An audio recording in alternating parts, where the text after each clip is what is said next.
I once had a really scary experience on Halloween, but before we get to that, I need to give you a little bit of backstory first. I really like cats. In fact, I have a few of my own. I really like to interact with the outdoor cats around the neighborhood too, though. My cats are all indoor cats, but a lot of the cats in the neighborhood were indoor-outdoor cats, or simply always stayed outdoors. I love to buy extra food and take it out and feed it to the local cats whenever I would go for walks. I made quite a lot of little furry friends that way. Now, there was one cat that I always found to be the most interesting. He was a pure black cat that I began calling Blackie. I was always able to put down food for Blackie and he would eat it right away, but no matter what I ever did, I could never get him to come close enough for me to pet him.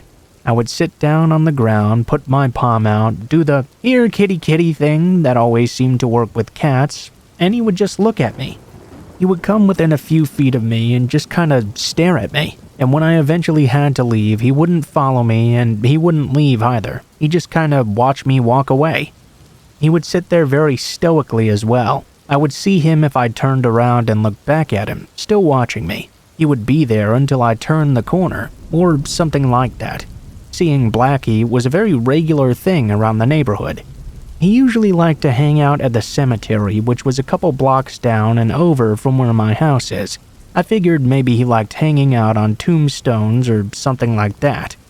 Even though our cordial relationship and constant exchange of food though, he would never let me close enough for me to touch him. I didn't really care though. I was just happy to have him around. I was still in high school when this happened. On Halloween, we had this dance. I didn't have a date, but I was a volunteer to help out there, so I ended up staying out pretty late. I really enjoyed observing all the costume ideas others would come out with, and people were always doing their best to outdo each other. After the dance was over though, I had to stay after and clean up. By the time it was time to start heading home, it was very late out. I didn't have a car at the time, and I didn't want to call my parents and bother them so late at night.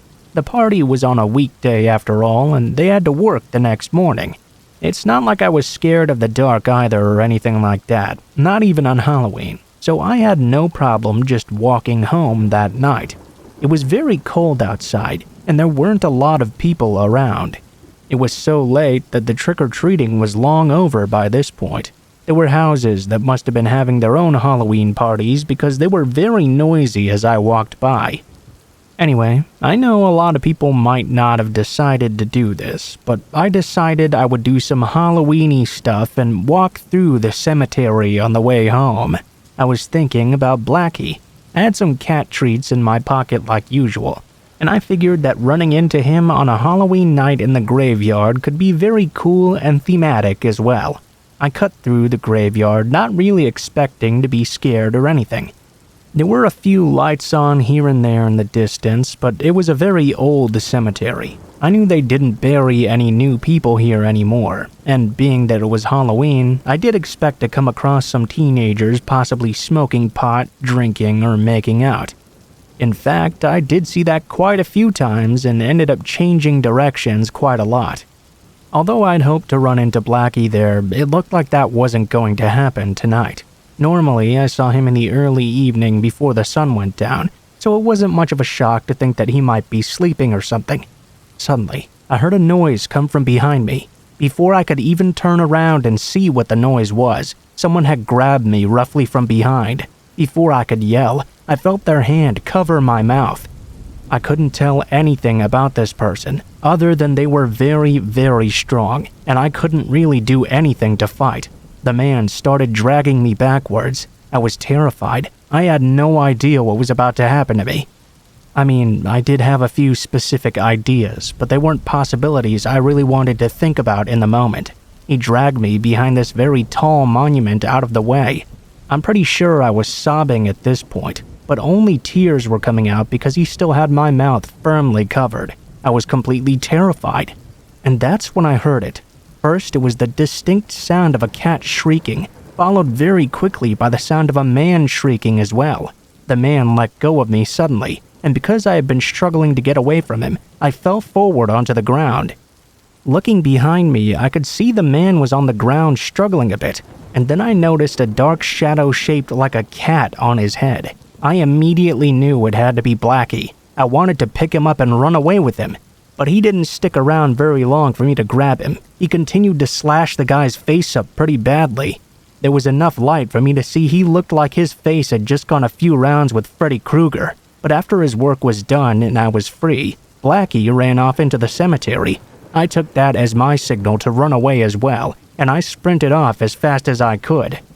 I ran through the cemetery, out of it, and 3 blocks to my house. Immediately, I called the police to tell them what happened. The guy did not try to follow me at all. I guess he was either in too much pain, or he was too afraid of being caught. So, the police didn't catch him that night. The following day, though, I went back to the edge of the cemetery before it got dark, looking for Blackie. After a while, I did find him. He had a little bit of a limp, but he seemed to be mostly alright. I had a very special treat for him that day, too. He saved my life that night, most likely, and more than earned himself a full bowl of tuna. As normal, Blackie did not allow me to pet him, but he ate up all that tuna real fast, and I collected the bowl. This time, though, rather than just watching me go, he followed me home. He began to hang out on my front porch, and eventually became trusting enough to get some pets from me. He still hangs out outside my house a lot, actually. I've tried to invite him in a few times, but it seems he's not very interested in that. He seems to mostly enjoy his outdoor life, and I respect that. After all, I'll always appreciate what he did for me that night.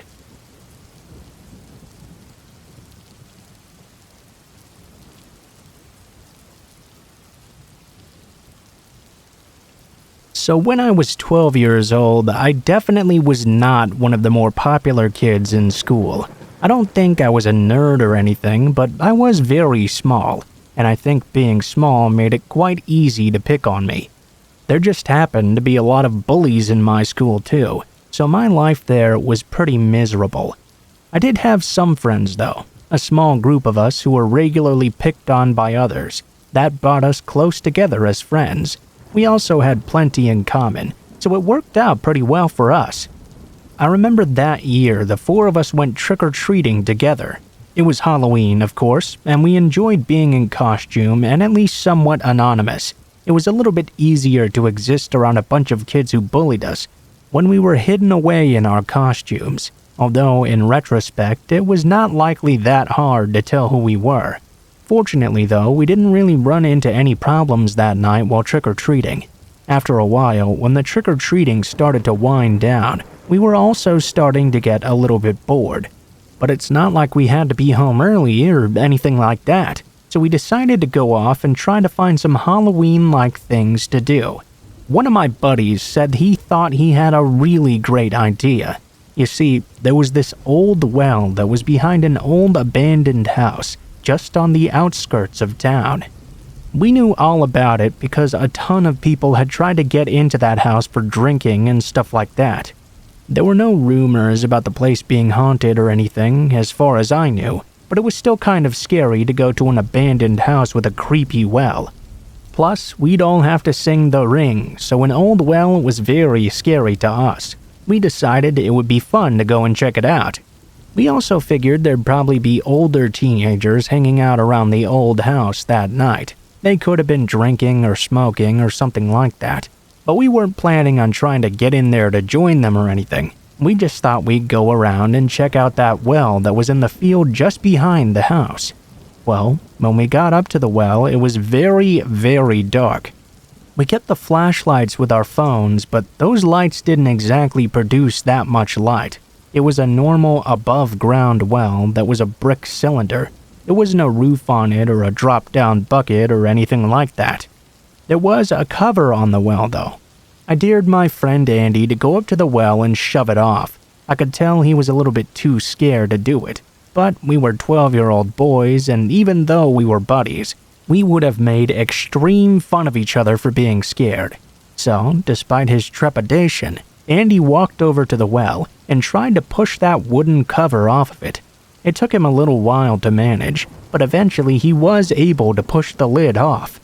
It made a huge crashing sound as it fell off and slammed into the ground. Obviously, that startled him, and he ran back to us. We all laughed at Andy for being so scared, so of course he had to get defensive. He then dared me to go over to the well and peek down inside it. Now, I really did not want to do this, but we were all laughing at Andy and I didn't want my friends to laugh at me for not taking a dare. So, I decided I would do it. I walked up slowly to the well. I had to stand on my very tiptoes to even be able to lean over and look down into it though. I was slightly off balance, but I was able to get myself up to peer down into the darkness. I couldn't see a single thing. I was curious at that point though. I thought I should use my phone to look down there and see. My heart was thudding in my chest because I was so scared, but I thought I should look with the light. Before I even had the chance to do that though, I felt someone grab me up from behind. Whoever it was, they were able to lift me so my feet were completely off the ground, and they started to push me further into the opening of the well. The good top half of my body was into the entrance in no time at all, and despite it being a horrible idea, I began flailing and trying to get away. I could hear my friends shouting and making noise, but I couldn't understand what was happening. I was just doing whatever I could to avoid falling into that well. At this point, I was completely upside down, forced down looking into it by whoever was holding me. It was just this completely dark abyss that I was now sinking into. I could hear whoever was holding me taunting me. I knew it was this kid Derek from the neighborhood, who picked on me and my friends quite a bit. His grip on me didn't seem like it was very good. This guy was also extremely cruel as well. I had no doubt he would drop me face first into that well, and I would be going down into that dark, wet hole by myself. I kept doing everything I could to resist. I was struggling, which was probably not the best idea. I was screaming, telling him to let go of me, which in retrospect was also not the best. I couldn't think in the moment though. I was just too scared. He was taunting me, telling me he was about to let go. I wasn't just scared of being in a well, but hell, I was scared of the idea of something scary being down there too. I could feel his grip loosening, and I had no doubt I was going down. Eventually, he did actually let go of me, and didn't even really try to pull me back. I could feel myself slipping into the well, but I was able to grip the top and keep myself from falling in all the way.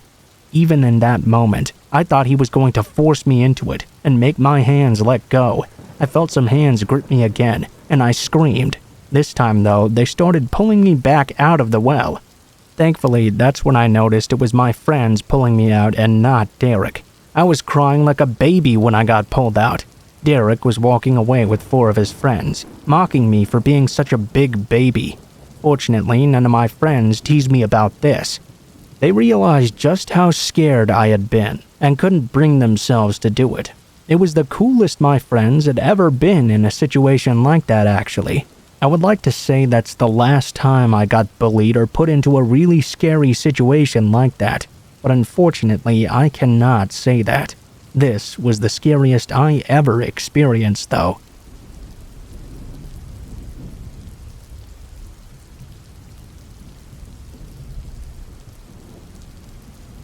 I've only ever had one scary experience on Halloween, and it happened when I stayed home by myself. I was 16 years old at this time. My parents and siblings were all going to a Halloween party. I had to study for a test though, and I wasn't really into the whole horror thing at the time, so I decided not to accompany them. I tend to study best while watching something on TV. I'm not really sure why, but it really helps me focus. I wasn't going to be watching anything Halloween related though. We didn't have trick-or-treating go by our house usually because our house was sort of out of town, so it would of course be a night where I could truly spend my time all alone. There I was studying.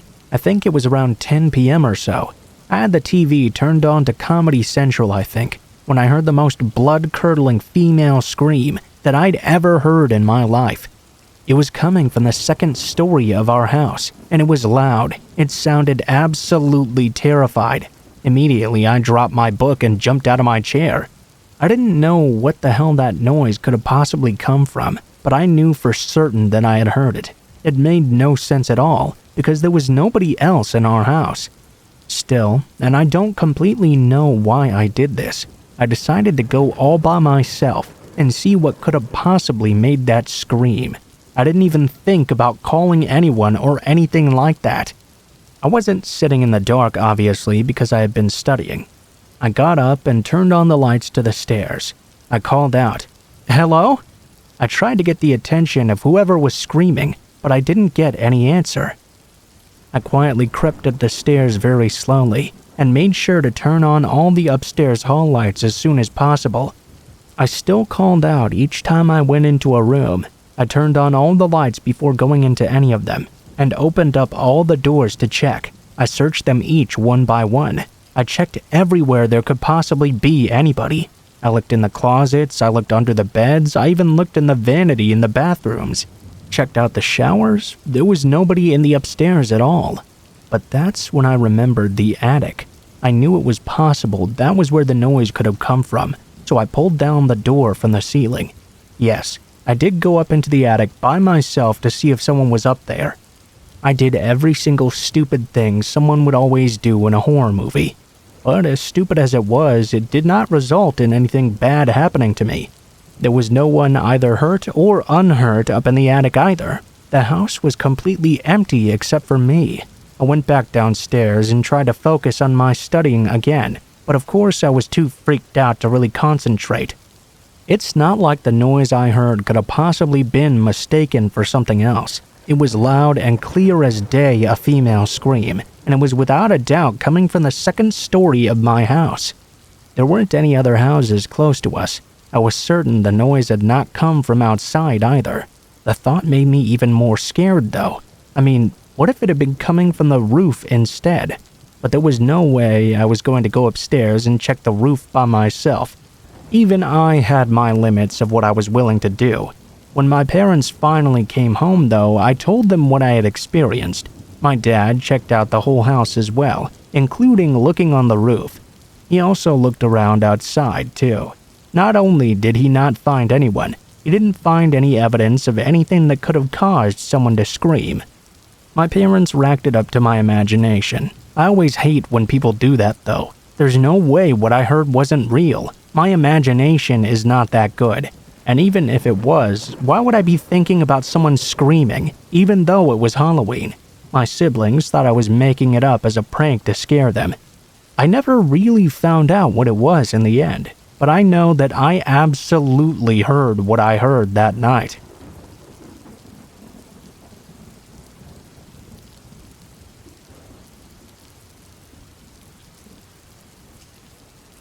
This is going to be a pretty tame story compared to some others you might have heard, but since it happened to me, I think it's pretty spooky.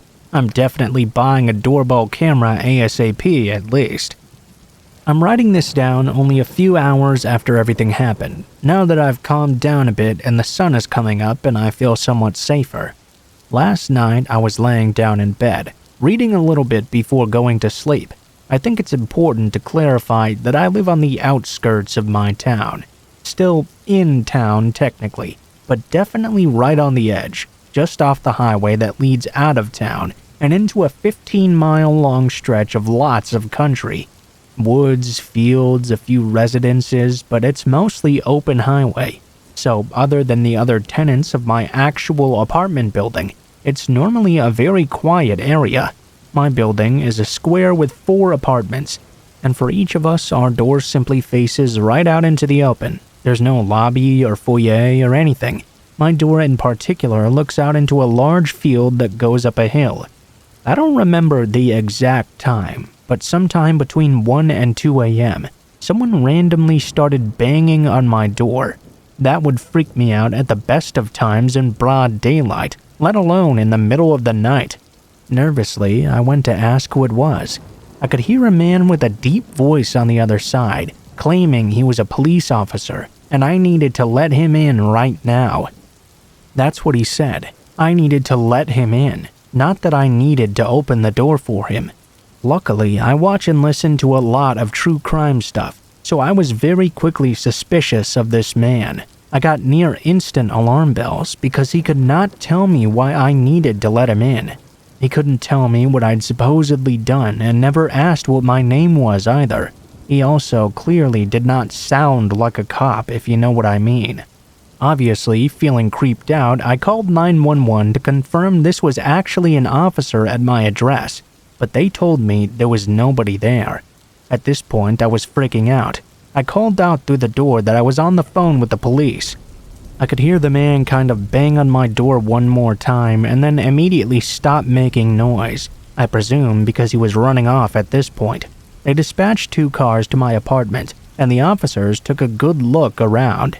Unfortunately, the guy was long gone by the time they got there, and I never saw him at all, so I didn't have a description of him to give them or anything. Thankfully, the cops said 2 things to make me feel better.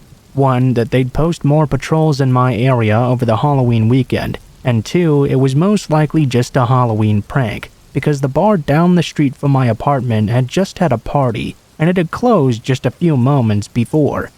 I suppose the lesson is to always trust your instincts, and remember that if you have any doubts about someone claiming to be an officer, just call 911 and confirm they are who they say they are. Dispatch and the officers who came to me tonight told me you cannot get in trouble just for making sure the person you're talking to is actually an officer. This also applies to situations where it's nighttime and really dark, so you can't see for sure if it's a real cop car behind you or not. If you see flashing lights behind you on a back road or dark area at night, put on your hazard lights and call 911 first to make sure it's a real police car. You won't get in much trouble if any, and it's better to be safe than sorry.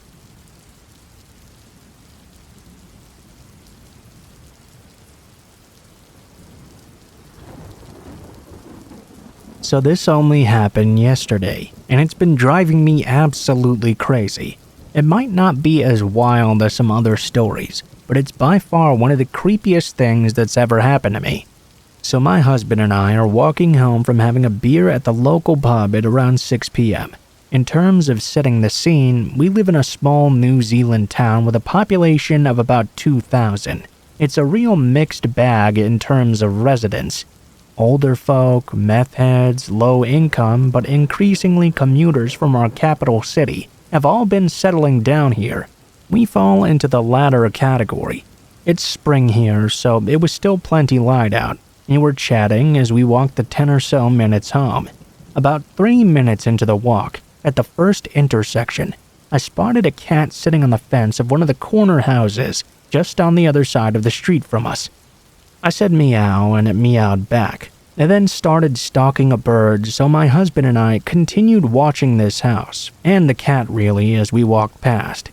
Suddenly, though, I saw a person with a brown paper bag mask over their head kind of stumble out the front door of the house into the yard. Their mannerisms and how they were moving were so strange, but I don't think they were actually like drunk or anything. It wasn't the kind of movement I'd associate with that. The house itself seemed completely dead, so there wasn't a party going on or anything like that. The person then turned and made eye contact with us. At least the eye holes of the mask were staring at us directly. They slowly started to back away to the front door alcove of the house and disappeared from view into it. We had been slowly walking this whole time, and at this point I had literal goosebumps and an intense sense of dread. When I write it down, it might sound kind of silly, but there was something really creepy about how this person was moving and behaving. We were still looking as we walked back the house, when the paper bag face slowly emerged from the alcove, watching us before disappearing again. As we walked and got further and further away, we could see that face keep popping up in different places, appearing to look at us over and over again. Nothing, and then slowly but surely, that paper bag face would emerge to watch us once more. This continued all the way until we were at the end of the street, some 350 meters away, and finally rounded the corner out of sight. It still makes my skin crawl just thinking about it. My husband laughed it off though, and said it was probably just some kid getting ready for Halloween or fucking with us. He's probably right, but I had to keep turning around to watch my back the rest of the walk home, because that shit was so creepy.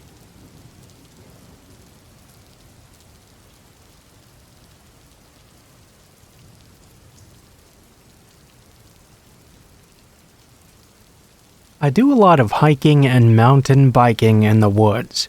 Nothing has ever made me not want to go back, but there has been some weird and scary shit.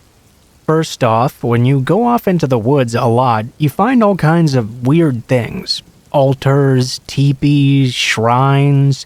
Some of it can be pretty creepy.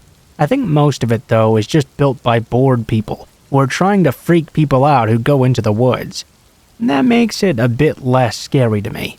Among the strangest of these I've seen are a large clearing of trees with all but one entrance blocked off by webs of red strings, and a giant stone pentagram 30 feet in diameter stretched across the clearing, a wooden tunnel leading to a small room containing defaced religious icons, and one time when I stumbled upon dozens if not hundreds of creepy Polaroid pictures hanging from the ceiling of a building out in the woods.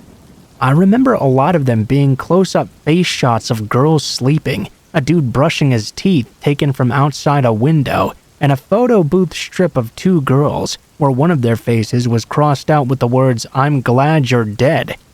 What's a lot scarier to me, though, is stuff that isn't meant to be creepy, like the aforementioned things hopefully were. Like one time I heard a distant, panicked scream followed by a crashing and thudding sound. I could never tell from which direction it came, and I never heard anything else after, so I really had no idea what it was. I think the creepiest of all these things I've experienced was one time while I was walking home from school through the woods. I could hear people talking off in the distance. I couldn't quite hear what they were saying, but they seemed to be fiercely arguing. They were very quiet for a minute, and then I heard them once again, really close now. The forest was really dense in this area, so although they sounded maybe 15 to 20 feet away, I couldn't see them or pinpoint where they were exactly. This time, they were close enough to hear what they were saying, though. "It's fucked up, you guys always make me... Shh, someone's coming! Ah, shit, hurry!" Then I could hear a bunch of rustling noises. I came around a corner expecting to see these people who were talking, but I couldn't see anyone there. I kept on walking, cautious and trying to be aware of my surroundings. About 10 feet past the corner, I saw something to the left of the trail, close to where the voices were coming from. It immediately caught my eye. I could see a big bundle of something wrapped up in this huge tarp. It wasn't completely wrapped up, so you could kind of see into it. I couldn't really tell exactly what I was seeing, though. I really wanted to see what this was. I scanned the forest all around me and behind the tarp, making sure nobody was there watching, and then I took a step towards it. Suddenly, I could hear a click from behind me. "Keep walking," the voice said very calmly. I looked back into the forest, but I couldn't see anyone there. "Go, now!" I looked over for another second, still unable to see a single soul. Then I turned around and kept on walking like nothing ever happened. I don't know what was going on there, but that whole thing gave me the creepiest vibes I've ever felt out in the woods.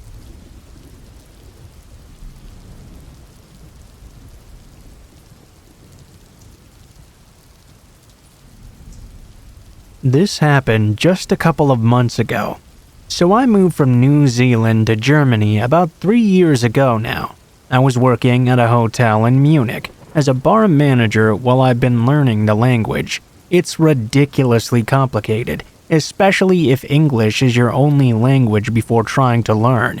Anyway, so you get the picture and can imagine I'm a 27-year-old blonde who's kind of a punky-looking girl. It was a 2-minute walk from my hotel to the train station. I had to catch the train to my hometown after I finished work on most nights. It was common for me to get harassed at the train station or on the way there, even though it was only a 2-minute walk. I guess I was just an extra easy target because I couldn't really speak German very well. Once, I had a guy ask to marry him for money. Another one asked me why I didn't speak his language because he wanted me to come home with him. And another one called me a slut because I walked past him. You know, all the standard stuff. The scariest time, though, was when I actually arrived in my hometown. You see, I live about 35 kilometers away from the city center. I head home on the train as usual. I got off and began to walk around the corner to my apartment. This was somewhere around midnight on a Monday, by the way. I got to my apartment and started to unlock my door, but as I did so, suddenly I felt someone tap me from behind on my shoulder. I turned around and saw a man standing right behind me. He was quite short and Middle Eastern, but he seemed a friendly enough looking guy. I was obviously shocked by him touching me so suddenly though, so my immediate response was to assume he lived in the building. I asked if I could help the man with something. It was just so weird. That was the very first thing I could think to say. The man said in German, "I need your number." Again, I was shocked because I assumed he already lived there and had just gotten locked out of his house or something. He then began to tell me a story about how he had followed me all the way home from Munich and needed my number right now. I told him no and that I was married. My husband was literally just inside the apartment. He followed up very quickly with a, "That doesn't matter to me," and told me he was going to come inside. Of course, I began to freak out and stated I would be going inside by myself. As I entered the apartment and tried to shut the door behind me, the man shoved me forward and tried to force his way inside. Luckily, I managed to turn around and slam the door so hard in his face it brought tears to my eyes. The creep continued to stand outside for minutes. I could see him through the peephole just waiting there for me. By the time I told my husband about this, he had already left. It all happened so fast, I didn't even manage to call the police. I was too bewildered to do it right away. The thing that scares me, though, is that this situation could have been much worse. If my husband wasn't there, well, his daughter lived there too. I keep thinking of all these things that could have happened to us, and it still gives me nightmares. If I didn't manage to shut the door in time, or if I lived all alone by myself. Nowadays, I carry pepper spray and a whistle everywhere I go, just to make sure I can be completely safe.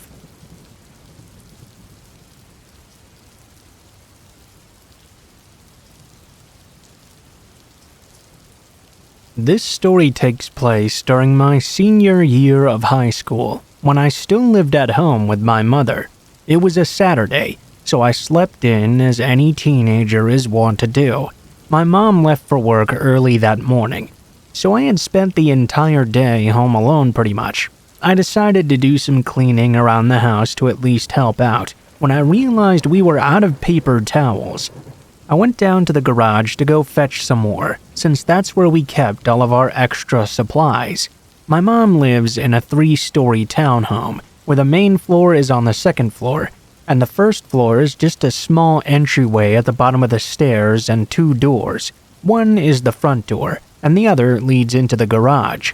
I walked down the stairs and opened the door to the garage, going to flip on the lights. I realized, though, that I didn't really need to.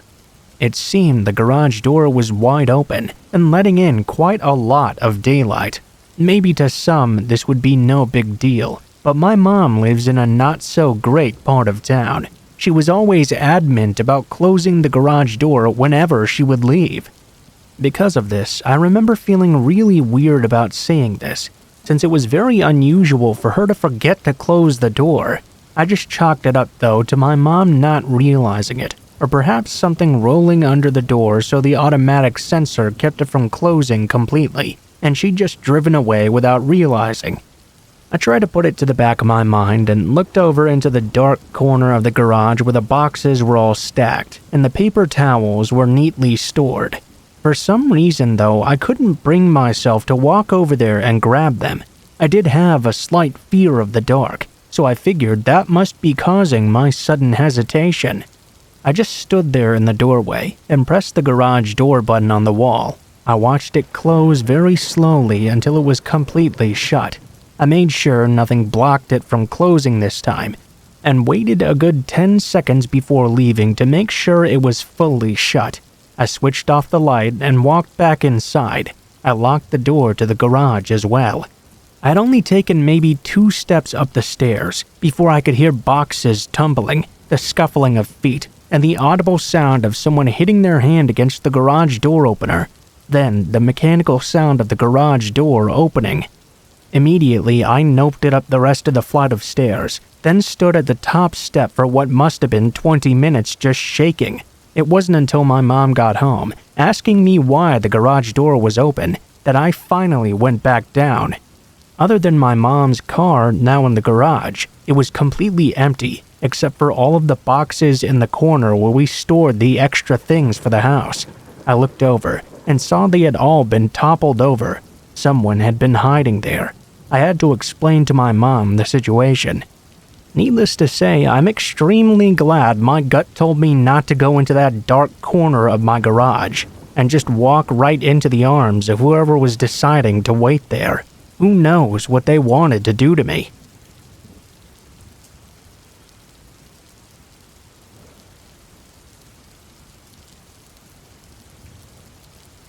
So, this isn't my story, but my great aunt's instead. I'll call her Sophie for privacy's sake. So, Sophie had been married for about 30 years to a man who we'll call Jake. At this point, they were both in their 50s and had 2 sons together. Jake convinced Sophie to move across the country, even though she didn't really want to. She only had her family in the Midwest, you see, and he was asking her to move all the way to California. She agreed though, after Jake said he promised to support her. Sophie came to find out that Jake had been cheating on her for about 27 years, all with different men and women as well. She was extremely heartbroken and moved out to live with her sister. We later found out that Jake had quite a few mental illnesses. He was a pathological liar, bipolar, and had severe narcissism as well. He was also schizophrenic. I'm not sure if it was paranoid schizophrenia or some other type though.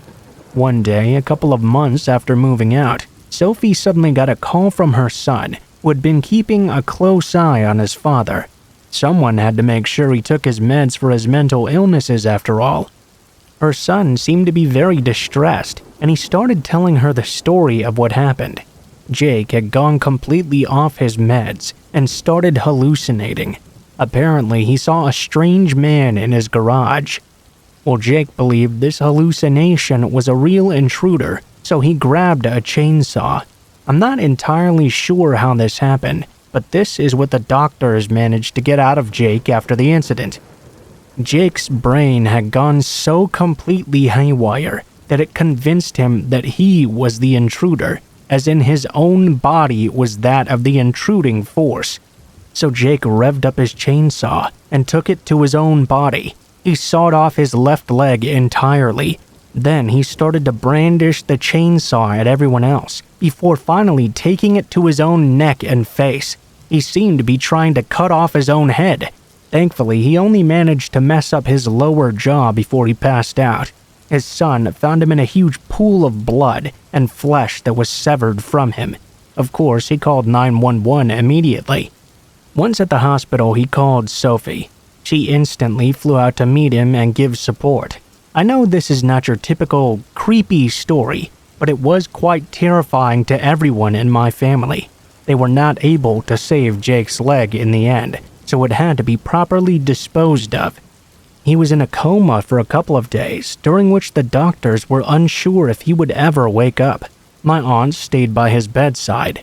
She was still upset at him, of course, for lying and cheating, but she knew this was the father of her children, and even if he wasn't the greatest person, her kids would be devastated if he died like this. Honestly, I'm still stunned by my Aunt Sophie, who went back to support this man who cheated on her and made sure he was healthy. She's the sort who looks like a cute little old lady, but she's a total badass. She stayed by his side, even though he looked and acted like something out of a horror movie, with his bandaged, mangled jaw and stump of a leg, lashing out at everyone. She didn't cry or show disgust when his bandages were changed. She just dealt with and returned home after a few weeks. I remember going to lunch with her once. My father and I had done our best to avoid bringing it up altogether, but somehow it still managed to come up. She didn't even flinch. Jake recovered, and I'm pretty sure he's getting the psychological help he needs now. My aunt is doing good as well. She maintains civil contact with him, but just to make sure he's taking care of himself and being good to the kids. Pretty damn civil of her if you ask me. If it were me, I don't think I could stand to hear his voice after all the lies, deceit, and craziness. She's also dating now, so I hope some guy realizes just how awesome she is and gets her a ring real quick.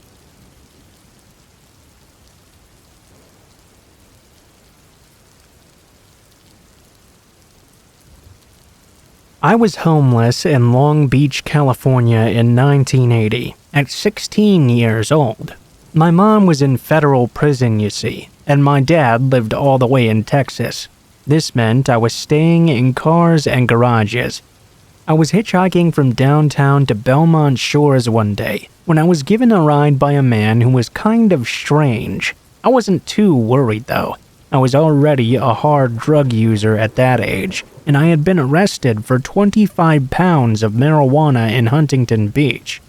I suppose that's another story altogether though.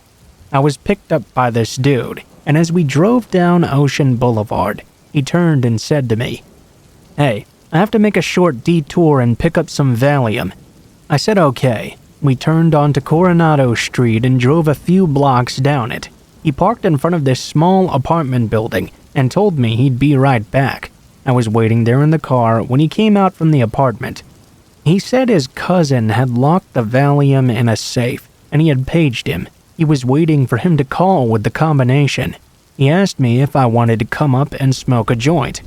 Of course, I said okay because I was a strong pothead at the time. I followed him upstairs and entered that apartment. I sat down on the couch. Immediately, I scanned the room for anything that could be a weapon because this man was acting very strangely, and Long Beach was full of strange people. I could see a pair of scissors and some other various stuff scattered all around. It was fairly clean though and well kept. As I was looking around though, he reached under the couch for what I thought must be some weed paraphernalia or something. "Hey, you ever see one of these?" I looked over to what was in his hand. It was a pair of flex cuffs. He told me I was going to try them on, and then he started to attack me. He grabbed my wrists and pulled out a can of mace. He sprayed me right in my eyes. He was able to get the zip tie around my wrists. Somehow I managed to pull one hand out as he tightened it. I jumped up as we were fighting and made my way over to the scissors. I grabbed them when he grabbed me in a bear hug from behind. I turned around and stabbed him in the face as he was trying to pin my arms down.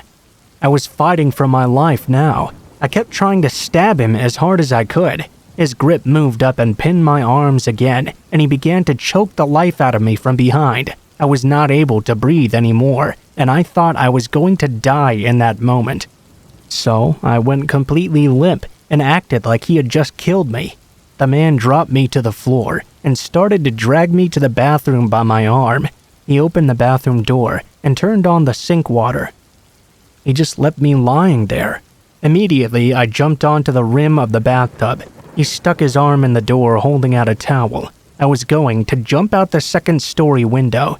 When I saw his arm sticking out, I body blocked the door. He fell back and I jumped over him. I ran to the front door.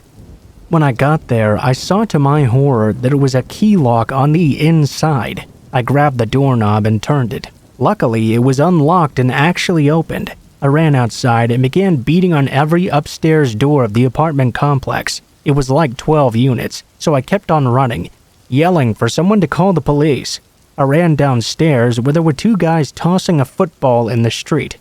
They must have been freaked out, because here comes this random guy running up to them zip-tied. They asked me what the hell was going on, and I told them everything that happened.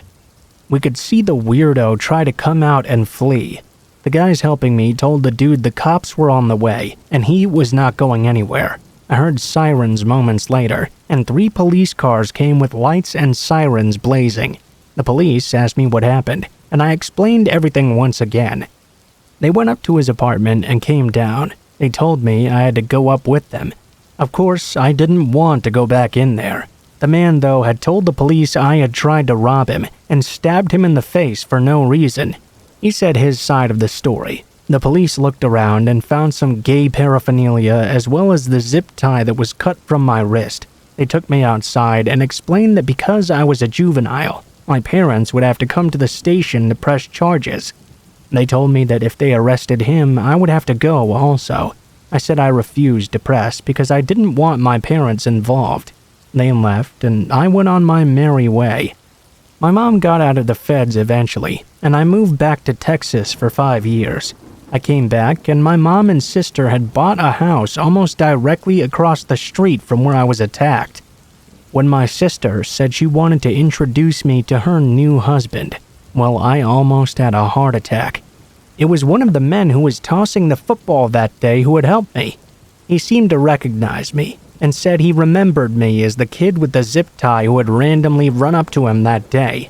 It was such a crazy story and crazy coincidence.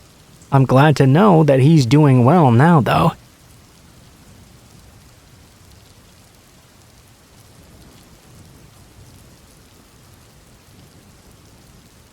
This one might not be quite what you're expecting, but it was a terrifying experience for everyone involved. I had missed this trip with my dad and his buddy who were going out hunting. They were in a remote section of southeastern Wyoming, hunting for elk that time. Like any good elk hunter, they were up at 3:30 to stake out their spot and watch the herd patterns before daylight. As they were driving in, though, a figure suddenly appeared in their headlights, and by the silhouette they could tell this was not a hunter. What was a lone person doing, walking down this road in complete darkness with no gear? My dad was driving, so he slowed down to a crawl in his truck. His buddy readied his sidearm. This had foul play written all over it. When they could distinguish the figure fully in the headlights, they saw it appeared to be a girl in a tank top and underwear only, wearing no shoes or anything else. They stopped and verbally checked her status from the window. They were suspecting there could have been somebody staked out in the sagebrush ready to ambush them. It became quickly clear, though, that she was severely hypothermic and bleeding profusely from her feet as well. He and his buddy hopped out of the truck and let her into the cab. From there, I suppose it had to have been a very terrifying experience for that girl. I know for sure I wouldn't want two middle-aged rednecks picking me up 40 miles away from any civilization. They cranked up the heat full blast and drove her to a nearby country gas station, where they were regular customers and friends with the owner and his wife, who happened to be a retired nurse. When the girl had finally recovered enough to articulate her words, she told them a horrifying story. She and her boyfriend had driven out there to drink and have sex. Well, when she suddenly started having a seizure during it, the man lost his temper, beat her up, grabbed her shoes, and threw them away into the brush. When she got out of the car to go find them, the man drove off, leaving her out there all alone in freezing temperatures, in only her skivvies. She had walked 5 miles down a dirt road barefoot before my dad found her, and it's a good thing they did too, because she was very close to death when they did.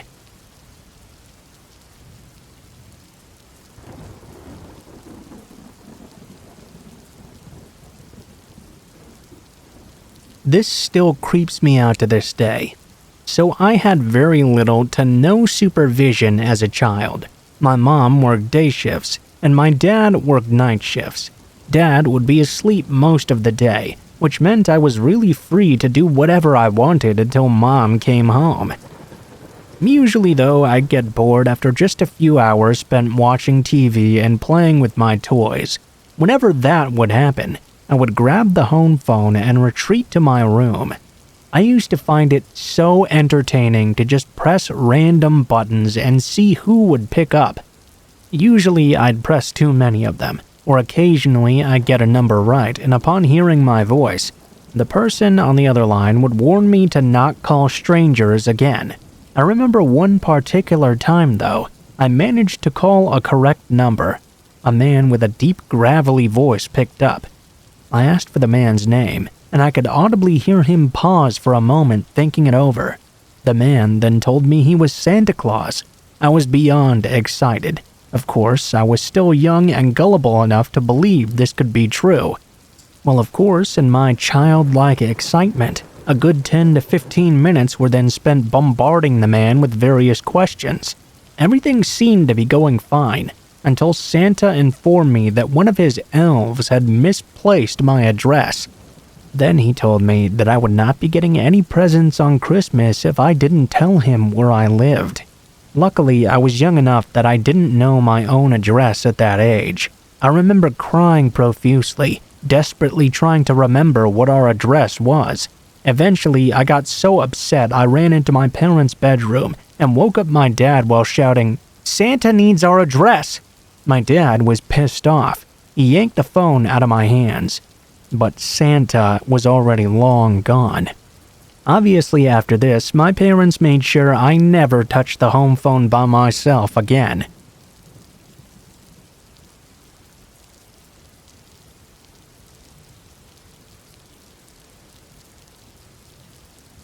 So I lived in a one-bedroom apartment.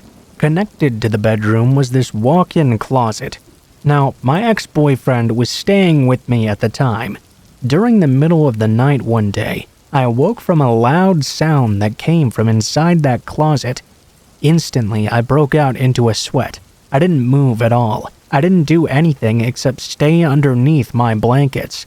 I laid there with my eyes pressed as closed as possible, until eventually I fell back asleep out of fear. The next morning, I went into the closet and saw that one of the bags I had on a shelf had fallen over. "Ah, thank God that's it," I thought. I then proceeded to get ready for work as normal. That's when my ex came in and told me he had had a bad dream. I asked him what this bad dream was about. He told me it was about the closet. Okay, well that's a strange coincidence. What about the closet? I thought perhaps he had heard it too and it had affected his sleep possibly. But then what he said next freaked me the hell out. "Well, I thought I woke up in the middle of the night and saw you in the closet standing backwards." As if that wasn't scary enough, fast forward to a couple of years later. Nothing had happened since then, so I had completely forgotten about that incident. It was the same apartment complex, but in a different unit. I was living with my now current boyfriend. One day, he nonchalantly came up to me. "So, why were you standing in the closet last night? I woke up and I saw somebody standing in there." One, I never told my current boyfriend about the first closet story. And two, I don't sleepwalk either. I really have no idea what could be happening here. Does anybody have any suggestions possibly? Oh, and also, this all happened within the past 4 years.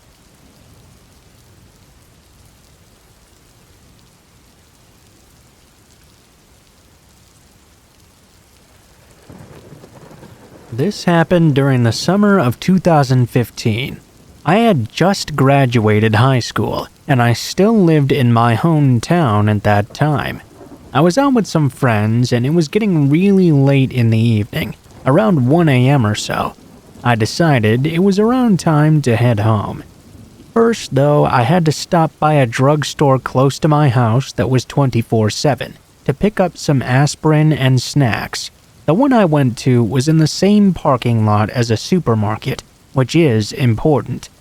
I parked my car as close to the store as possible. It was quite empty, so there were no more than 2 other cars in this giant lot. I was nowhere near either of them.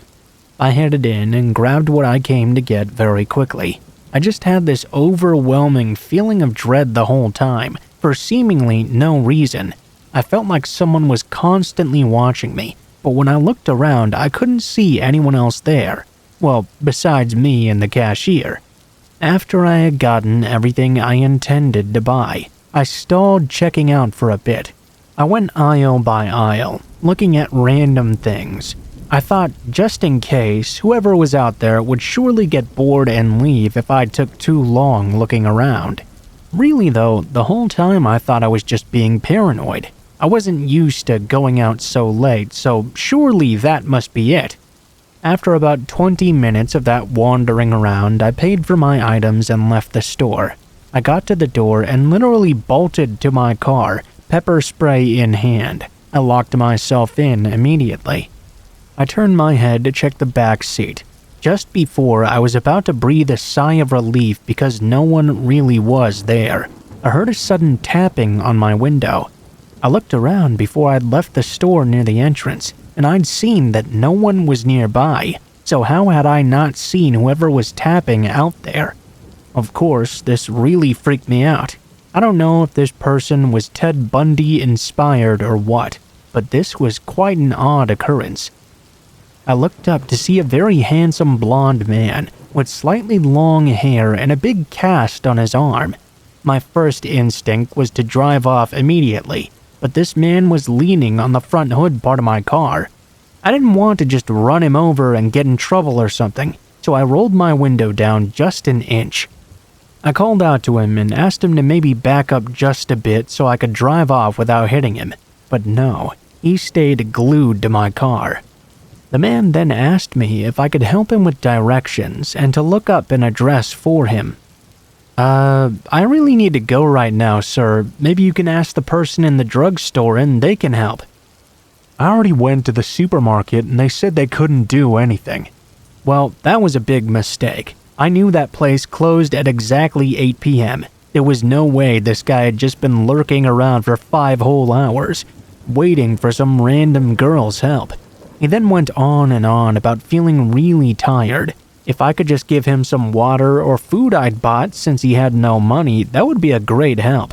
I told him okay and began to reach to my passenger side to grab the chips I had bought. I started to roll the window down slightly, and like I expected, he moved closer to my window. It was all part of my plan though. Now he was off the hood of my car. I slammed on the gas. He chased my car as it started to pull out, and I heard a scraping sound on the side as I pulled away. I didn't drive directly home just in case I was followed. Instead, I drove down the highway for an hour. I was so distraught over what just happened. When I finally got home, the entire side of my car had been scraped from the door almost to the trunk.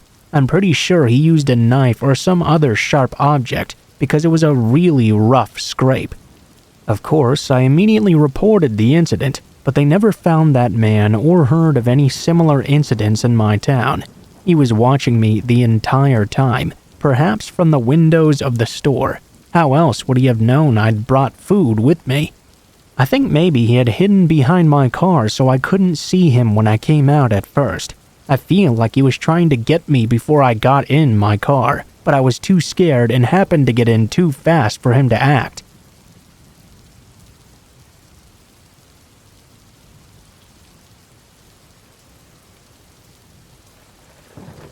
So I have a pretty spooky story about something that happened to my ex-partner and I back in 2014. My partner and I decided she was going to go on birth control and made an appointment with the OBGYN at our university student health services. I took her in and she went to her appointment. I waited in the waiting room. She came back out and we left. Fairly standard so far. While in there though, I noticed the man at the front desk kept staring at me, then darting away whenever I would make eye contact. Fast forward to the next evening. My partner and I were having dinner together at about 8 p.m. when her phone suddenly rang.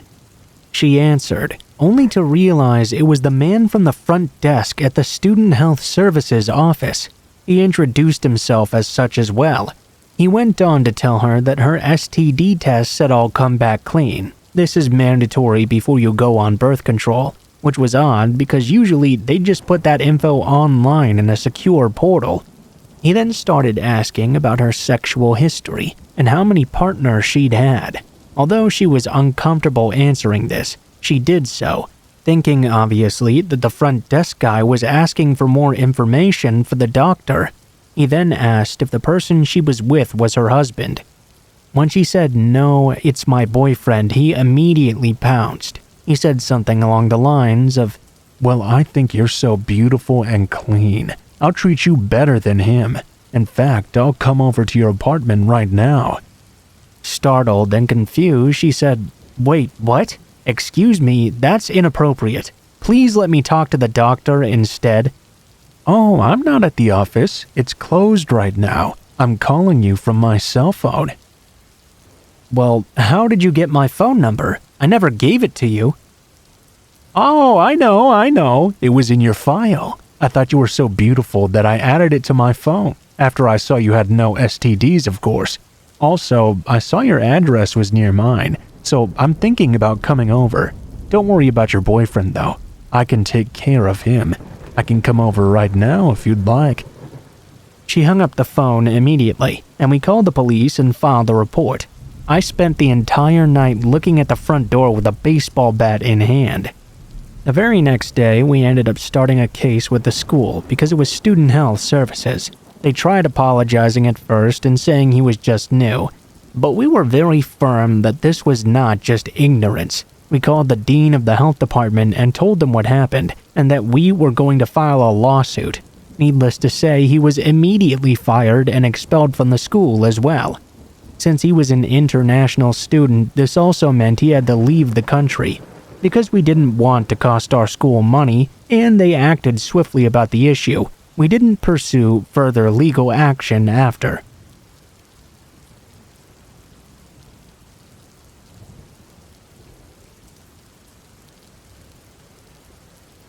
So, as a law enforcement ranger for 30 seasons or so, I've seen some dumbass shit in the woods and some scary shit as well. My very worst experience was chasing down a man who had escaped from a mental treatment facility. Now, if he was just camping out in the deep woods, I wouldn't have had any issue with him, but he was routinely stealing the gusset out of women and girl swimsuits left to dry on lines in the campground and Girl Scout areas. The gusset, by the way, I'm told is the cotton part of a suit that touches the outer labia and skin. It's like a soft cotton cloth sewn for hygienic reasons, or so I was told. One of the Girl Scouts' moms came sprinting up to me as I was out on patrol and told me she had seen a man run off on foot from the clotheslines. Immediately, I started to give chase. This was in the days before our handheld radios could transmit further than the back of the truck, so I had one of the older girls go make a notification to my office. Like a dumbass, I took off running on the horse trail, where I could see the man's fresh prints on the ground. I'd sprinted about 2 miles or so into the wilderness when I found a makeshift tent and campground setup. I also found various bundles of cords and a linoleum knife and tape, along with Ziploc gallon-sized bags full of these gussets. Clearly, our thief was headed in a new direction. I was convinced that the man was planning an abduction. My guy came sprinting out of the woods, so I drew my service sidearm on him, and we had a very awkward walk back. I had him handcuffed and in leg irons as well, with a leash drag so I could trip him by stepping on it if needed. I also made sure to make him sing the Star-Spangled Banner to keep him out of breath if he decided to fight me. When you're that deep into the woods and unsure if you have help coming at all, you need every advantage you can get. Luckily, my backup met us on the trail, and we were able to properly handcuff our prisoner in the bed of the pickup for the ride back to the office. I had to sit in the bed with him for the trip. He wasn't much of a chatter, though he did have a mean stare. The guys went back and cleaned out the site. He had been there for a while, and from what was left behind, he was definitely a bit of a time bomb. Since he wasn't mentally well, though, we didn't pursue anything criminal. He was committed to someplace in Ulster County, New York at a maximum security psych facility, though, until his death sometime later. I used to put money on his commissary every now and then, but I doubt he even remembered who I was.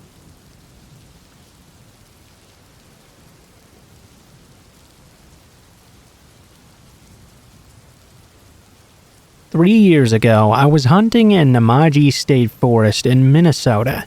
If you know anything about this area, you know there are wetlands everywhere. Swamps and sinkholes litter the land, and it's like nothing you've probably ever seen. The land is very tough and mean, so if you go in unplanned and don't mark your way out, there's a good chance no one will ever see you again. This day was a very foggy morning, and the second week of deer opener. I was trailing along and had my rifle across my chest, with both hands on the scope. I was simply trying to find an area where I could see more than 10 feet in front of me. The further I got in, though, I began to realize I was completely lost. Then the oh shit set in. I walked a bit further ahead, trying to get my bearings. Before I knew it, I stepped forward and just sunk immediately. Suddenly, I was up to my forehead in mud and sinking further. My only anchor being my rifle butt and barrel, which just so happened to be wider than the sinkhole I'd managed to fall into. My only hope was to pull myself out. Well, it turned out I was not strong enough for that. I tried for 4.5 hours, screaming my lungs off for help, and trying in vain to pull myself out of my hole. Every time I would lift up a bit, my rifle would sink in lower and lower. I had to try and jump to yell and get a breath of air when I was completely submerged in mud and sludge. After 5 hours of this, I came to terms that I was probably not going to get out. I was going to die alone in this sinkhole, and no one would ever find me. I thought about my wife and my mom, how much it would hurt them to never hear from me again and go the rest of their lives not knowing what had happened to me. I thought about my 2 girls and how I had likely wasted my life on a simple hunting trip. I was never going to be there for them anymore. At that point, I must have looked like Leonardo DiCaprio from The Revenant crawling through the snow. I was cursing and praying, and cursing more with my very last bit of energy to try and get out. I thought at least if I was going to die anyway, I was going to make damn sure I used up every fiber in my being before I entombed myself in this literal hellhole. Again though, no luck. I felt this sudden feeling of euphoria just rush throughout my body. I was sad but happy at the same time. I understood that was the last of my strength. My body was now broken, and it was my time to go. I felt hypothermia begin to set in, when out of nowhere I felt 2 pairs of hands grab my hands and start pulling me out of that sinkhole. Like a miracle, a father and son had tracked a deer that they'd happened to shoot within 5 feet of where I'd sunk. To this day, I feel like that deer was a guardian angel or something. Its life was ended, and I was reborn and given a second chance. After a week in the hospital recovering from dehydration, hypothermia, and the ass beating I'd given myself trying to get out, I walked out of there, promising to never take a second for granted again. It's made me a far better father to my children, and a better man in general, I truly believe. Sometimes at night I still wake up screaming, trying to pull myself out from sinking deeper and deeper into a non-existent hole, covered in sweat with my heart pounding. When I do, I go check on my now 3 girls, and I think to myself how lucky I am to still be alive. Lastly, I've given up on hunting altogether, or even going into deep woods really. Maybe one day I'll try again, but every time I think about it, I start shaking. Even writing this has me in tears. On a side note, a man from the Twin Cities this last hunting season disappeared in that very same area I was hunting in. Look it up if you don't believe me. Every time I see his face on the news or in the paper, I just imagine him in my head, struggling to get out. Unfortunately for him though, nobody was around to help him.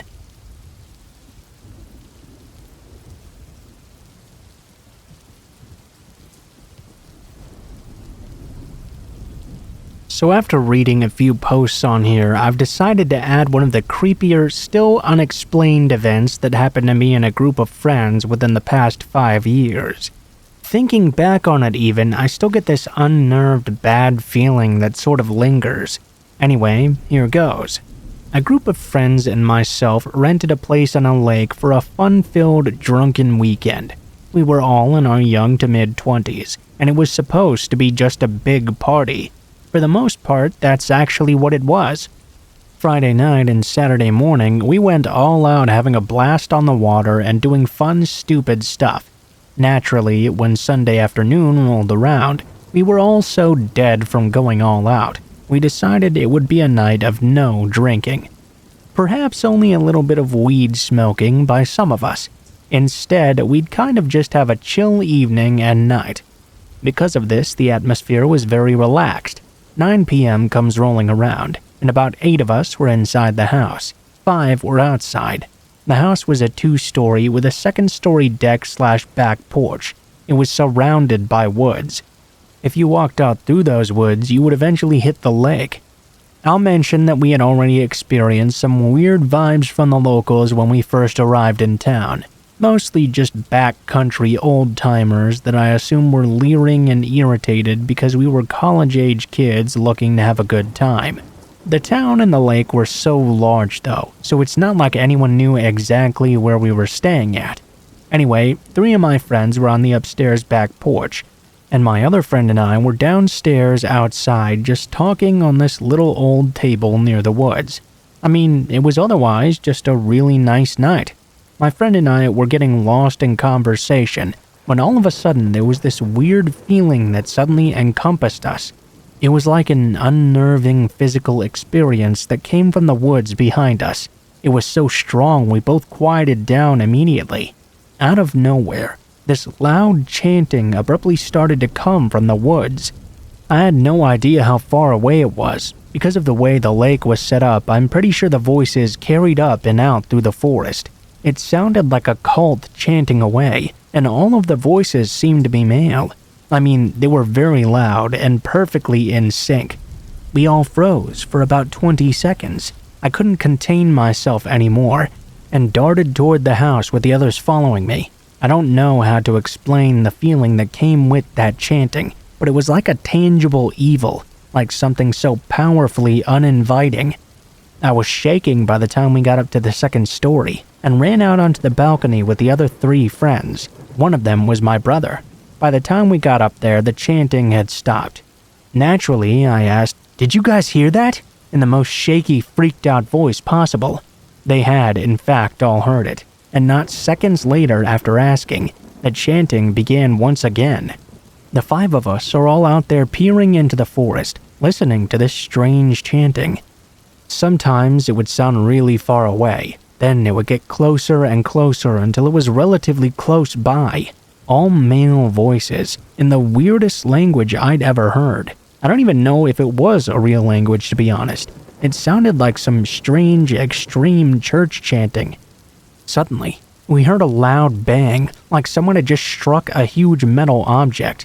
Then the worst part came, a man wailing. Like an extreme pain wailing. All of my hair stood up. It was the freakiest experience ever.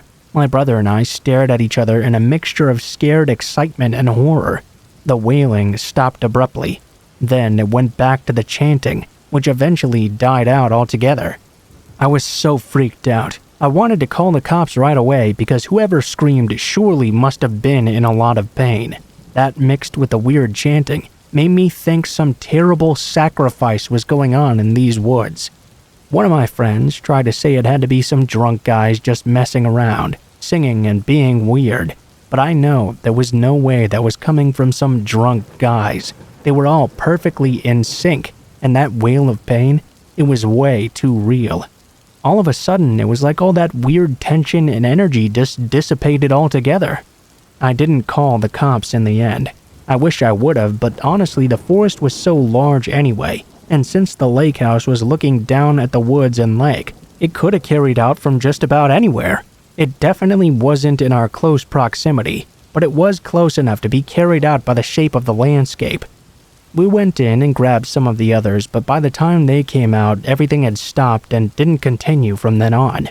Someone wanted to go explore and find where it had been coming from, but obviously that was a very stupid idea and we didn't do that. After that, I was so ready to go home. I can't explain the relief of driving away from there the next morning. Even now, just thinking about it gives me the worst feeling. Whatever that was, it felt wrong and evil. I'll never forget that moment. I can only imagine it was some weird cult stuff going on.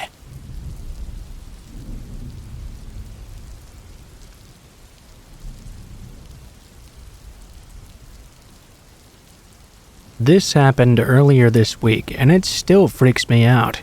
I work at a hotel in my town, and was driving my husband's truck into work.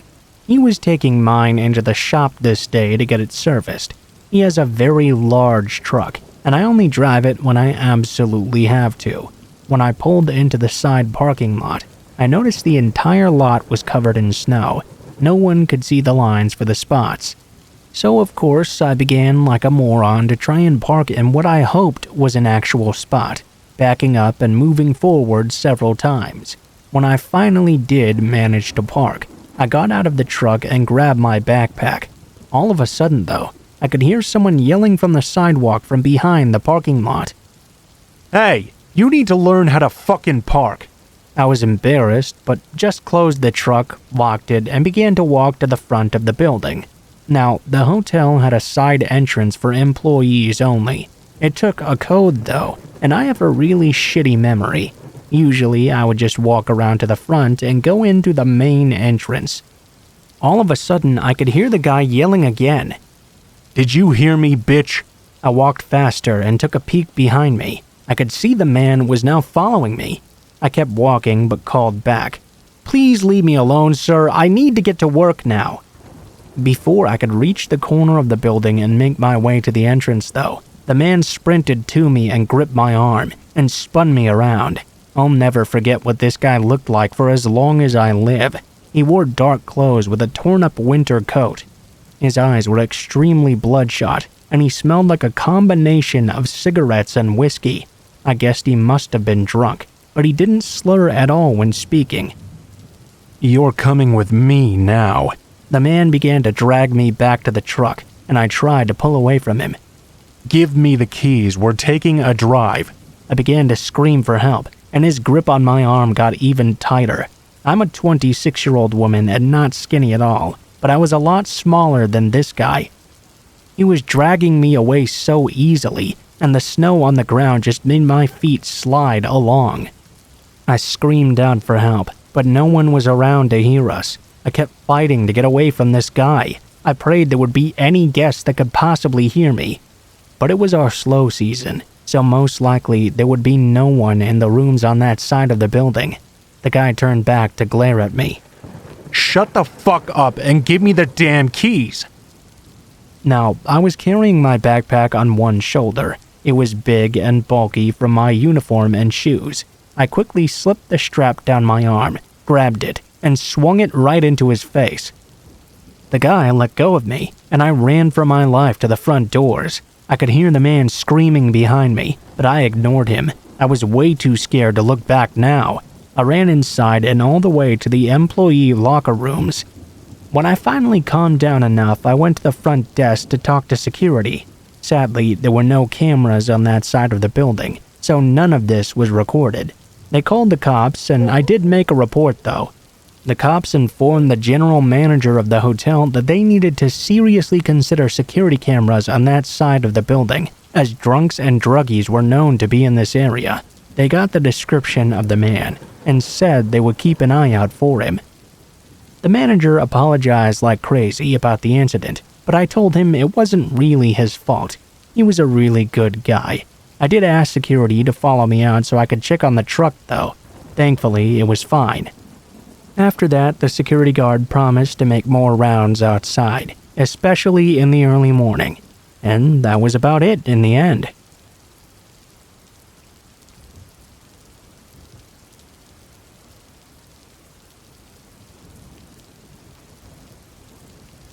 Last week, late in the evening, I was walking home from a friend's house. It's about a 20-minute or so walk from her place to mine. We both live in a fairly small and safe town, and I've walked this distance countless times at all hours of the day. I'd never really even once experienced any real danger.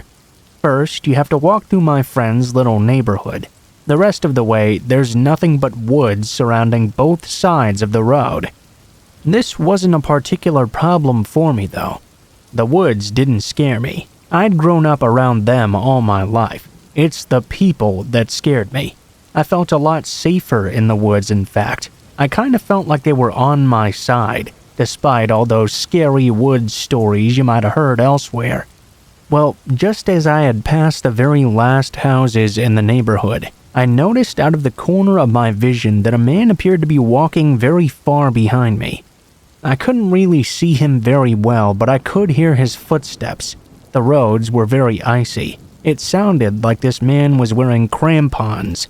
I apologize if this is the wrong word. It's called Isbroder in my language, and I couldn't really find a good translation.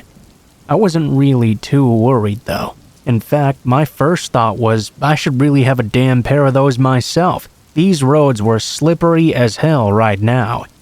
Still though, I didn't really like having a random person walking behind me. They didn't feel familiar to me, you know?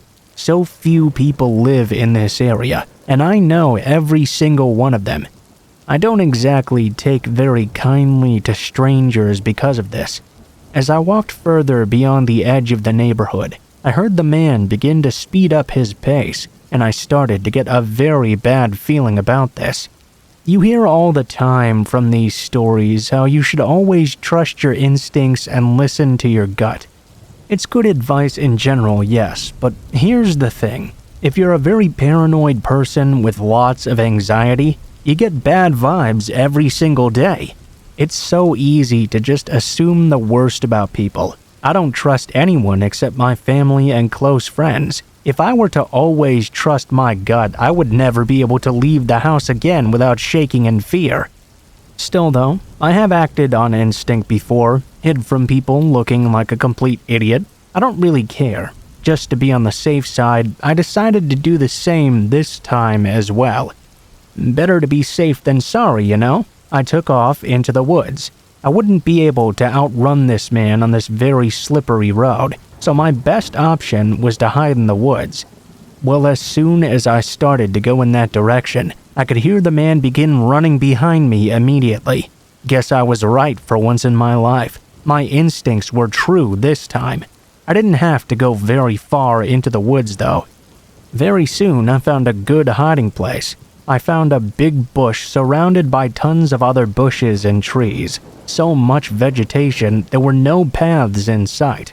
Maybe this doesn't sound ideal, but in the complete darkness with the moon being the only source of light, I felt like it would be very hard to see me there. Soon after, I could hear the man again. I could see him barely peeking out through the bushes. He was searching in every direction, obviously looking for me. And then he said something that startled me greatly. I swear to God, the man called out into the air. "He shouldn't have done that. He's just a boy. Poor little feller." What the heck? I became utterly confused, but at the same time terrified by this. I almost felt the urge to laugh out loud. You see, I recognized that from a South Park episode. The man even said it with the same voice as well. Now, you might be wondering, why the hell was this man chasing me into the woods and quoting South Park? Either this guy was playing a huge prank and taking it too far, or the guy was batshit crazy. I decided it would be safer to assume the latter, and remained hidden in my spot in the bushes. I had a very strange feeling about this, both being terrified and slightly humored at the same time. Shortly afterwards, I could hear an animal make some noises from further in the woods. The man immediately began chasing in the direction of those sounds, thank goodness. I know it was just an animal, but my paranoid self thought maybe there was even another crazy person waiting out there for him. Guess that made 3 crazy people out in the woods tonight, I thought to myself. When the man had finally gotten far enough away, I took out my phone. 1 missed call from my friend. Thankfully, I had my phone on silent mode, since the phone ringing and the thought of people wanting something from me gave me a lot of anxiety. I texted my dad I just had a minor emergency, and I needed him to come get me right now. I didn't know where I was exactly, so I told him to park near the deer crossing sign and wait for me. He texted me when he got there, and I ran out from my bush hiding spot onto the road.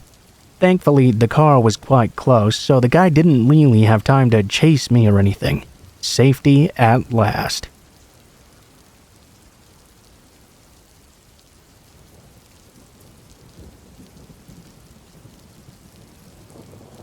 When I was 16 years old, it was a very low point in my life, and I ended up getting hospitalized for 4 months over the summer. The doctors were afraid that my heart would give out if I even did so much as walk by myself, so if I wanted to go anywhere, I had to call a nurse to take me in a wheelchair. My mom and dad visited me every day, though not always together. Whenever my mom came alone, she would take me out in a wheelchair to the beach access behind the hospital so I could get some fresh air and look out at the lake. Well, one day, my mom had come by to visit, and she took me out to the beach as usual. While we were waiting for the elevator down from the ward, a man stopped my mom and me. "Oh wow, your daughter has such beautiful black hair." The way he said that just gave me the willies, kind of in a Buffalo Bill-esque I want to wear it myself way. My mom thanked him and chatted idly for a bit, but I just looked the other way and did my best to ignore this man. I could feel his eyes blazing into me. We all piled on into the elevator, and as soon as the doors closed, I could feel something tugging at my hair. I glanced over, only to realize the man was grabbing it and playing with it. Obviously, I was pretty creeped out here, but I didn't want to cause a scene, just in case perhaps the man was here for a mental disorder or something and it wasn't something he could help.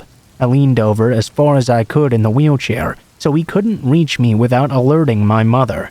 Finally, we reach the bottom, get off, and my mom and I start wheeling over to the beach while the guy just stands by the elevator and watches us as we go. I told my mom what the man had done, and she said she'd make sure we'd do something about it if we saw him again. Well, in fact, after that we kept seeing him a whole lot, always by the elevator as well. He'd make comments about how beautiful my hair was. My mom would nod politely. We'd go into the elevator, and he'd try to play with my hair once again. From now on, though, my mom would move into the way and we'd get off and he'd just watch us roll out. It was creepy, but decidedly harmless. Probably the man just had some mental problems or something. That was until about a month later. We went down to the beach as usual, and this time we didn't see the man at the elevator. We didn't really think much of it, though. Maybe he'd finally gotten the help he needed or whatever. At this point, my mom had to use the restroom. It was quickly decided mutually that I was old enough to take care of myself for at least 3 minutes or so. I was sitting in the wheelchair looking out at the lake and enjoying the sun on my skin when I started getting pushed suddenly. Thinking it was my mom, I turned around to ask her for 5 more minutes. But it was not my mom. Not at all. It was that fucking guy. He began to push me towards the bushes, and the look on his face was completely predatory. I screamed as loud as I could, but the only other people out there were in a canoe out on the water. In that moment, I had to make a decision. I decided if I was going to die anyway, I'd rather it be of a sudden heart failure than whatever this dude was going to do to me in those bushes. I stood up out of the wheelchair and started legging it toward the restrooms. I looked behind me to see if the man was following, and fortunately he was not. He just stood by the wheelchair, looking absolutely shocked. I guess he thought just because I was in a wheelchair that meant I was completely paralyzed all the way. I made it back to my mom, who'd run out of the toilet upon hearing me screaming. We both looked back, and the man was now running away like he had a rocket shoved up his ass. My mom carried me on her back to the wheelchair. Then we rushed to inform the hospital staff. They put a watch out for the man, and for the next month there was increased security all around the elevator on my floor. The man never did come back, though.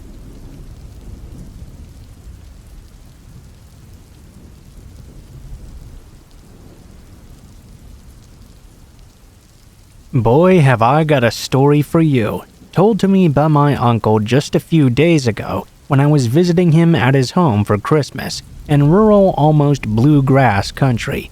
Now, I'm an occasional r/the truth is here reader, and as a city slicker, I was curious to ask my uncle and 2 cousins if they had ever seen anything spooky or that they couldn't explain logically while out in the woods. As for my cousins, disappointingly, neither of them had very many spooky stories at all. They told me about being startled or creeped out a few times by the calls of vixens and mountain lions, but nothing that's unexplained. My uncle agreed that nothing really unexplained happens out there unless you don't really know what you're doing, but he did have a very creepy story to contribute. I like to be clear that this is 100% true and that while my uncle is delightful to listen to, he's not known to exaggerate or lie at all. He's lived an interesting enough life that he doesn't really have a reason to. I'll tell it in the first person. In late winter, maybe spring 1968, I was in my last semester at the U.S. Air Force Academy in Colorado, on my way to Vietnam as fast as I could get there. By that point, I was getting quite bored and I was really looking forward to graduating. I took full advantage of the increased leash we got as near graduates. A couple of times a week or so, I would drive up to a spot I found by the Snake River and fish for a few hours in the afternoons. Well, one Wednesday, I got to that spot at around 2 in the afternoon. I parked the Jeep pretty close to the bank and got to fly fishing. A few hours went by and I had caught a couple dinky cutthroats. So I built myself a fire on the riverbank to cook 'em up for supper before rolling back to school around 9 or so. I was sitting out there by the fire finishing up my second trout. Except for the river, it was completely quiet. I was all by myself and I didn't really see anything unusual. All of a sudden, though, I felt this huge feeling of dread start to creep over me. I could tell something was wrong or something bad was about to go down, but I couldn't quite put my finger on what it was that was making me feel like this. I was almost sick to my stomach. I decided to remain very alert and see if the feeling would just pass me by. If it didn't, I knew I had a little .38 revolver on the passenger seat of my Jeep, just in case, you know. A fishing gun, you see. I kept picking at my trout, mostly just listening for anything moving out in those trees. A few minutes went by and the sick feeling was still sticking around. In fact, it was getting worse and worse. I thought perhaps I'd sensed a large predatory cat stalking a deer or something. They did have mountain lions up there, and those bastards were dead silent on their feet. I knew just because I couldn't see or hear anything in my immediate vicinity didn't mean there was nothing there. I got up, slowly and casually got the .38 out of the Jeep and loaded it up. I sat back down by the fire and put it on my lap. I finished up my trout and hustled to pack up. I finally got myself out of there. 2 days later, Friday, I went back up to that spot to get some fishing in around noontime. I'd fished for hours. I think I caught 3 more cutthroats that day. I was on the riverbank already frying up the fish when a game warden pulled up suddenly. I thought to myself, oh no, now they've got me. You see, I hadn't bought a fishing license at the time. I was going to be graduating and leaving, so I just didn't bother renewing one for that short amount of time.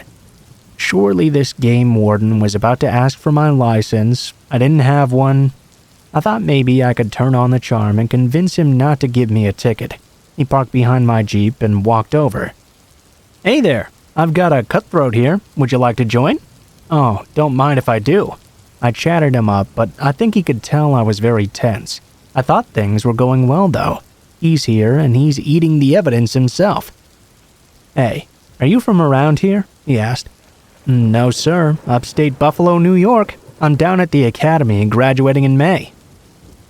Oh, you mind if I take a look at your ID real quick? Sure can, I said and handed him my student ID card. He handed it back and looked back out over the river. Then he looked back at me. So you, get up here much? Sure thing, whenever I can. I've been up here a couple days a week for a while, actually. I was just up here on Wednesday. His eyes sharpened up immediately, and he frowned at me. Wednesday, same spot. Yes, sir, right here. I've gotten real lucky with the cutthroat around here. Say, around what time do you think that was? Oh, I was here for a long while. Left around 4 or 5, I think. I creeped myself out real bad, tell you the truth. I kinda booked it right out of there. 4 or 5, you say? Did you notice anything funny around? See anything strange, perhaps? No, sir, I didn't see anything. I got a bad feeling now, though. He goes on to tell me that right around 6 o'clock on Wednesday, a game warden right on the other side of the river from where we were sitting found a dead body. Freshly dead, too. Reckoned it had just happened. The man's ankles were bound and his hands were tied behind his back. He was shot right through the back of the head. He was bent down on his knees. Somebody had executed him. I never heard what happened after that, or what the outcome of it was, but this being 1968 outside Colorado Springs, Surely it was an early drug trafficking hit. I think that was around the time when people first started bringing large quantities of drugs to that area, so that's the story I've settled on after all these years. I think I must have heard or seen something that tipped me off subconsciously. I must have somehow perceived it when the body was being dumped. I didn't see anything that jumped out, but once again, that doesn't mean that nobody was there. I suspect if I hadn't taken out that .38 and set it down on my lap, something very bad would have happened to me that day. The lesson I learned from this story? Always buy your fishing license.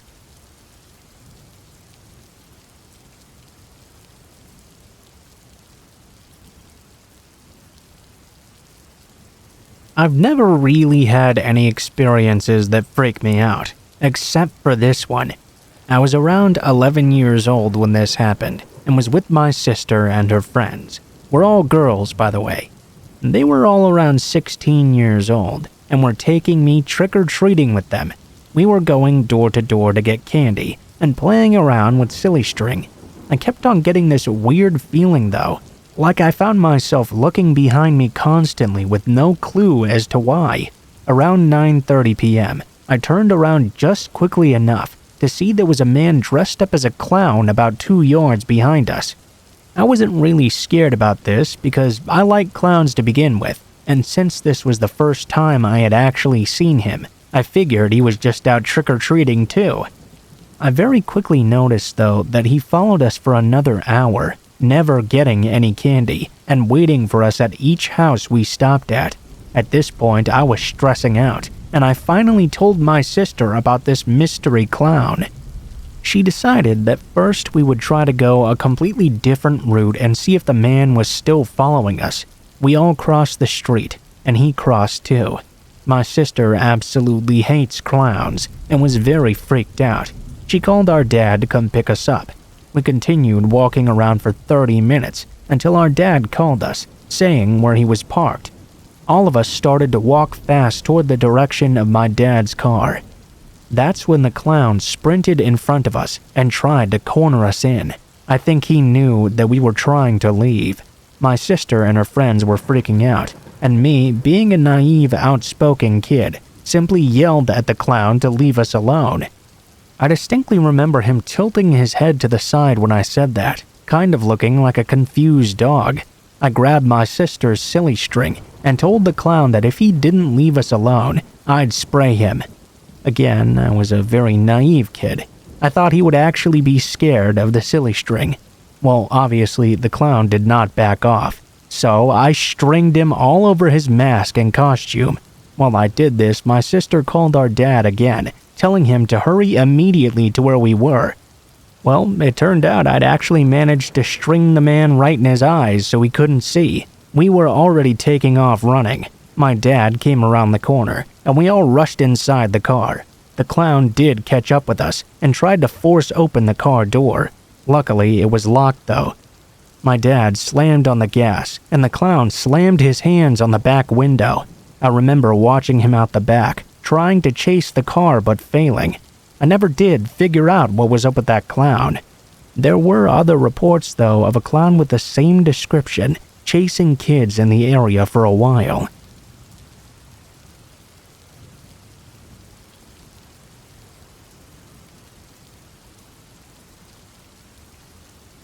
Before anything, a little bit of backstory. I was about 10 at the time this happened, and was visiting my hometown, Ecuador, for the summer. At the time, I knew just about everyone in my small little town, and so did my parents, which is why they let me go on my own that day. We had decided to go for the summer, and planned out for just about our entire stay. One day, my mom and dad were getting ready to go to a wedding, and I was in the house with them. My big sister went over to a friend's house, and my other relatives had already left for the wedding. I was supposed to stay at home alone for the duration. I saw that it was a beautiful day outside though, and decided to ask my mom and dad to go to a park that was no more than 2 blocks away. They were very reluctant at first, of course, stating there would be nobody there to watch after me. I argued though that it was a beautiful day out and there was no way the park would be completely empty. They kept on getting dressed up as I kept on arguing, until finally they gave in to my demands. They said I could go to the park as long as I was back before dark.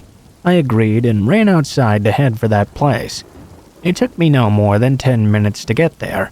I was ready to make a ton of new friends and play around, but oddly enough, it just so happened there actually was nobody else in that park. It looked completely abandoned, which was weird seeing as how this was one of 2 parks in the entire city. It should have been completely packed up. I paid no mind to it though. I believe instead I ran over to a swing set, perhaps a slide. It was 12 years ago, so I can't exactly remember. As I began to play around, I heard a voice call from the distance very suddenly. I could see a clown was on the other side of a gate, motioning for me to get closer.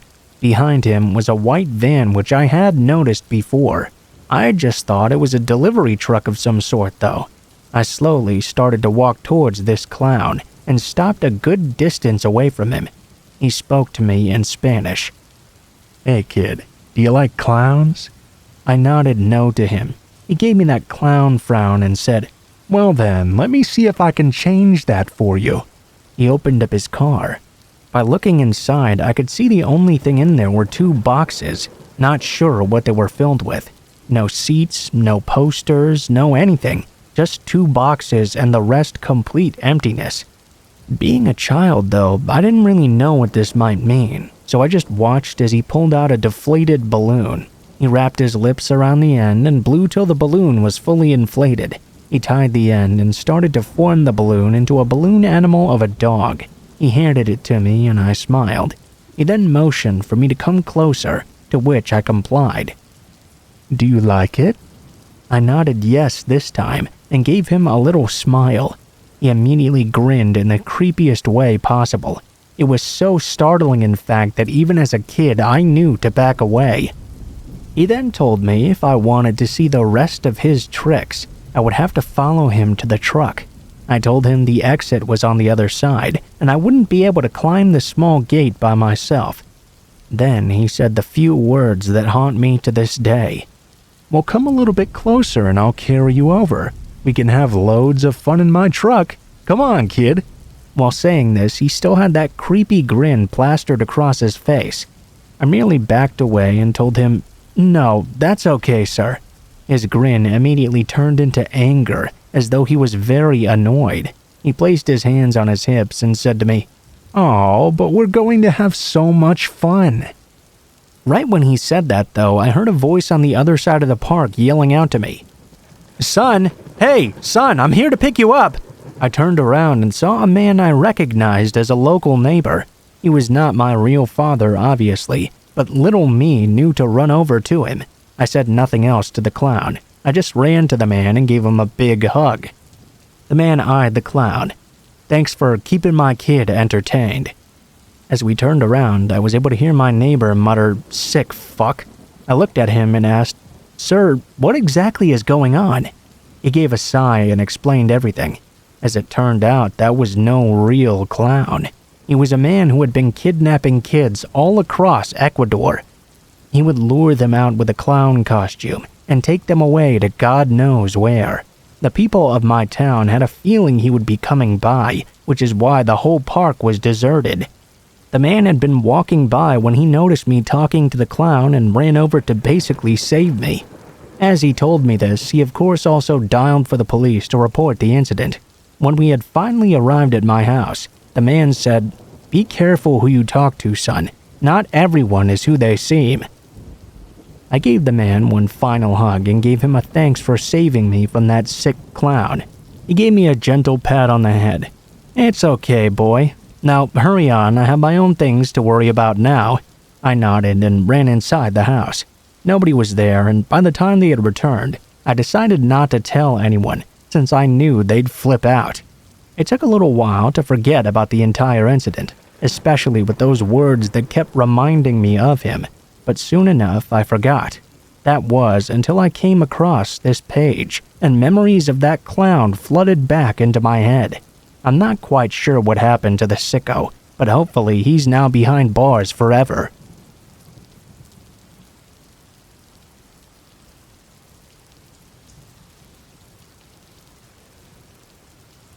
So last night I had a very scary thing happen to me. I'm not 100% sure what this was, but it reminded my friend and I of a clown, so I guess that's what I'll call it. Some background might be good. Last night was New Year's Eve. I'm 22 and I had 2 other friends over with me. A girl who we'll call L, who's 20, and a guy who we'll call K, who's 19. I also had a 6-month-old baby girl who was asleep in the bedroom. I live in a 1-bedroom apartment in a bad part of town. There are many drug users and dealers around here, along with people who have rape and assault charges as well. Needless to say, it's not a safe place at night if you're a woman. My husband was at work, and Kay was fast asleep. Elle and I are both short females, so we had stayed up smoking and listening to scary stories on YouTube. The drapes were open on one of the 2 living room windows so we could watch the moon and stars while talking. Yes, we were both smoking weed, but we both heard the same things at the same time, so we know this was not just in our mind. The apartment was a 2nd-floor apartment. The stairs came up past the living room as the door was on the far side and the window was across from that. This means you could hear anyone that was outside if you were sitting on the couch, as well as anyone on the stairs. So, as I said, we were relaxing and smoking, having a very good time together, when all of a sudden we heard a very loud creaking metal sound. The only thing we could think of was one of those old-fashioned metal tricycles that were big back in the 60s and 70s. This was seemingly confirmed to us when we heard 2 loud horn honks as well. Not like a car honk though, like those old horns you would put on the end of your bike and squeeze the bulb to make the sound come out. Needless to say, she and I were both instantly freaked out. My apartment was set in a little pocket that most people would ignore if they could help it, because they're single-bedroom apartments filled with mostly stoners. So to randomly hear a horn-honking tricycle outside was instantly scary. The creaking sound got closer, and we realized we had never locked the door. I realized in that same moment that you could clearly see only the 2 of us girls alone on the couch, since Kay had passed out from smoking. Elle whispered that the door was unlocked. As I was getting up to fix that very same issue, I stepped over Kay quietly. She and I were both freaking out but trying not to wake him or the baby up. Our bottom lock didn't work due to it being broken, so only the top lock did. I tried my best to lock it quietly, but as I touched the cold metal, we heard something take about 3 or 4 steps quickly and quietly up the stairs, as if whoever was coming up was trying to stay very quiet. My eyes instantly went wide, and I clicked the lock into place, which made a very loud noise in that silence. Instantly, the sound of the steps stopped. She and I looked over to each other panicked. I crept back over to the couch, trying not to have a panic attack. As soon as I reached it, Elle whispered something to me. I don't remember what, because after the moment she spoke, we heard that metal creaking sound of the wheels turning once more, now leaving from the front of my place. Then the 2 honks happened once again. Then one final time, a tiny bit further away. She and I rushed to the window that was about 2 feet away, looking out into the dark to see what was going on. We couldn't see anything, but it's not like you could see much from the window anyway, due to how the building sticks out on the right and from the left there was an overhang. Really, we could only see the parking lot. I started to mutter to myself, "Fucking clowns honking there." I was cut off by the honking once again, suddenly louder as if they were turning back around. Needless to say, we closed the drapes up fast and hid on the couch. Neither of us were willing to go out and see if the person was still there, so we don't know for sure what that was all about. I don't care if it was a ghost or a demon or a normal clown or even just a stoner or something. It was very scary, and we both felt in danger from this experience. For as long as I live, if I never hear that creepy metal creaking again, it will be way too soon.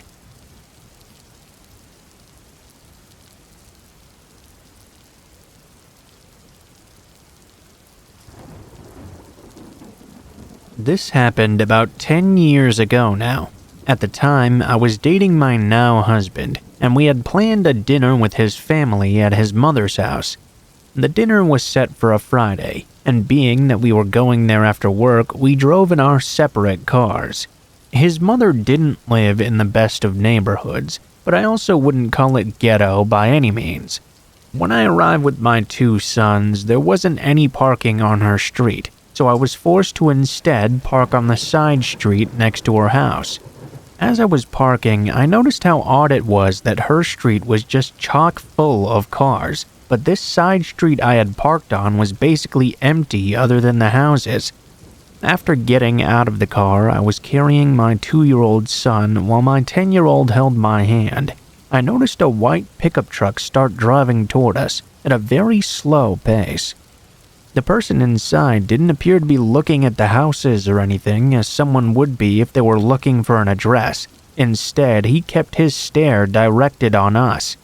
As I kept walking to turn the corner to my mother-in-law's house, the man drove right past us, never once taking his glare off of us. I locked eyes with him as I went into protective mommy mode. He turned away and kept on driving. After a few hours, it was late and dark outside, and we were all just about ready to leave. My 12-year-old stepdaughter wanted to ride home in my car this time instead. I told my husband it would be fine and I would just meet him at home since he was still saying his goodbyes, and he wasn't completely ready to leave yet. As we walked over to the car, I had my 2-year-old I was carrying while my stepdaughter and son were now walking next to me. As we turned the corner though, I saw my car, only to see the same white truck parked right behind it now, with the creepy guy in his car with his truck still running. There weren't any other cars parked on this particular street either, so there was no reason he had to park directly behind my car. I told the kids to be very careful and stay close to me. As we started to get closer, I could see his eyes lock in on mine. Neither he nor I was going to look away. I could see pure evil on his face. His expression never changed, and his eyes started to make the hairs on the back of my neck stand straight up. At this point, the kids also took notice of this man and started to get scared. For a split second, I questioned if I should just walk back to my mother-in-law's house, but for whatever reason, I kept on walking to my car. As I got to the back passenger side to open the door to put my son in, the man reached out his rolled-down car window to unlock his driver's door, all the while not taking his eyes off me.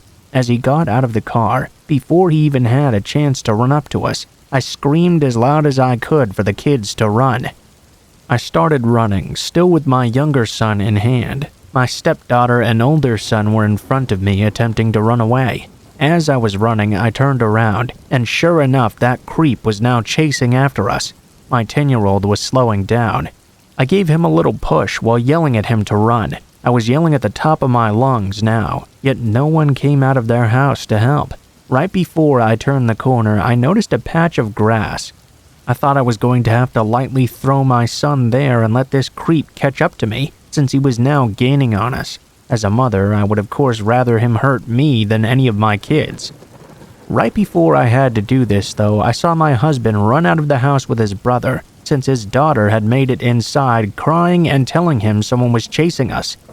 They ran out, and the guy took off before they could even get a glimpse of him. The creep left his truck running, and he was now nowhere in sight. We called the police, and when they examined his still running vehicle, they found his wallet, rope, and Clorox right in the front seat. The cops said whatever he was planning was not good. They eventually did find him hiding underneath a car in a neighbor's driveway. They asked my stepdaughter and I to identify him. We were so shaken up that just seeing him again made us upset. The man was then taken away, and I couldn't sleep for days after. I found later after his arrest that his fingerprints came back as a suspect in an unsolved murder. Even after all these years later, it still scares the hell out of me. I can't imagine what would have and could have happened to us that night, but thank God nothing did.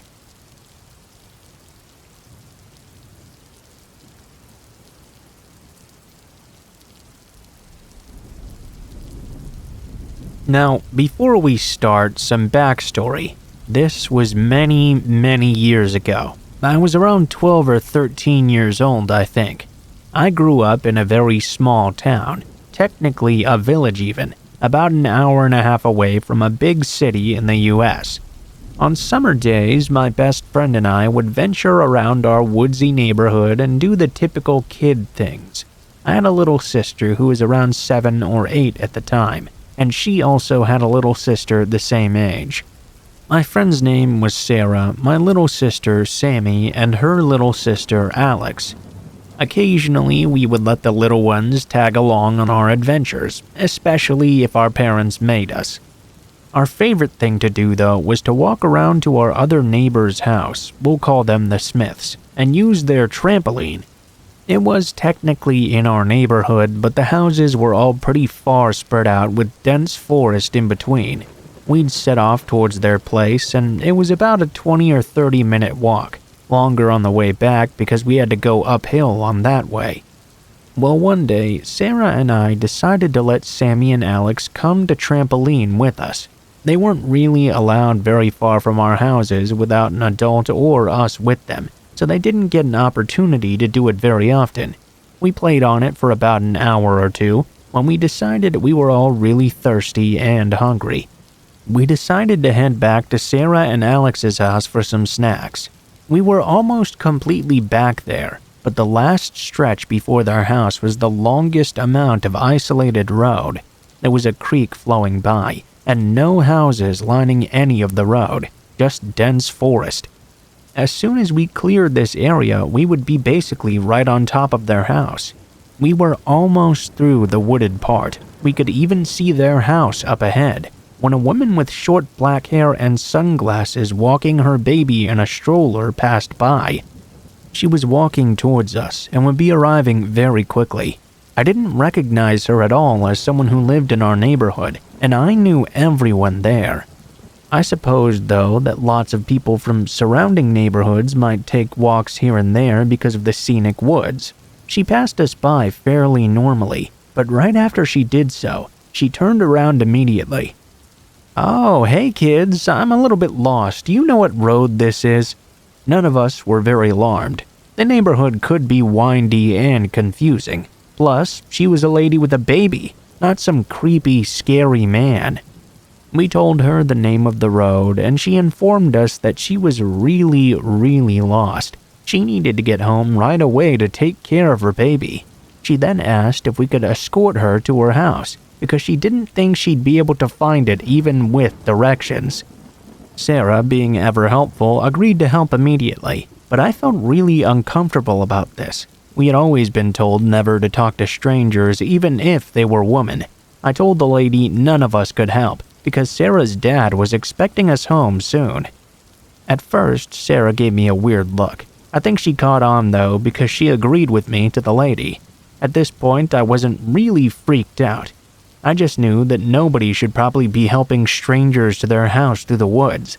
I went to step in front of the younger two. They were trailing behind us, and I wanted to push them forward so we could start walking away immediately. In my efforts to do this, I had to step a bit closer to the lady, and from the point I was at, I could get a good look into her stroller. My heart immediately sank. The baby was clearly a fake. It was a baby doll, wrapped up in blankets. I could still see the sheen of the plastic, though. At that point, I didn't know what to do. I mean, who's been in this situation before? I found myself screaming at everyone to run. I made sure Sammy and Alex were ahead of me, and we sprinted for their house. Her dad was working in the garage on something. We ran in out of breath and sobbing. I quickly just told them there was a lady trying to get us to go home with her, who had a fake baby. He grabbed a golf club from his caddy that was lying out, and told us to get inside the house. We all went inside. A few minutes later, her father returned. He said he was heading towards the lady when she spotted him. She had already been on the phone with someone. Out of nowhere, a white van screeched up. She threw the stroller in and they sped off together. It was definitely a really creepy experience. I don't know what that lady's intentions were, but I know they were not innocent. It truly scared the shit out of all of us. We didn't wander around that neighborhood nearly as much after, and when we did, we were always on the lookout for anything suspicious.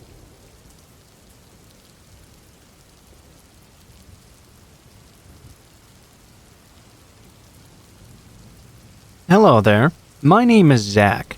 The reason I'm here is to tell the story of some events that really creeped me out in the past. Now, this all started in the summer of 2015, back when I worked at the Walmart of my town pushing around carts.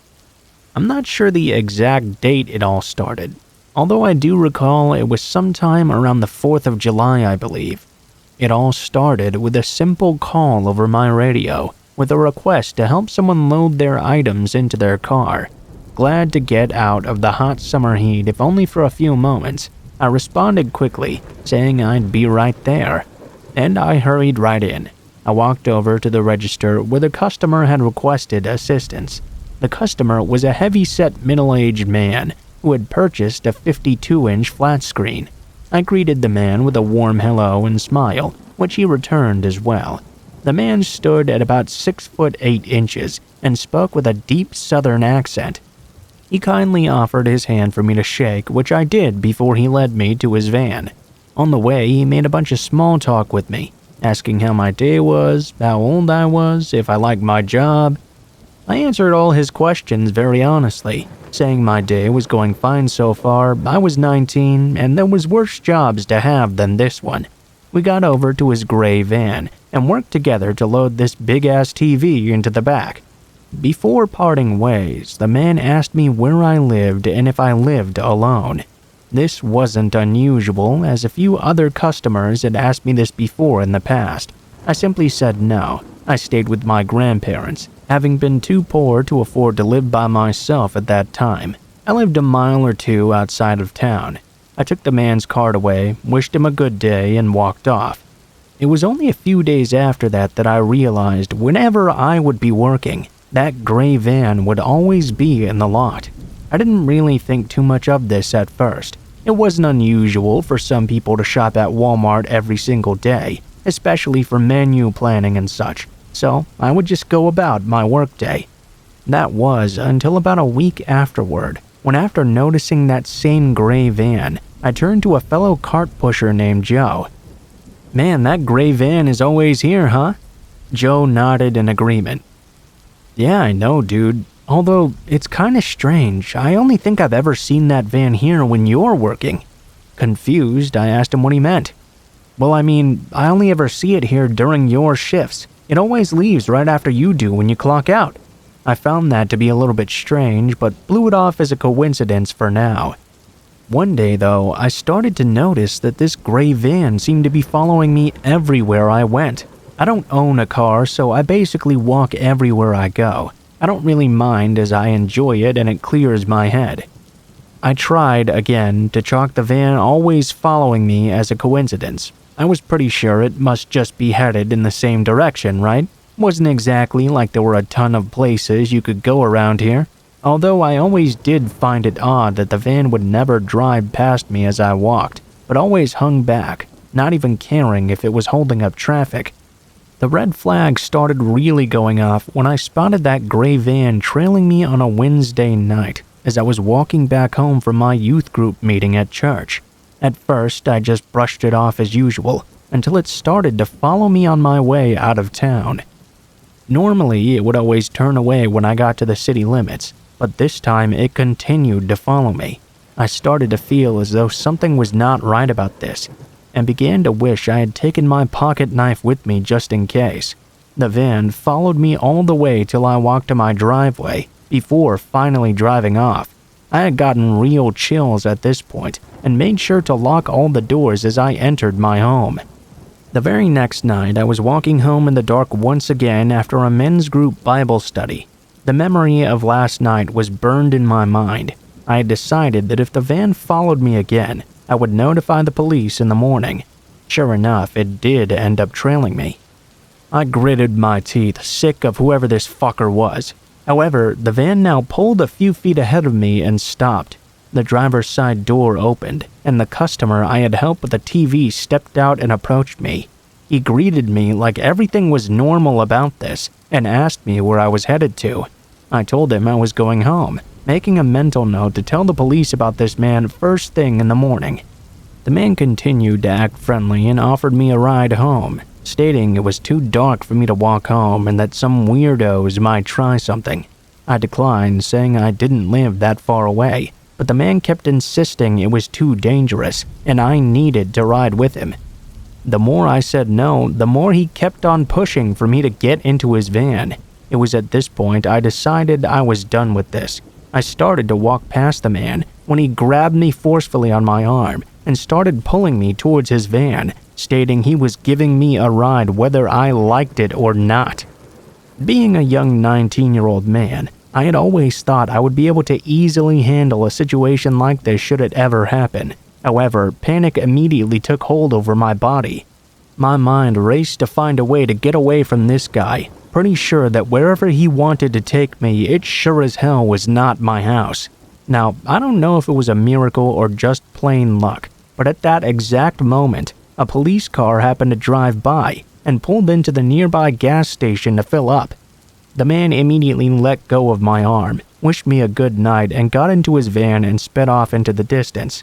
I decided to talk to that cop right then while he was getting gas, telling him about what just happened and the past events.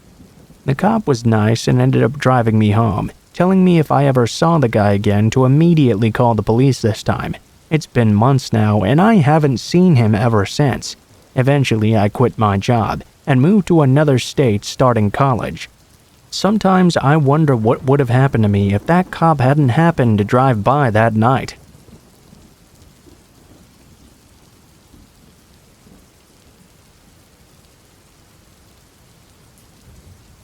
Since I was trapped inside all weekend, my family and I started bringing up random stories, and my mom reminded me of a very creepy thing that happened when I was about 7 or 8. This was back when I lived in the city. Now I live in the suburbs. My mom and I were going to the dollar store because she wanted to get some cheap decorations for some holiday. I don't exactly remember which one it was. Anyway, we walked into the store, and she was grabbing her decorations and slamming them down in her cart. I was getting extremely antsy, so she told me I could go to the toy aisle and grab something, but only one thing. She made that very clear. I happily ran into the toy section and began searching all the Barbies I could choose from. As I started looking, though, I could tell that there was someone behind me. I moved forward because I thought I must have been blocking the aisle in my excitement, but the person behind me didn't move at all. I turned around, only to see an older man with a balding head and reddish-brown beard staring down at me. The man didn't say anything, and neither did I. He stared at me like he was extremely angry with me, glaring into my face. He reached his hand out and put it down on my shoulder. I froze immediately. I was a very shy kid, so I turned bright red, grabbed a random Barbie, broke free, and ran back to my mom. I didn't tell her what happened, though. I just stood with her as she continued to shop. I kept on searching around because I had become very paranoid. What did I do? Why was this man so mad at me? I didn't really understand what had just happened. My 8-year-old mind started to forget it, though, while my mom continued shopping. When she was done, we headed over to the checkout and hopped in line. I was staring blissfully at my new Barbie when I saw that man get in line right next to us. The way the dollar store lines are set up, there are 2 lines next to each other with 2 checkout desks that face each other. The point is, he was now only a few feet away from me, looking directly at me. I started feeling uncomfortable, because this man was once again staring angrily at me. He was in line with his things, but he never broke his stare on me, even when the line started to move. The way he was looking at me was just giving me chills. I could feel my heart pounding in my chest. I started to tear up because I was very sensitive, and I started to freak out. My mom noticed I was getting upset and asked me what was wrong.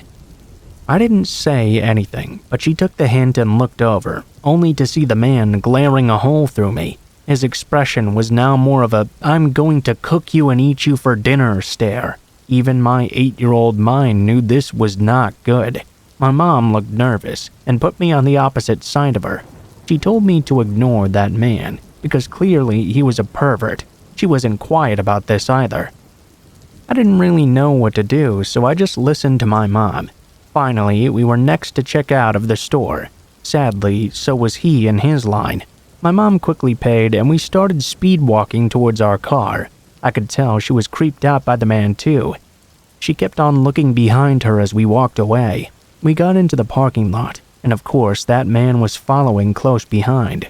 My mom was not shy at all. She would make a scene and not even care. She was tough as nails. As the man continued to follow us, she finally turned around. "Hey, pervert! Why don't you fuck off and stop staring at my daughter?" My mom was the type of person that was going to get herself in trouble one of these days, because she didn't know if that man had a gun or a weapon, or what he would do when she said that. Anyway, the guy immediately stopped walking, but kept staring so intensely. It was insane how well I remember his face now. His eyes looked like they were about to pop out of his head.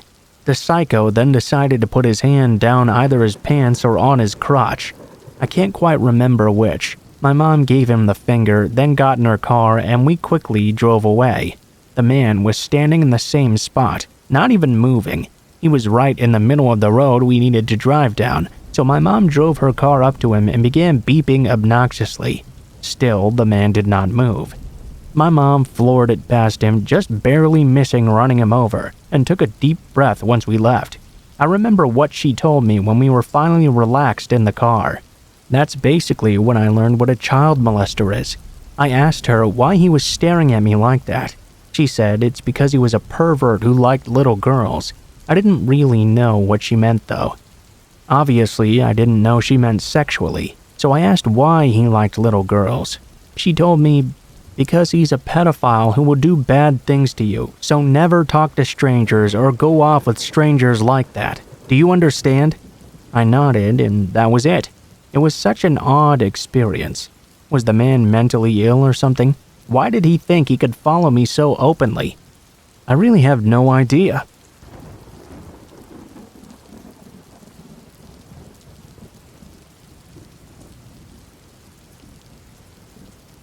I worked as a Walmart cashier for a little over a year or so.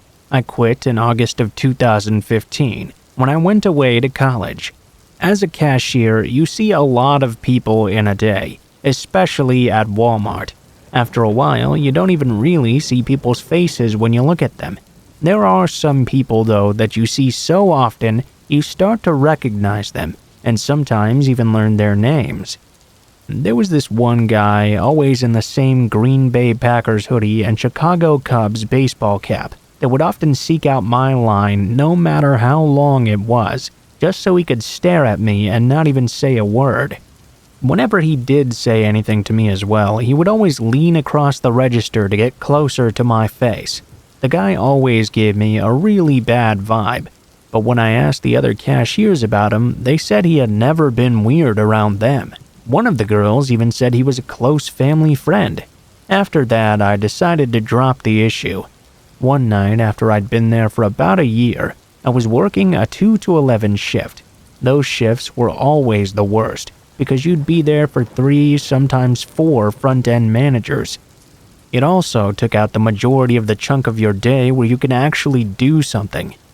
So, I'm down on the self-checkout. It's about 10:15, so I'm counting the minutes until I can shut it down at 10 till 11. The creepy guy comes in the front door and makes a beeline for me at the self-check podium. When I see him come in, I instantly got nervous. "Hey, can I still buy a phone card and electronics?" I told him I only worked as a cashier on the front end, so I didn't know anything about electronics. He could always go over there and check though. He seemed extremely peeved by this answer, but he did walk away without another word. 10 minutes later, he came up with a prepaid phone card and said there was no one at the register in electronics. I activated his card for him and handed it over to him, telling him to have a good night. He pushed his card back at me without saying a word. "Is something wrong, sir?" "These minutes aren't on my phone yet, are they?" I was confused by this statement. Of course they weren't. He'd just bought the damn thing. I shook my head and he waved his card in front of his face. "Well, why the fuck are you standing there? Reactivate my phone." When he talked, he was so close to me I could smell his bad breath. I wanted to put in a call to a CSM so someone could come down and help me. This is where I should probably mention that I'm about 5'3", and this guy was like 6'5".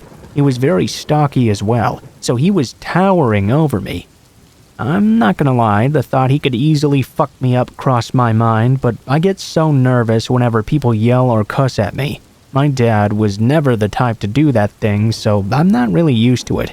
I took the card out of his hand. He slammed his cell phone down on the scanner.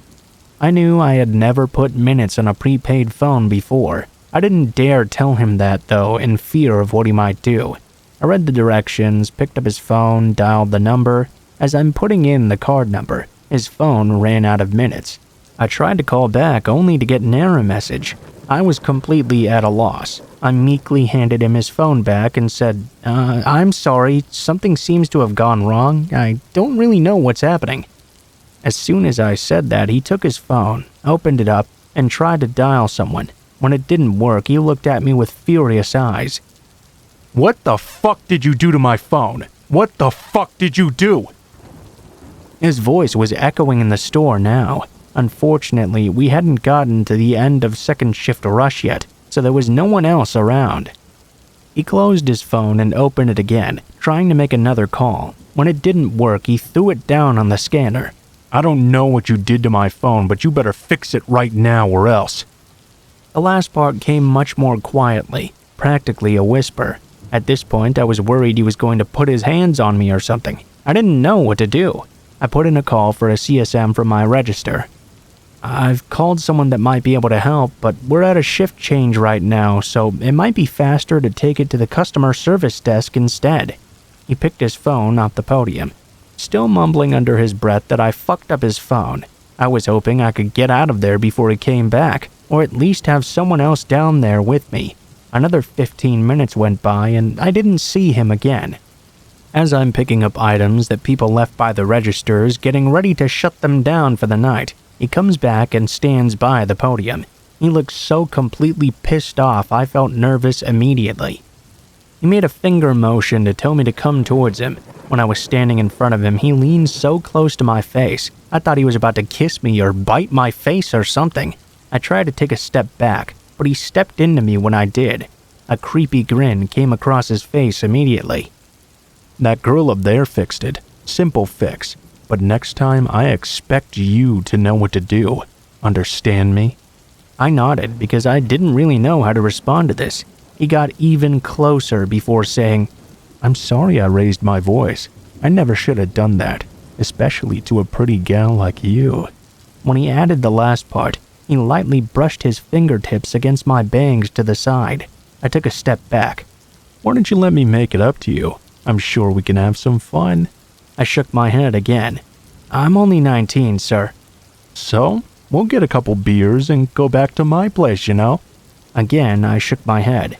No, it's really okay. I'm not much of a drinker. I have an early day tomorrow anyway, so please go. Obviously, he was displeased with this answer. Well, tell you what. I'll just wait over here by the door in case you change your mind. I smiled at him weakly and told him to have a good night. When I saw him walk through the security things, I quickly shut down the registers and signed out of mine. I ran over to a CSM to tell them about the entire thing. The third shift CSM looked at me like I was lying when I finished. I know that man, he wouldn't hurt a fly. He doesn't have it in him, you're just being dramatic. She turned to another older cashier behind her, shook her head and mumbled, teenagers. I asked if I could have someone walk with me to my car. They told me that management was in a meeting, and the security guy had gone home already. I clocked out and went to the bathroom. I waited in there for about 10 minutes before coming out and attempting to go to my car. When I walked around the corner through the security things, he wasn't sitting on the bench right there like I had been expecting. I relaxed a little bit. I realized instead he was standing just outside the door, far enough away to keep it from closing, smoking a cigarette. He had his back turned towards me. Luckily, I never went out the front doors. I always went down the corridor and out the side. I quietly closed the door behind me, so maybe I wouldn't catch his attention. I started rushing to my car, which fortunately was very close to the building. As I was speed walking away, I could hear him shout out from behind me, "Hey, why are you avoiding me? Come here now!" At this point, I took off in a full-on sprint, which was not easy because I was wearing Sperry's, so it was kind of like running in clogs. I got to my car, hopped in, locked the doors as I was starting it, and didn't even bother with my seatbelt. By that point, he had made it almost all the way to my car, and was still yelling at me. I took off as fast as I could, and took the longest way home, with the most twists and turns I could find.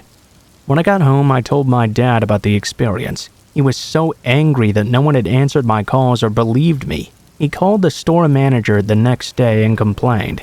I was never contacted about his complaint. From that night on, though, whenever I saw that guy, I would run to the bathroom, or if I couldn't get away, I would put out my lane closed sign and turn off the lights so he couldn't get in. You always hear people talking about the people of Walmart as being trashy, but they never tell you that a select few are scary as hell.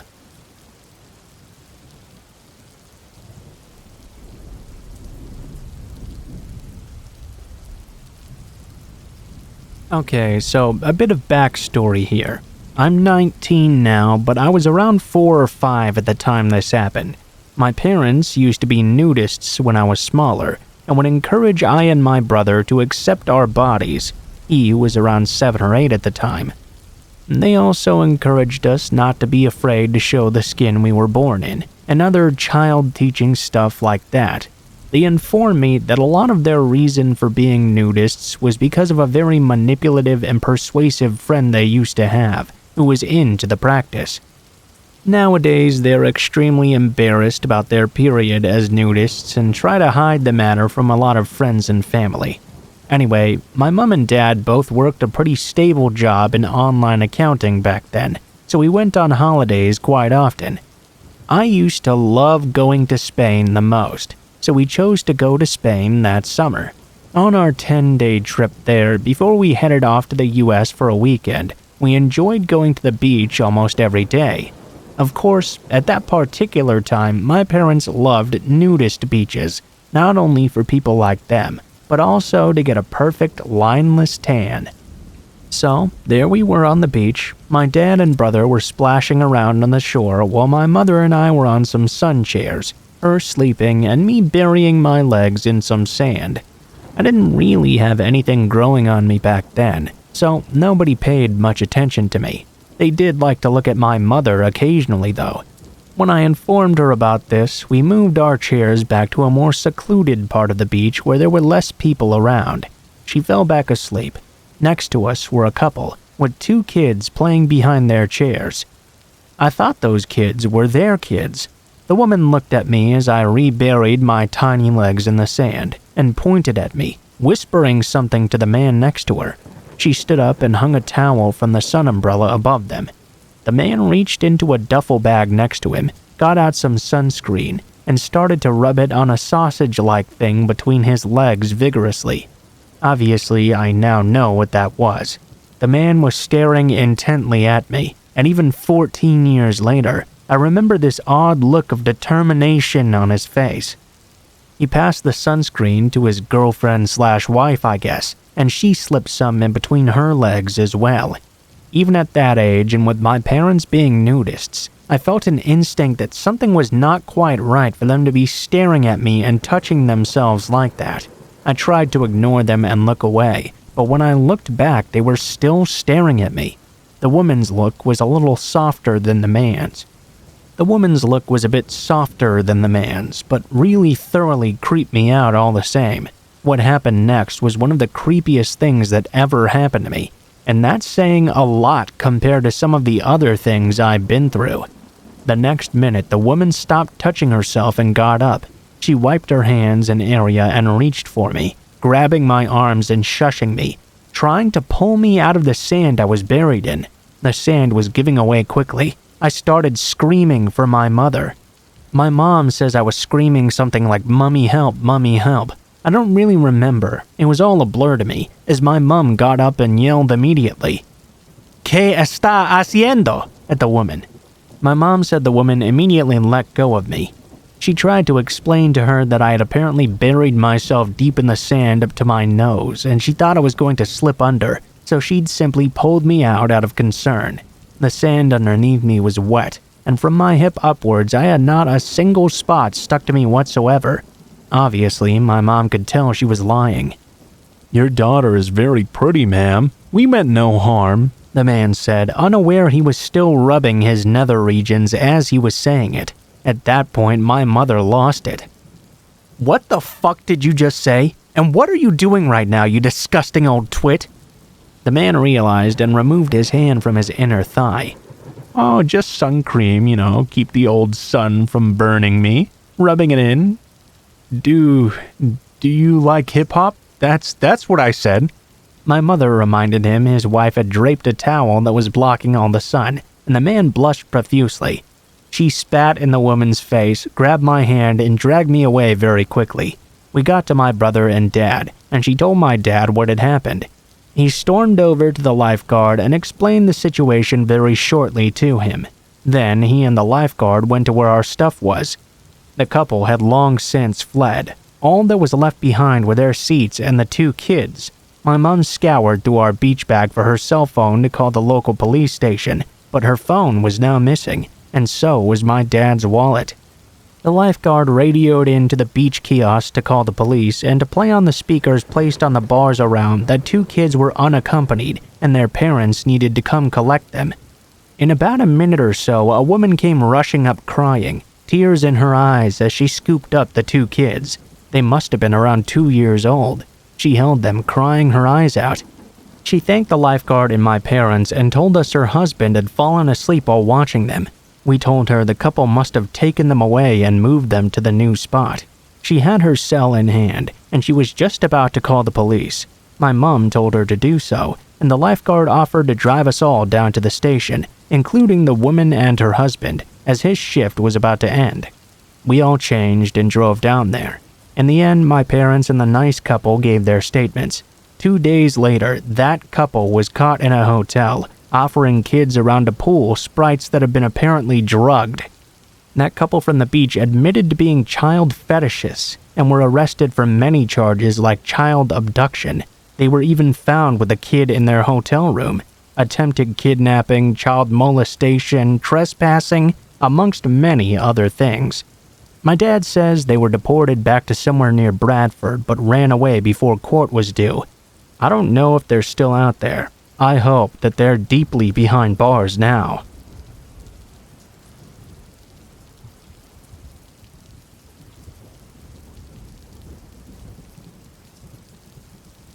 Okay, so this happened to me last night. It was 11:30 p.m. or sometime around there at least. This highway was under construction, 1 lane and 2 concrete walls on either side of me. There was this huge truck in front of me and I couldn't see past him at all. We were going about 70 miles per hour and there were no vehicles behind me. All of a sudden this guy locked his brakes in front of me, so I came to a stop behind him. I didn't really think anything of it. I just thought maybe another vehicle had stopped in front or something. We continued on our merry way, only to stop again a few minutes later. I still didn't think anything of it yet, due to the fact that I couldn't see past his car at all. At this point though, the road widened to 2 lanes, shoulder and regular. I pulled into the shoulder lane to see past him. I could see there was not anybody else in front of him for miles. I pulled back into my lane and he stopped yet again. I was starting to think this was really weird. After a few minutes of this, the man began to weave in between the 2 lanes. He'd keep on stopping in front of me, forcing me to stop as well. I grabbed my phone at this point and dialed 911 in, but I didn't press the call button just yet, as the truck in front of me had begun driving normally. Now, I own a Volvo racing vehicle, a V70R, so whenever I get into a situation like this, like huge traffic, start-stop, I put one hand on the steering wheel and one switching gears manually. I set my phone down for a moment to get up to speed. We get up to 70 miles per hour once again, and I pick up my phone.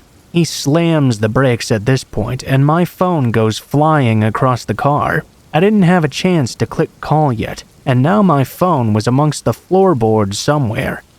The man just keeps stopping and starting again, getting up to 50 sometimes before he'd stop on a dime. At this point, I thought that if there was a car behind me, they would have definitely rear-ended me multiple times. Now, I understand at this point you're probably wondering why I didn't just pass this guy by.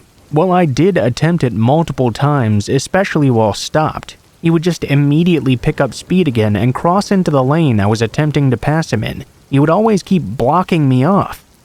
I decided to try again one more time when we got back up to 70 though. I gained the courage to pass him by and got about halfway up his truck, about 3/4 of the trailerway, before he rapidly began to turn to the right. Not slowly or gradually, but immediately as soon as I began to pass him, I slammed on my brakes. I couldn't slow down any faster. I knew if he hit me at this point, I would go into the concrete wall and go airborne. I was trying my very best to avoid that. I was only about an inch away from taking out my left view mirror. I was that close to the wall. His back tires just barely missed me. They were only an inch or so away. Thank God I hadn't been going any faster and didn't make it any closer to the cab, because if I did, I don't think I would have been typing this up. I was pretty sure at this point his goal was to kill me. A few minutes after this, it finally split into 3 lanes, and I passed him by, speeding off into the distance as fast as I could. I really don't know what was wrong with that guy.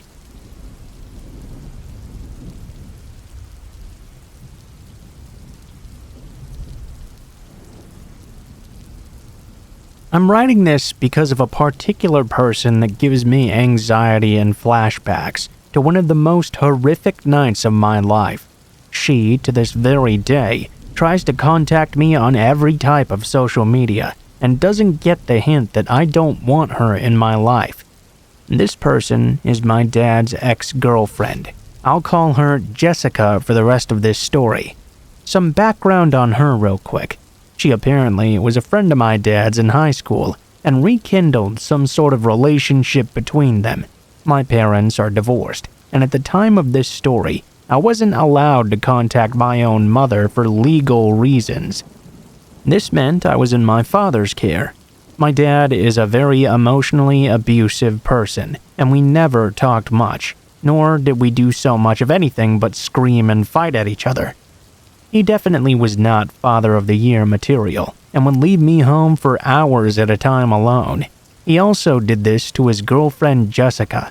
Now, Jessica was not the sweetest person either. She had this attitude about her that just screamed, "I'm better than you." She really thought she was the hottest woman in the entire world, even though she looked so plain. She would constantly start drama with the other housewives in the neighborhood and gossip about them. Sure, some days she was a nice person, but others she was even more loathsome than my father. She and my dad would constantly fight over the way they treated each other. I didn't really pay much attention to it, but it would eventually all come down to a boil. It was the week of my 16th birthday. My father was in California to deliver some person's horses for a horse show or something, so he couldn't be there at the time.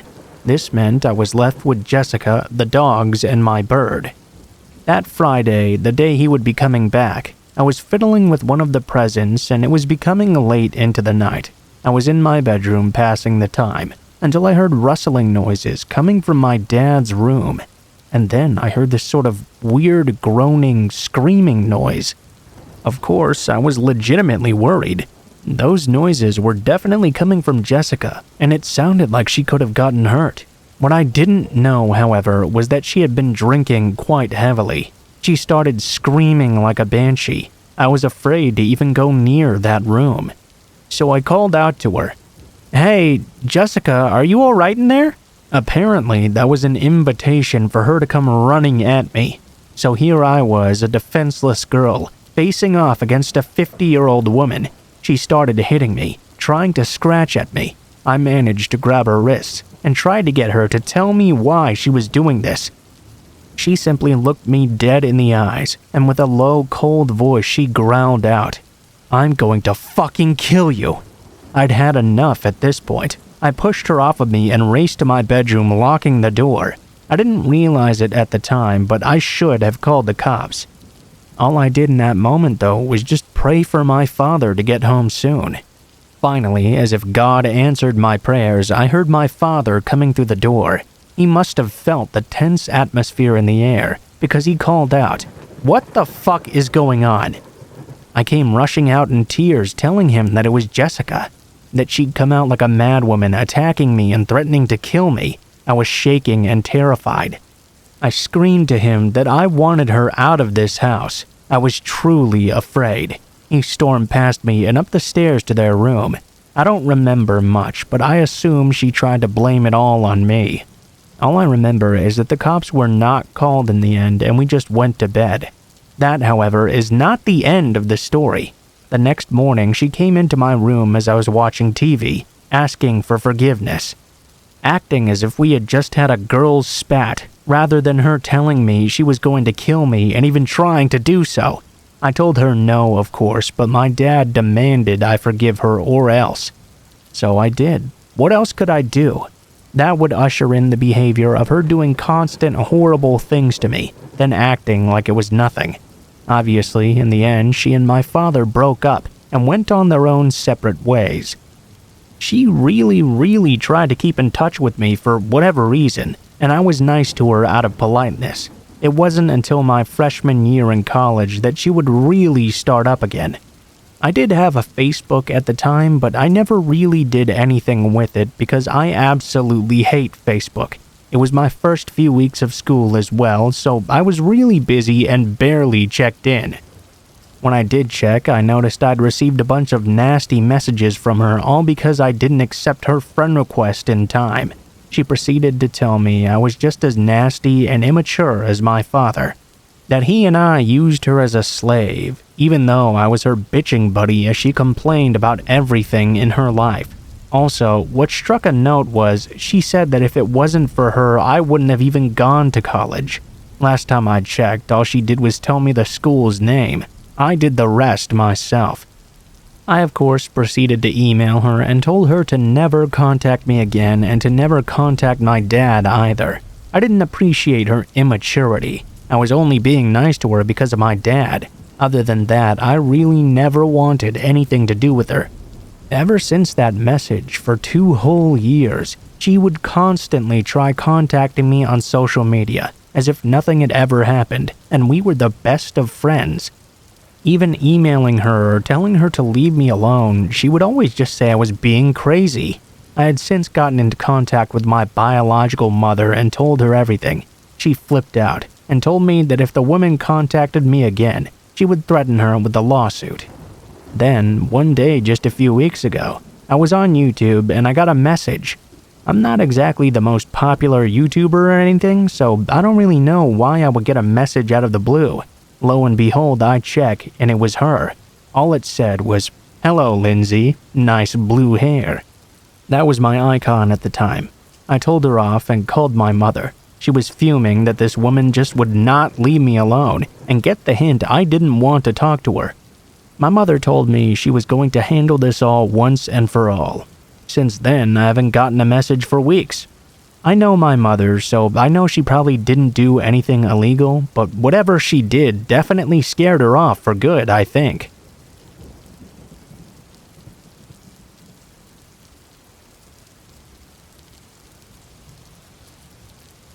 When I was a sophomore in college, I lived in a small but beautiful historic studio apartment in a small East Coast city that had somewhat of a reputation for crime and danger. The neighborhood I lived in, however, was usually considered one of the good neighborhoods. It was close to the city's university and was mostly all students living there, especially on the street my building was on.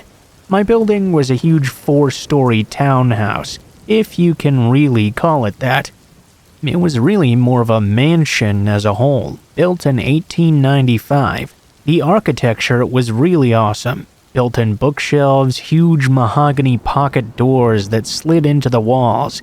Anyway, the building was not exactly in mint condition, and my landlord, well, he was pretty lazy. He would come by and check up on things, sure, also make promises to get stuff fixed, but he would never really get around to doing much of anything. The apartment I was renting was on the first floor, my front door immediately on the left as you walked in the building's door from the street. Now, this door was the building's front door, which opened from the street to a small lobby area, with only one other door in it, mine. There was a staircase going to the other apartments upstairs. It was huge, heavy, and was never locked. In fact, I don't even think you could lock this door. It wouldn't close all the way because it was so heavy. Basically, the door to my apartment was wide open to the street. I'd asked my landlord countless times to please do something about the front door, but he would always say he would and then never do anything. Well, one night I was getting home from work and it was very late, about 3:45 a.m. or so. I worked as a pizza delivery driver at a place that was open really late every night. I was just sitting on my couch watching a little TV to unwind before I went to bed. I had also gotten totally naked, something I loved being able to do in the privacy of my own abode. Anyway, not 10 minutes since I'd gotten home and sat down, I hear 3 slow knocks at my door. I'm thinking to myself, who the fuck would be at my door at this hour? What could they possibly want? Why didn't I hear the building's main door open like I usually did? Young and naive, I was half scared and half intrigued. I quickly slipped a robe on and crept towards the door, which, by the way, was literally right next to the couch where I was sitting. At this point in time, my door didn't have a peephole, so I had to kind of just take a leap of faith and open it slightly. When I did so, I could see a tall, emaciated, middle-aged man staring me down with low eyes and a grin. He was wearing all black, many layers, with a big black trench coat as well. The very first thing he said to me was, "Can I come in?" With the door barely even open, I got a deep pit in my stomach immediately. No. What do you want?" He just stared into my eyes for a moment, clearly disappointed. "So, I've seen you around." He started to grin again. The pit in my stomach had evolved to a churning sensation, and I was starting to get nauseous. "Yeah, I've been watching you, and I like the way you look, too. So what, you gay? Bisexual?" "I don't know what you want, man, but it's late and I'm going to bed." He kinda nodded and lingered around for a second as I did, watching to make sure I saw him leave the building. Once he did, I closed the door, locked it, and stood there with my hands still on the knob for a good minute or so at least. After I'd snapped out of my shock, I ran over to my couch and pushed it up against the door. I ended up sleeping on the couch that night, even though it was right there. It just made me feel safer, like I could hear if something happened, you know? Well, nothing happened that night. It wasn't until about a week later, on one of my nights off from work, that I was sitting around my apartment winding down after I'd just had some friends over. All of a sudden, I could hear this weird rattling noise coming from across the room. I turned off the music I was playing to find out that it was coming from none other than my front doorknob. I looked at it for a moment confused when I saw both the knob and top lock were jiggling. Someone was trying to get in. Almost like a deer in the headlights, I was kind of frozen there, staring at them wiggle and shake, until I started to see the top lock actually budge and start to turn. I leapt up from my chair immediately and soared to the door, grabbing tightly onto the lock and forcefully twisting it back. The jiggling of the lock and knob stopped. Whoever it was clearly knew I was now there. It was only a second though before they started struggling again, and I had to use all my might to keep it locked.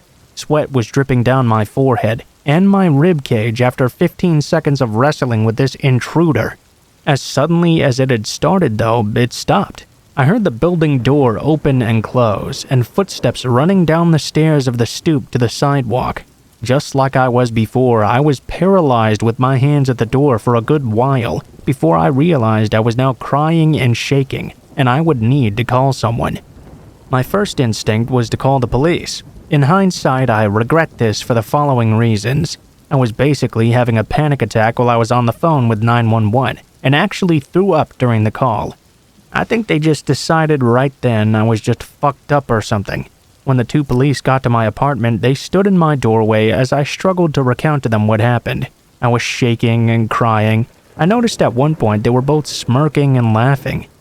One of them goes, "It reeks of marijuana." I basically argued with them after that. Long story short, they just ended up confiscating a bunch of shit from my apartment and basically turning the entire thing into a mini drug bust. They said they weren't gonna charge me with anything, just take all of my shit. Nothing about this attempted break-in besides, "Keep your door locked." I was so devastated and felt helpless.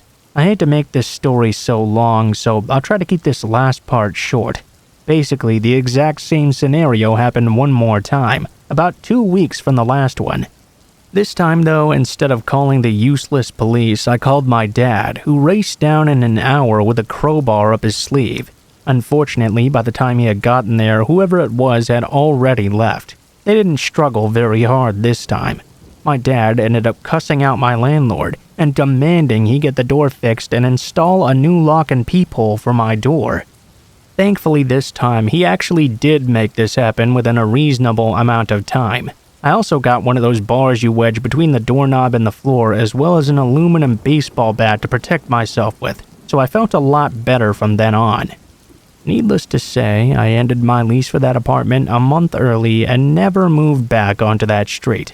I never did find out for sure who was trying to pick my locks, but I'm pretty sure it was that guy who had come to my door that first time.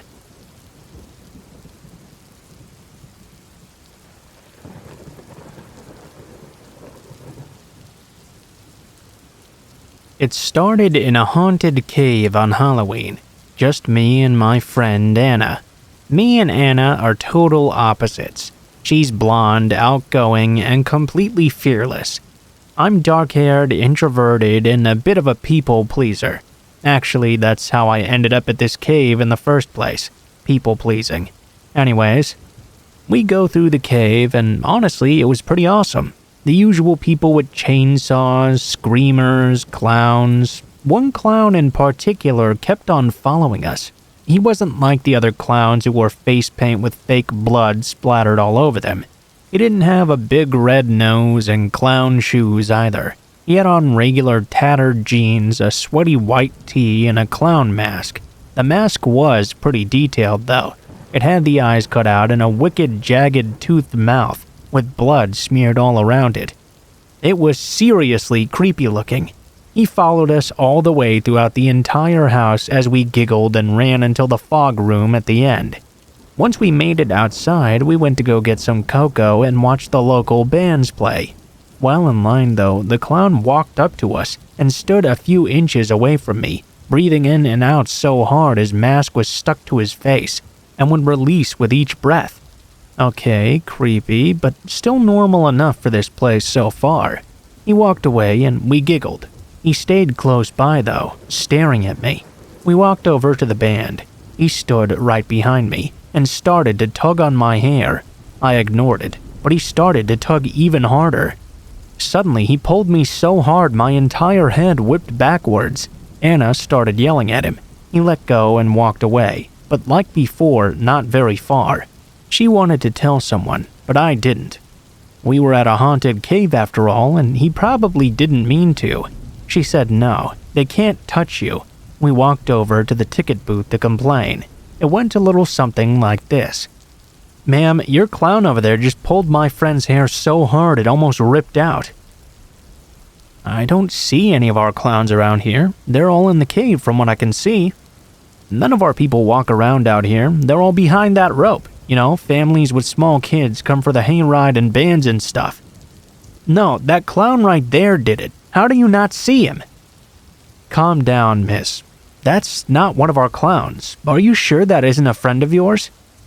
I just wanted to leave at this point. The clown was still staring, I was now missing hair, and this was no longer fun. Fearless Anna decided to confront this clown. She marched right up to him with me behind her and demanded he take off this mask. He didn't speak a word. He just looked at me. He reached out his hand, but I refused to touch him.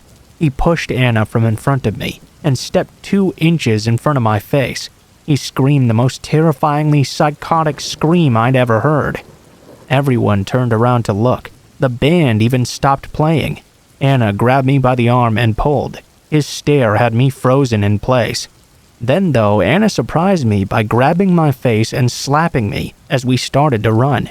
I looked behind. I could see he was still standing there staring at me. Everyone just went back to what they were doing like it was nothing. We got into the car and peeled out of there. Anna kept saying we needed to get the police right away. I told her it wasn't that big of a deal. It was just a weirdo at a haunted cave. No hard feelings for the slap. I guess I was kind of too scared to act. Then though, she said something that made my blood run cold. The man had a knife. That's why she slapped me and pulled me away. Not from the fear of being screamed at. She saw him holding a knife in his hand. We contacted the police, but they didn't take us very seriously. Now I'm afraid to go to haunted attractions at all. Not because they're particularly scary, but because you can never really tell if someone actually works there or if they're there because they fit in so well.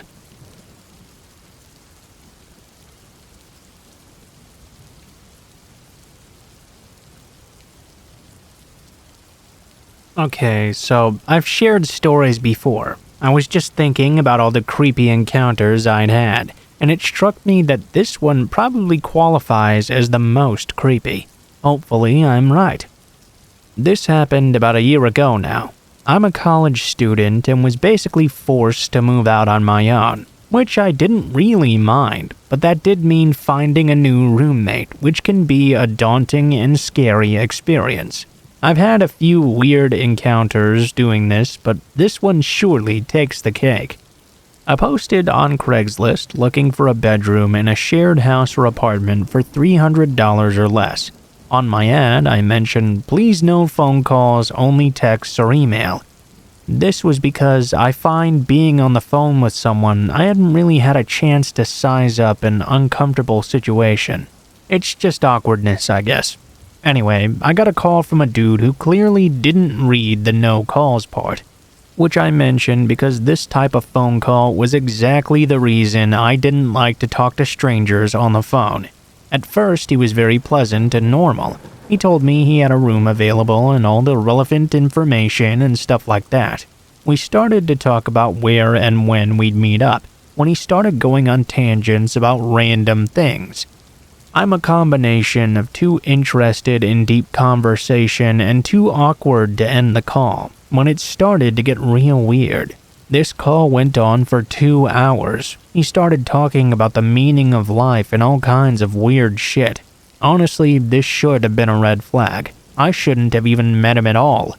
Of course, I also should have grown a pair and just told him I needed to leave. It ended up that he wanted me to meet him at his place and show me the room. I've since learned that you should really insist on meeting in public first. I got to his neighborhood and it was completely run down on a level that made the ghetto I grew up in look like a mansion. Saggy front porches, hot cracked concrete, sad people with old beat-up Lincolns. You get the picture. His house blended right in. The yard was seriously overgrown, and the front door didn't work at all. I went around the back and just looked at the guy standing in the doorway. I saw the kitchen behind him, and it was enough to make me realize I wanted to leave right away. No way in hell was I going in there.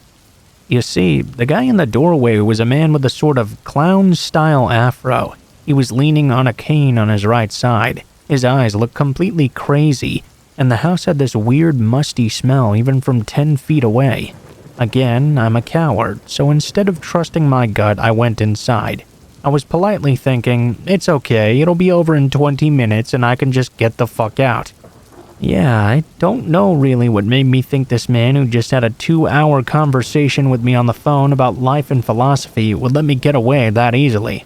He took me up this flight of creaky steps into a small bedroom with no door and only a mattress on the floor. No way in hell would I live with a 40-something man with no door on my bedroom, but it was a moot point already. I'd made my mind up before I even saw this slave room. I wouldn't have lived there for free, let alone for $200 a month. Things then got real weird. He tried to hold me hostage at this point. I think the man was mostly lonely. He talked about how some of his family members were millionaires. He started to get delusional. He told me about an 18-year-old girl that had also checked out the room and tried to fuck him, how his mom hated white people. It sounded like he sympathized with her as well. I was white, by the way. Obviously, super uncomfortable. Eventually, I was able to find a break in the conversation and flee. I was never so happy to leave a place in my entire life. I don't know if he was necessarily a bad guy or anything, but seeing the area, the room, and everything, it really gave me a bad vibe, you know?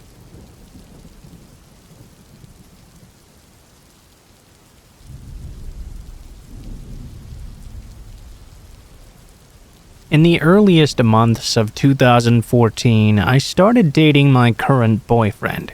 We hit it off pretty much immediately, which resulted in me staying at his house multiple nights out of the week. Eventually, I ended up living there, sharing a mobile home with him and his father. The neighborhood itself was fairly creepy, one of those unnamed country areas that branched off from a main road. Richard, my boyfriend's dad, would tell me stories about how the entire street was owned by a single man, a guy who had gotten old in recent years and let the land go. As a result, the field beside our mobile home was overgrown with weeds and old trees. He also told me about the strange occurrences, which he attributed to two things: aliens and kids from another neighborhood. Despite his warnings and how creepy the area was, I didn't take him too seriously though. After all, the man's biggest concern was aliens. I was unemployed for a short period of time after moving in, which left me alone in the house while Cody, my boyfriend, and his dad worked. I spent most of my days putting in job applications, cleaning up the house, and reading things online. I guess you could say my presence at the house was pretty predictable at this point, which is the only explanation to this occurrence. On a day just as unremarkable as any other, I sat there reading a book in our bedroom when I heard a car pull up into the driveway. The sound was pretty distinctive considering the area wasn't paved but rather made of gravel. Thinking Cody had come home early from work, I slipped some shoes on and started for the front door, which was on the other side of the house. Before I could reach it though, a knock sounded against glass.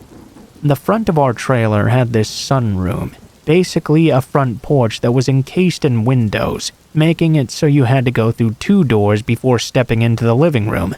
Being as paranoid as he was, Richard would usually lock the sunroom door before leaving for work, unless he was in a huge hurry and happened to forget. Still thinking that maybe my boyfriend had come home early from work, I opened the first door to let him in, only to see that it was not Cody at the door. Rather, it was a short Hispanic man I had never seen before. He smiled at me through the glass and nodded, almost as if I was exactly who he'd been expecting to answer. I noticed then that he had one hand behind his back, the other hanging down at his side. I tried not to think too much about it. Behind him in our carport was a white small truck. I could hear the engine was still running. Can I help you?" I tried to make my voice sound as strong as I could, but I could tell it came out a little bit shaky. "Oh yeah, I'm with the garbage company. I'm here to pick up your trash cans." I blinked, knowing immediately that this was a lie. Yes, it was common for the garbage company to come pick up trash cans if the bill hadn't been paid yet, but I had gone with Cody just the week before to pay it. Not to mention, the drivers never knocked on the door. They would simply take the cans and leave. I glanced to the left, seeing that our trash cans were still where we always kept them, on the outside of the sunroom, somewhat behind the house. "They're right there. If you need them, then take them." This time my voice was much more assertive, causing my visitor's smile to turn into a frown right away.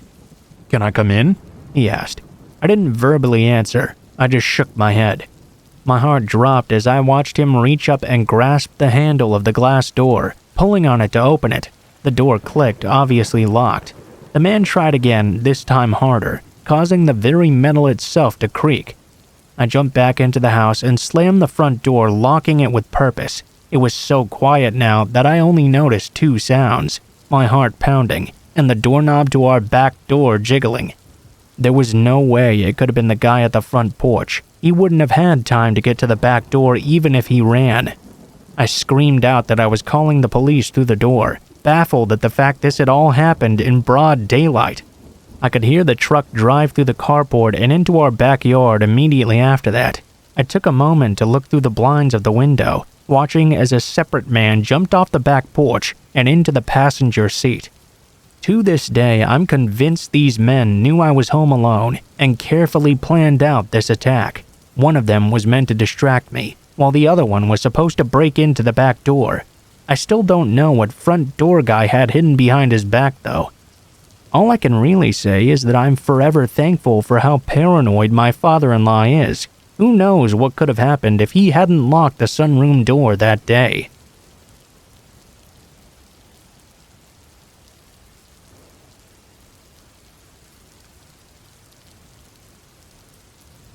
After my first semester of university at the beginning of May, I decided to reward myself by getting tickets for a band I really wanted to see. They weren't playing in my hometown, unfortunately. The nearest venue they were playing was a small town about 6 hours away by train. I had a friend who attended university in the town who agreed to let me stay with her, so I figured I would be fine to go up there.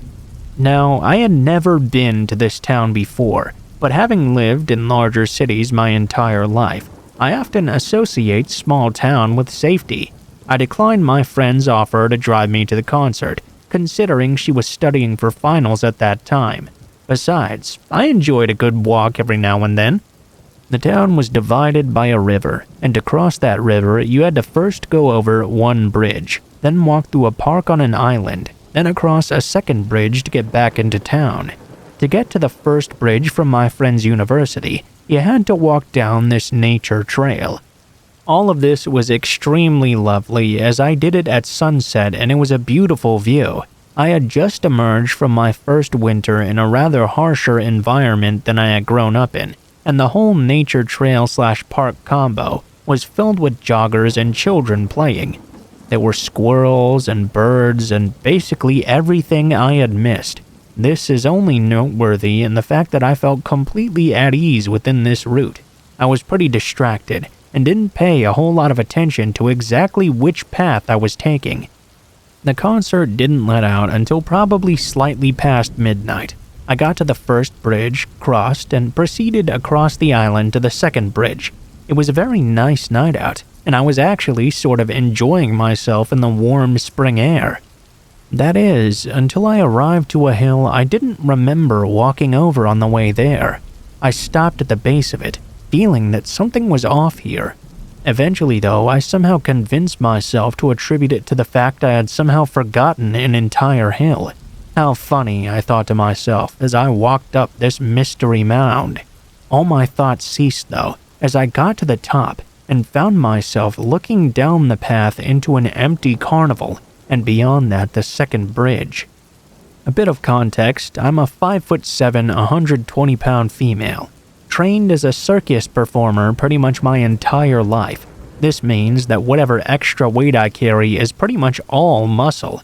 If nothing else, it serves as a boost of confidence. It also meant I didn't have a particular fear of carnivals or clowns or anything like that. Walking over a hill I didn't remember to see an entire carnival I never saw before definitely set me on edge though. I didn't really see any other way around it though. Literally, there was forest on either side. Plus, the bridge was right there. Besides, this place looked completely abandoned for a long time. I started off down the other side of the hill into this creepy carnival, maintaining a quick pace, definitely on high alert. I kept my focus mainly on the bridge I was aiming for. I was most of the way through already when I noticed some people. I saw them from far enough away that I didn't jump or anything like that, but I did stop dead in my tracks immediately. They seemed pretty normal looking by their clothes, but I was too far away to see their faces. They were sitting in whatever was available. Lemonade stands, immobile roller coasters, covered picnic tables. I didn't really know what to do about any of this. I'm sure there were much better options available though. In the moment, feeling I had to do something, I started to simply walk forwards again. As I did, I made eye contact with the first one of them I saw and held it as I walked through them. The man I had chosen to look at I remember quite vividly. He looked a lot what I imagined death personified would look like. A gaunt, drawn-out face with no expression of any type, sunken eyes that followed me as the rest of his body stayed motionless. From what I could tell, the rest did the exact same. I was terrified out of my wits, and for some reason, making eye contact with this zombie was the only thing I felt was keeping me safe.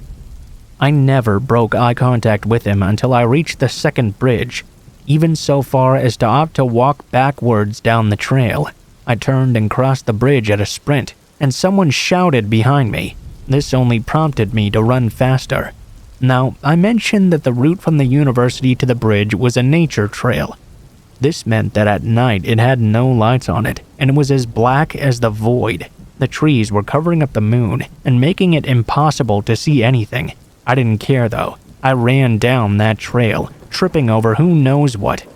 Anything to put some distance between me and these creepy carnival people.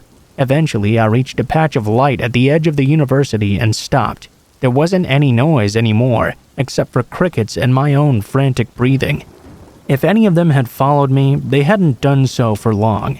I managed to gather myself together enough and remember that I did in fact have a cell phone, which at that point I used to call my friend, and have her meet me at a well-lit spot on campus, populated by studying students.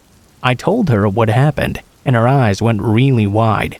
As it turned out, unbeknownst to me, there were 2 trails through the park on the island, a north one and a south one.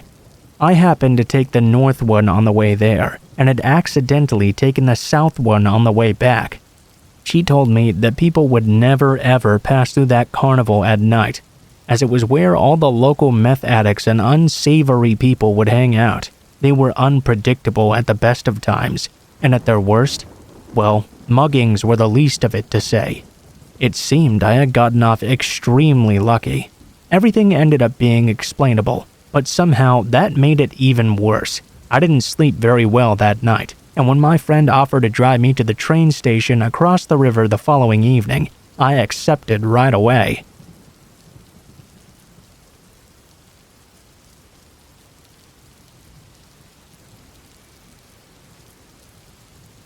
Last week, I was hanging out with some friends at a local smoke spot.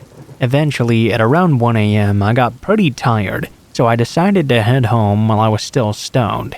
I wanted to spend some time browsing Reddit before heading to bed, seeing as I was out of my own personal tree at the time. It was about a 30-minute board ride back to my house, but there was a shortcut I could take a little closer to home. It was down this long, secluded bike trail, and would usually cut at least 5 minutes out of the trip, since I was mostly riding downhill on my board. Usually, nobody was ever on this trail, especially not this late at night. It was also pitch black, as there was no lighting on this trail, and it would get especially dark when I got down the middle of it. While riding down this trail, though, I noticed an odd light that looked somewhat like a flashlight just a bit ahead of me. The light then flashed over to me, and immediately went out. I didn't really think too much about it. Maybe it was just some kids smoking on the trail or something, who got spooked when they saw somebody they didn't think would be coming. Probably not that big a deal. I continued riding down, until I got to where I'd be within eye distance of where I'd seen that light. I noticed immediately that I didn't see anybody up or around on the trail where I saw the light. I thought that it was possible the person had continued walking down, but I have pretty good eyesight, and I couldn't see anything that even looked like so much as a shadow ahead of me. It seemed that whoever had been there was now either hiding or had disappeared altogether. Being the paranoid person I am, I got off my board and held it in my hand, just in case somebody there wanted to mug me or something. Of course, in my own head, I assumed it must be a serial killer as well. I'm paranoid as shit naturally, and I was also stoned, so that wasn't really helping much. I continued walking forward with my board firmly in my hand. I noticed next to the trail were some bushes and trees. I thought I could notice a lone shadowy figure, literally standing between a bush and 2 different trees, looking almost hidden. The oh fuck sensors were immediately going off in my head. I shined the light on my phone in that direction, only to see a middle-aged man, indeed standing there behind a bush, in between the trees, staring at me with this creepy blank expression on his face. There was something extremely sinister about this man, and it made me really uncomfortable. I continued walking forward, panicking like hell inside my mind. I walked past him, expecting him to try and attack me or something, but all he did was silently continue to stare at me, even slowly turning his head to follow me as I moved forward. When I got a short bit of distance ahead of him, I looked back, only to notice that all of a sudden he was now following me at a very brisk pace. I immediately noped the fuck out of there and jumped back on my board. I began to ride away faster than I ever had before. I looked back one last time before I got too far away. The man had stopped following me now, but he was just standing there, in the middle of the trail in complete darkness, staring at me. I got home very shortly after that, and was of course freaked out of my mind. A terrifying encounter I'd rather not ever have again.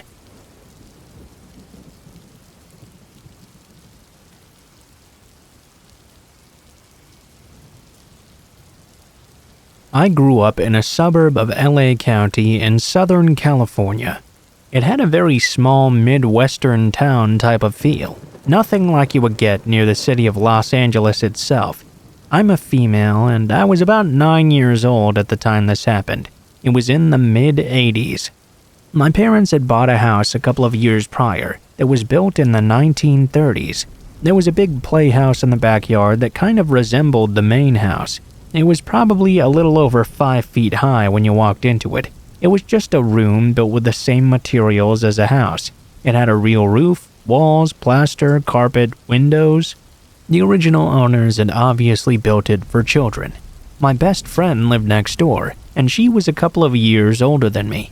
Well, we had talked about spending the night in this playhouse for about a year, and we finally got up the nerve to do it. My dad even set everything up for us. He put a battery-operated light in there and cleaned everything up, that sort of stuff. To give you an idea of what the yard was like, there were 2 large orange trees that had dropped several leaves around the yard. It was fenced in, and there was a detached garage that led to the back alley, and a woodshed next to the playhouse that had a gate which also led into that alley. Around the side of the house there was a shorter gate about 3 feet high that led out to the front yard. Everything was very old. We never really closed the door leading from the yard into the garage all the way because it was old and swollen. You had to slam it shut or open it if you latched it. We would always just close it just enough to where it would stick a little bit, but we never had the strength or will to pull it shut all the way. The small gate on the side of the house that led to the front yard was also similarly hard to open or close. That one, though, would always get stuck on the ground somehow.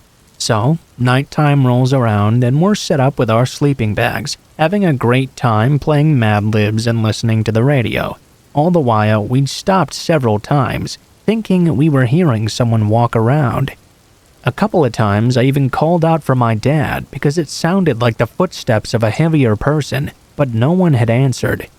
It wasn't uncommon for us to spook ourselves out because we were both nuts for horror things. Usually, I would open the door and look outside, but something just creeped me out enough to where I didn't want to do that this time. We tried looking out the windows, of course, but we had the light on so we couldn't see out of them very well. Being as young as we were, we didn't really think to turn off the light so we could see things better without being seen. We just sort of brushed it off as scaring ourselves like we usually did. We finally decided to turn off the radio and the light, and just lay there getting ready to go to sleep. Shortly after we did, though, we both sort of bolted upright in our sleeping bags. We said to each other, "Okay, someone really is out there." We honestly just sat there, gripping each other and listening. We had a small terrier, but we ruled out that it was her very quickly. First, you could hear it even from my friend's house next door every time the dog came in and out the door. It was metal and would swing several times. We hadn't heard that dog come in or out. And second, the footsteps we heard on the leaves were obviously not from a dog. They were not from a child either. They were from someone older. We kept on hearing this, They would get closer to the playhouse, stop, then start again and get further away. This went on for what felt like 20 minutes, but was probably closer to 5, when finally it sounded like all hell broke loose. We could hear the dog come out of that dog door and begin barking as if she was snapping right at someone's heels. Then we heard the side gate shoot open. We heard it drag along the ground. We immediately darted out of the door of the playhouse, only to see that the gate was wide open and the dog was running out. The dog obviously could not have opened the gate. The gate had been pulled open toward the backyard. We just started running out toward the front yard, my friend in front of me. The dog was way ahead of us at this point, and we could no longer see her. What I noticed as I was running out was that I could see the door leading from the backyard into the garage, and it was open, about 4 or 5 inches. When I got about to where the side gate was, I heard the garage door slam. We heard running, and saw the dog coming back toward the front yard. My friend grabbed her, and we started ringing the front doorbell frantically. In all this commotion, my friend and I had both commented that it could have been our parents playing a joke on us, trying to scare us, you know, but that was clearly not the case.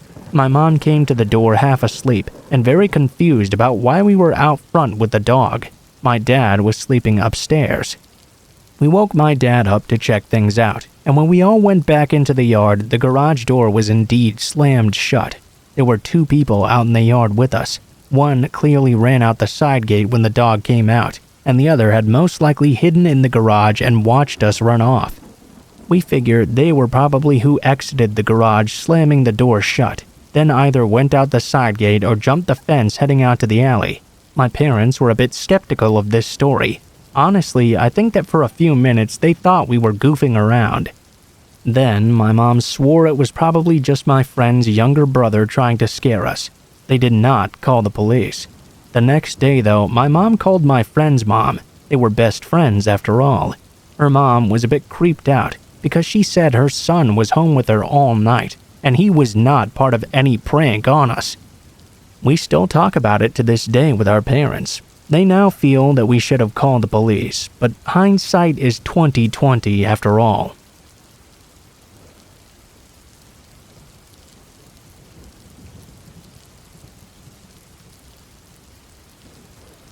When I was about 6 years old or so, my family went on vacation to the beach in Florida. Now, I'm a lot younger than my siblings, so while they were out doing their own thing with all their friends, I was pretty much stuck wherever my mom would decide to take me.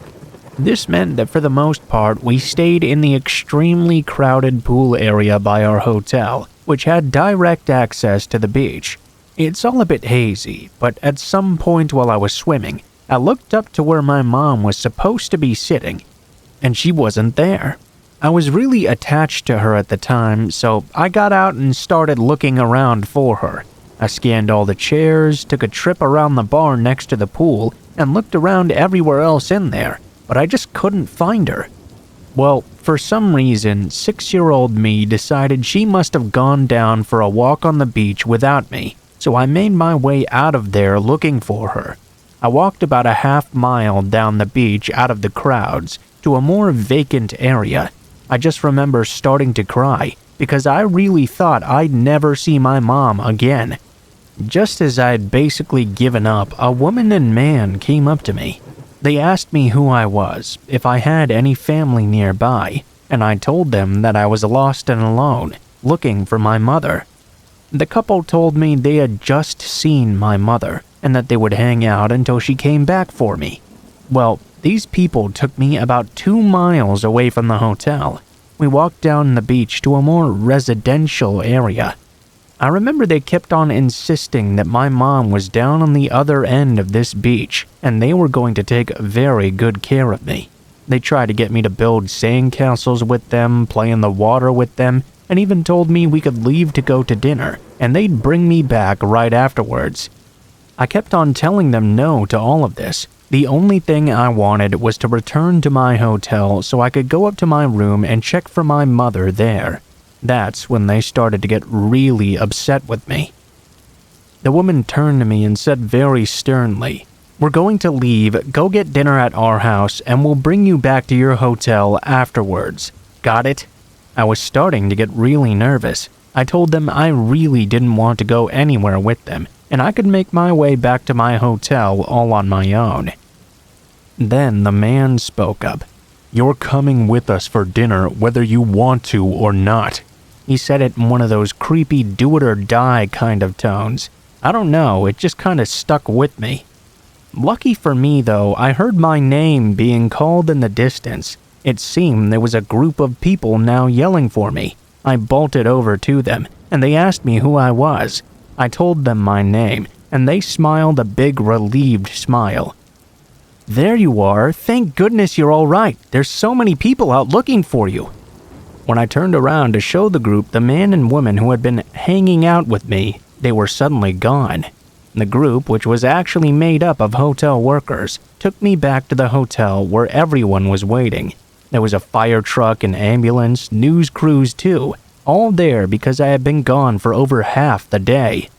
The entire hotel pool area had basically been shut down in frantic efforts to arrange a search party for me. My mother was sobbing. Thankfully, it all ended up okay. When I told the hotel workers what had happened, they were obviously extremely concerned. Apparently, not even just a week before, a child had gone missing in their beach access area. When that kid had been found, he claimed a man and woman lured him out to their car, where they tried to forcibly take him home with them.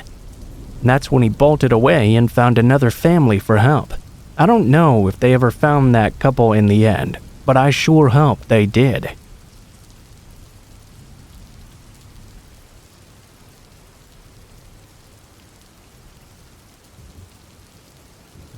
My whole family had gone to the beach one day when we still lived in California.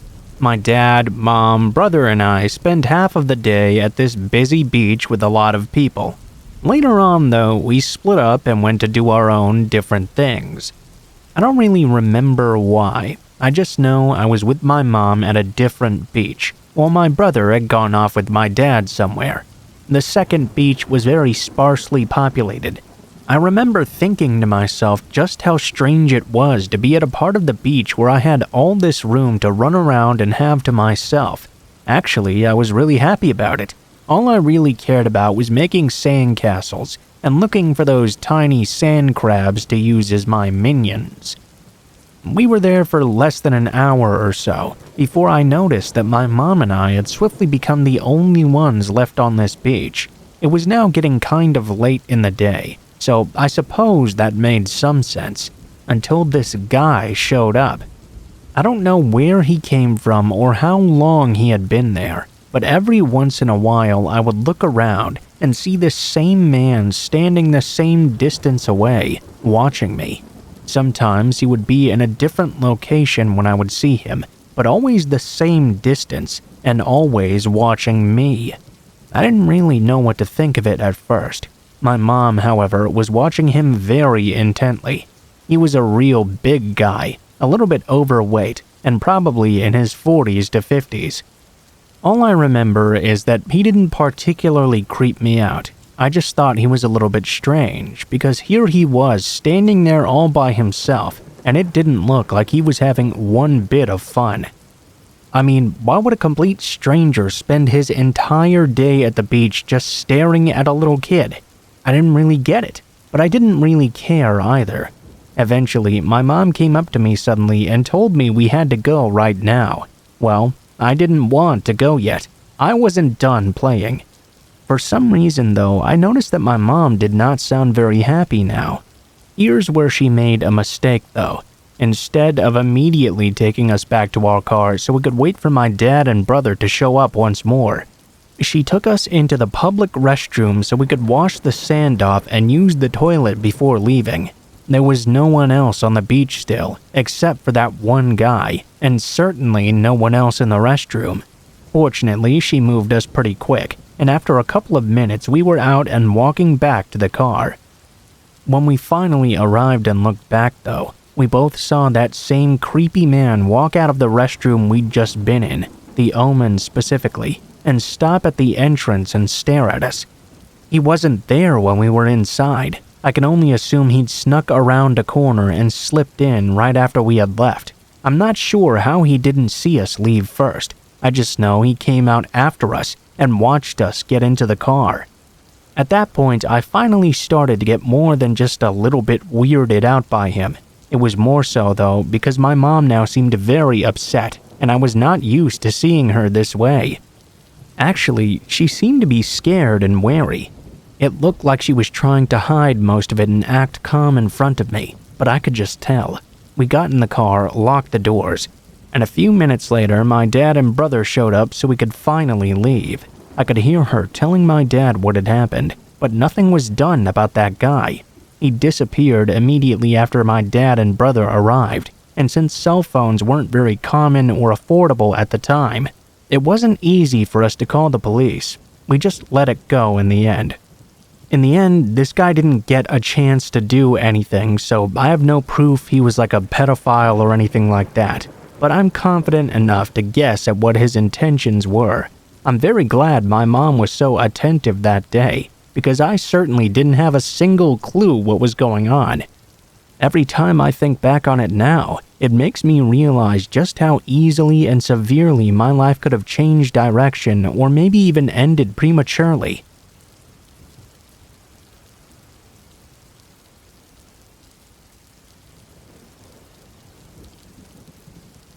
So I had just graduated from high school in June, and about 2 weeks later, some friends and I decided to go camp out on the beach and have a bonfire and whatnot. There was a ton of other people there too, so we weren't too worried about some weird shit happening. A lot of them stayed awake at their campsites well into the night. At this age, no bonfire was complete without lots and lots of pot either. So there's about 4 of us, and we're all hotboxing in the tent. We were really turned up, and we're just munching away on whatever we had, while talking and listening to music by the fire. 1 a.m. rolled around and my mom called me, because she suddenly changed her mind and wanted me home. I was way too high though, so I was not capable of leaving just yet. I waited about an hour, and we hopped into my buddy's truck and tore up the beach, for the 10-minute drive back to the parking lot where I'd left my car. We got there, I gave everyone a big hug goodbye, and they told me to drive safe, or just bite the bullet and stay with them so I'd be safe all night. I told them I was going to nap in my car for a bit, so I could come down a bit before driving. They all left, and I was there sitting in my car for about 15 minutes. All of a sudden though, I just started getting really creeped out. There was no one in the entire city but me, and it was so dark and eerie. It was very unsettling, to say the least. I thought to myself, man, fuck this, I'm just gonna get out of here to a place that's well lit. I turned on my car and started to back out. I had just started to leave the lot when I noticed a pair of headlights come on the other end of it. Well, shit, that must be the police. But no. I came to a stoplight and looked in my back mirror, only to see it was a jet black sedan. Okay, no big deal. Maybe they just happened to leave at the same time I did. Only, as I began to drive even further, they started to take every turn I was taking. I almost went through the back roads back to my town, but decided the freeway would be safer. As soon as I was on the ramp, I stomped the gas pedal and pushed 95 miles per hour. They kept up perfectly. I tried switching lanes, falling back so I was behind them, but they would match every maneuver I did. All I could do was speed up again. They followed me for the entire 20-minute drive back to my hometown. At this point, I made a bunch of random turns down country roads and was finally able to lose them by quickly turning into a narrow road and hiding my car behind some trees, then shutting it off. I rolled down the window just a bit and watched as they stopped in the street I had turned from, got out of the car, and searched around the entire place. I could see there were 2 men that had to be in their 40s that I had never seen before in my life. My heart was racing so badly, I was praying they would not spot me. As suddenly as they had stopped though, they just got back in and drove off. I waited 10 minutes before getting back onto the road, and I made it home safe in the end. I vigorously locked every door and window when I got inside. Needless to say, I didn't sleep very well that night, and I stared out my window the entire time, just in case they somehow managed to follow me then, too.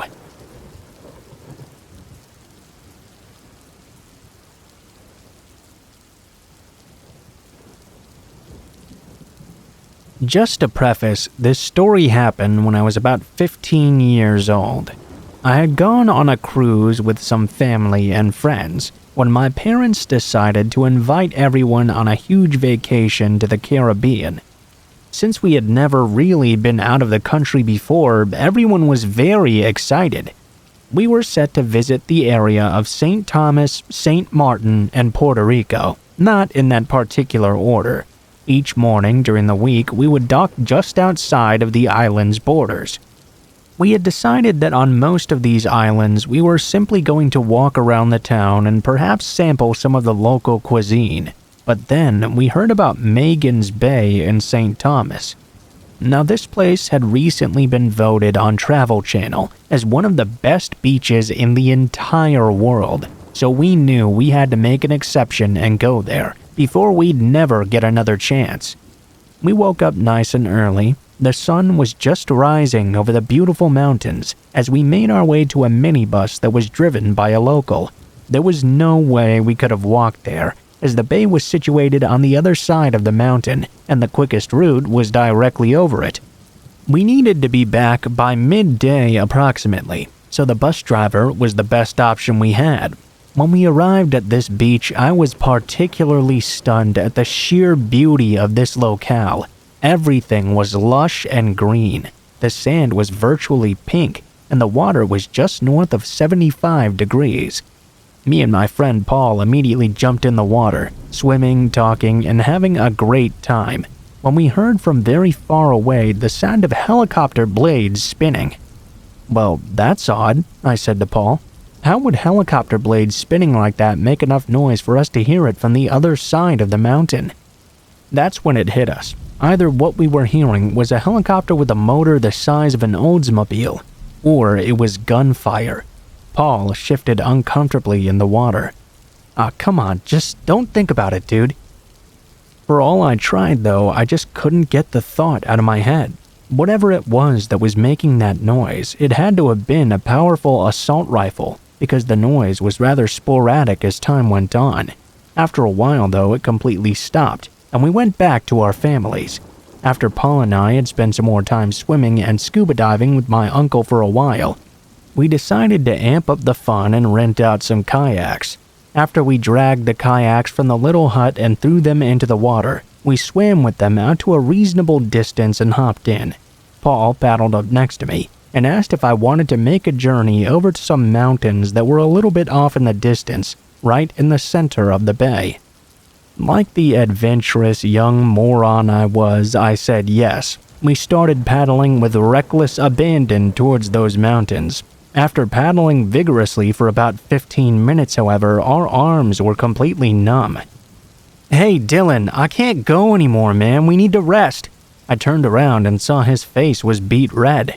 That's when I looked to my right and saw this little private beach. "Yo, I'm gonna go there. We can pull the boats in and catch our breath on that tiny shore."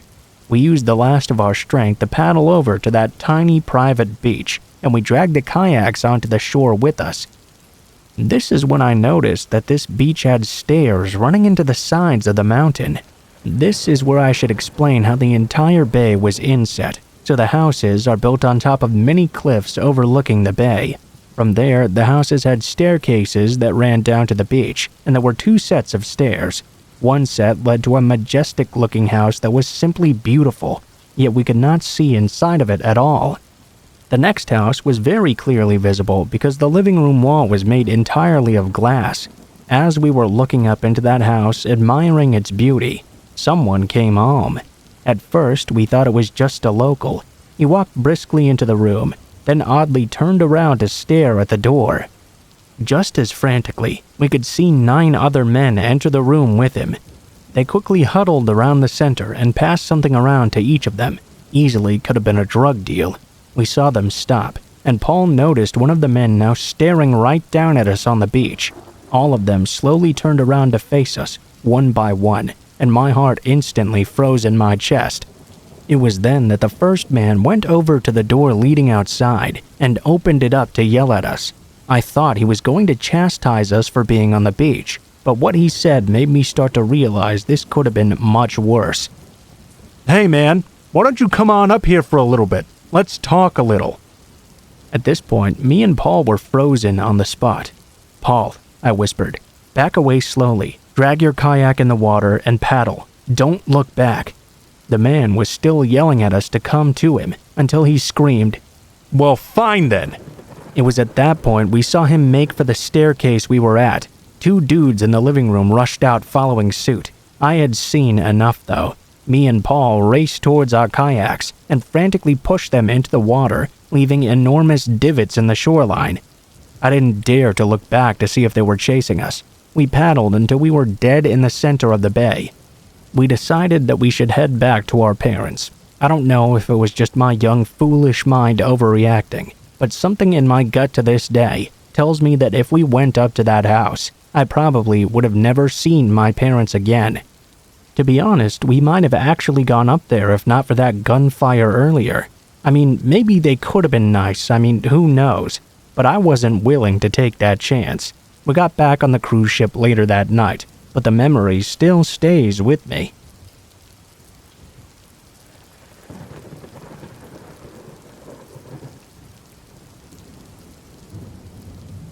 A while ago, I got a job at a small hospital just outside of town. I was very excited actually, as it was my first job I'd been offered since my schooling. It was just some casual work, but I was still ecstatic at the chance to work there, as the money was great. And it was the place I did my practicum at. Most of the time, I would do 12-hour shifts, around 7 a.m. to 7 p.m. Sometimes I would be given 3 to 11. I didn't really care for those ones much. I was used to working late from my previous job, but I had to drive a lot further to get home from this one, and the late shifts were also usually very slow. Another reason I didn't really like them was because there were not very many people on staff, and I would get very lonely. Usually 4 nurses, 1 admin, me, and the emergency doctor. That's it. Now, being in a small hospital like this one, you see some pretty strange things come in. Some people can't make it into the city, so we've had the emergency STARS helicopter drop them in now and then. I've seen terrible things like whole families dying from accidents on the curved country roads. I've even had people bring in animals in desperation, as there were no vets nearby that could help them. This one particular night around 10 p.m., I was sitting and talking with one of the RNs about a patient's chart. Mostly, I was just wasting time until I could go home at 11. The hospital was extremely quiet. I'd only checked around 6 people into the emerge at this point. I remember I was eating a yogurt when I heard a strange noise coming from the main doors.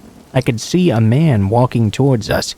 He looked mostly normal, but he had this extremely long coat on. This was strange as it was in the middle of summer. Even though it was dark out, it was still pretty warm. The RN next to me sighed and got up to go to the bathroom, leaving me to tend to our new arrival.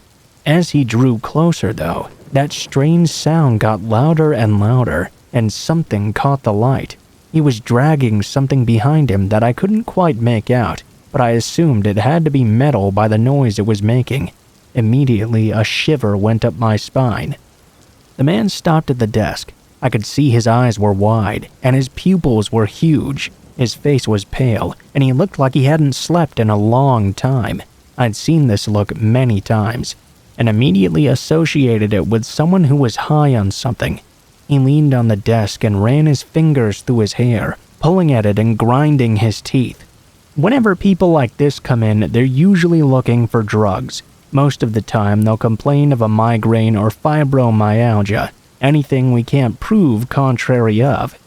I processed him as usual when I noticed he was getting more and more irritable as time passed by. Eventually, when I finished and pointed him toward the waiting area, he asked how long it would be. Knowing that the on-the-call doc had gone on a quick break, I estimated about half an hour. That's when his whole demeanor changed immediately. The anger on his face was obvious as he stormed over to the waiting area, which is a room between eMERGE and the front desk area with doors. As he walked away, I caught a glimpse of what he was dragging, and I came to the realization that it was a huge axe. I panicked and almost called the code over the paging system, but I didn't want him to realize. I promptly called the police on my cell phone and ran down the hall to signal to the nurses that we now had an issue. The police would have to come from 2 towns over, which took an average of 20 minutes. Of course, as we were all small girls. We didn't want to have to go near him. This man was tall and extremely muscular. Even with all of us combined, we probably wouldn't even stand a chance. I calmly walked back to the front desk and paged the doctor, asking him to call me. I waited and waited, but I never got a response. I watched the man getting more and more agitated, and soon he began yelling and screaming. I hid away, not wanting him to come back to me. We devised a plan to lock him in the waiting area. The glass there was reinforced, and the doors were heavy. That should at least hold him until the police arrived. The plan went down without a hitch, until the man realized what we'd done. He started screaming, throwing furniture around the room. He was alone, so at least we didn't have to worry about him hurting anyone. Then he started using his axe on the door and glass to the front desk area, where we were all standing and watching. I'd never been so terrified in my life. What made it even worse was the fact that he seemed to be making some headway on the door. It was at this time that the eMERGE doc walked in the front door of the hospital, sipping on a drink from the Max over the road. He saw us all huddled behind the desk and very quickly took charge of the situation. After getting all the necessary information, he disappeared toward the back entrance of eMERGE, the way ambulances bring patients in. He unlocked the door of the waiting room and tackled the man to the floor when he wasn't looking. He then proceeded to tie him up with some cable ties. He sat on the man's back until the cops arrived. I was thankful for having the young, physically fit doc with us that night. I bought him coffee every time our schedules crossed as a thank you, but I don't think it will ever be enough. As this was the second incident that went down for me as I worked a late shift, I decided to never do that again. From now on, I'm a Monday through Friday 9 to 5 worker. Much safer that way.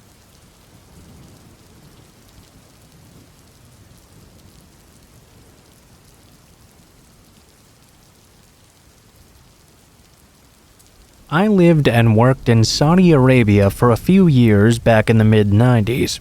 I've had some crazy experiences there, but this one was by far the most frightening.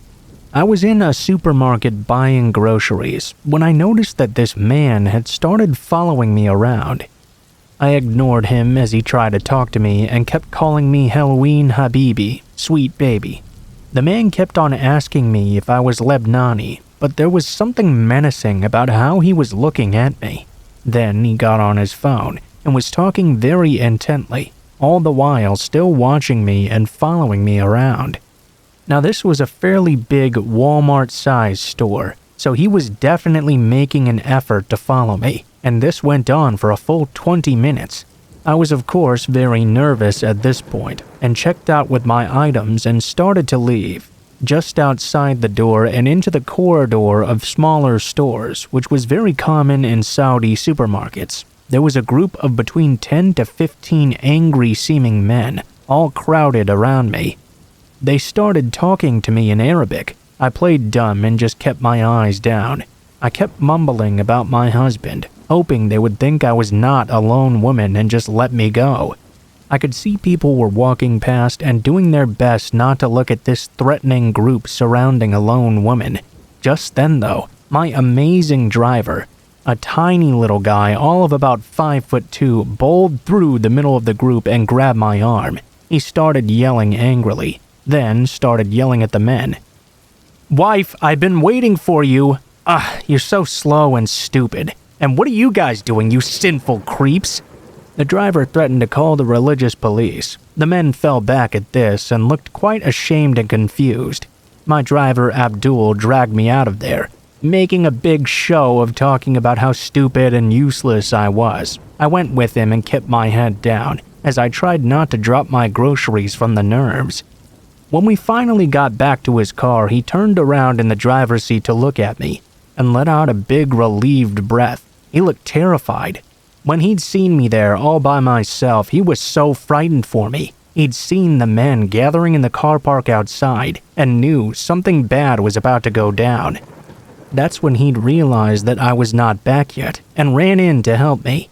He said they had been talking about me. They thought I was a Lebanese.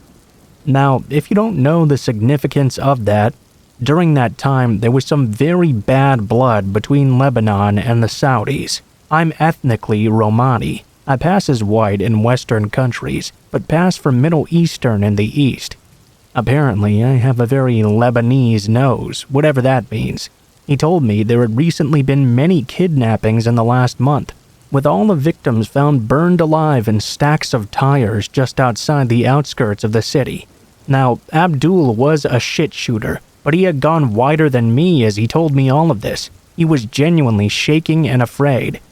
So I don't think he was exaggerating at all. After that, whenever I would go out on errands, he would always come inside with me and pretend to be my husband. It was a huge risk to us both, actually. If the religious police caught us, they would have likely imprisoned us, and he would have gotten it way worse than me, too. Honestly, he was such an amazing person to stick his neck out like that for an asshole like me. And I'm really grateful that he was there.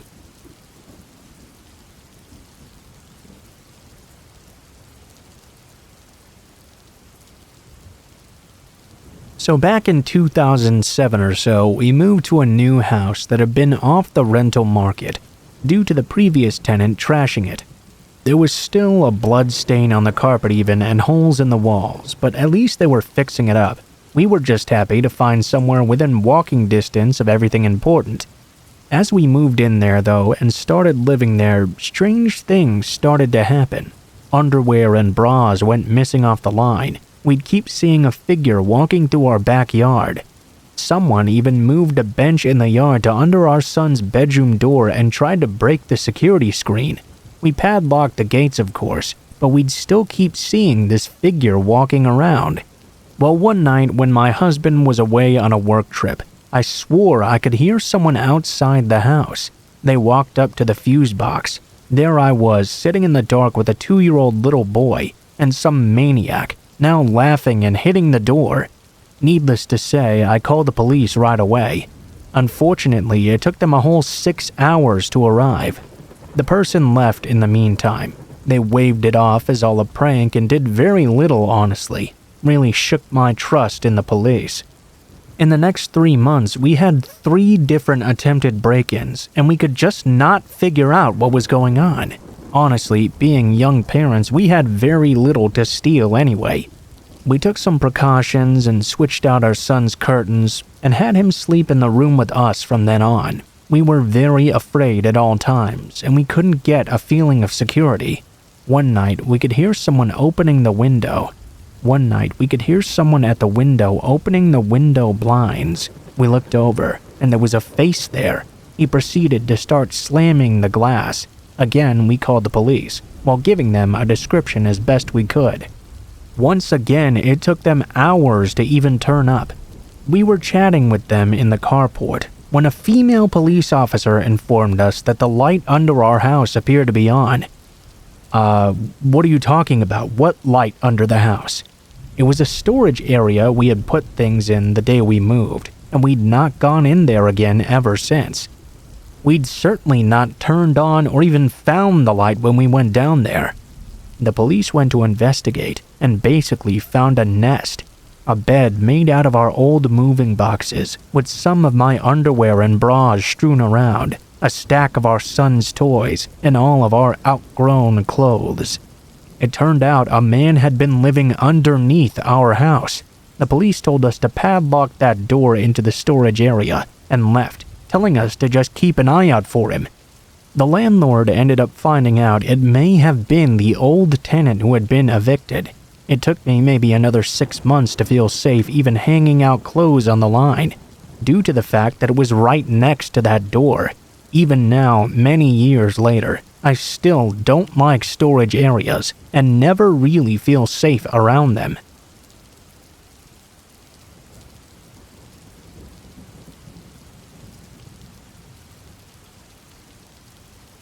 Last week, my boyfriend, 20 and male, and I, 19 and female, took a trip to Mexico for our anniversary on the 20th. Let it be known that we do speak a fair amount of Spanish, at least enough for us to get around comfortably. We started in Playa and moved to Cancun to hopefully get better beaches without as much seaweed. We took taxis many places, including from Playa to Cancun, about an hour drive. We'd never had any issues doing this. On our actual anniversary, Thursday the 20th, we went out and did normal daytime in Mexico things. We then went home and got ready for a big evening out.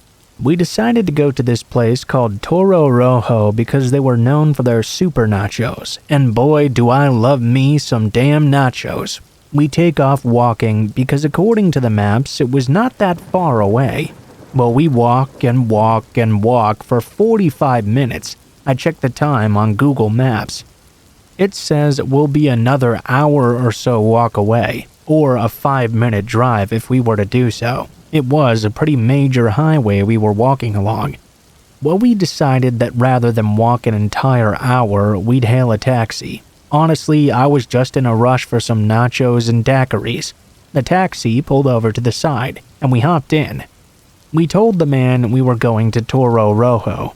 He said he didn't know where that is, so we handed him my phone with the Google Maps location pulled up.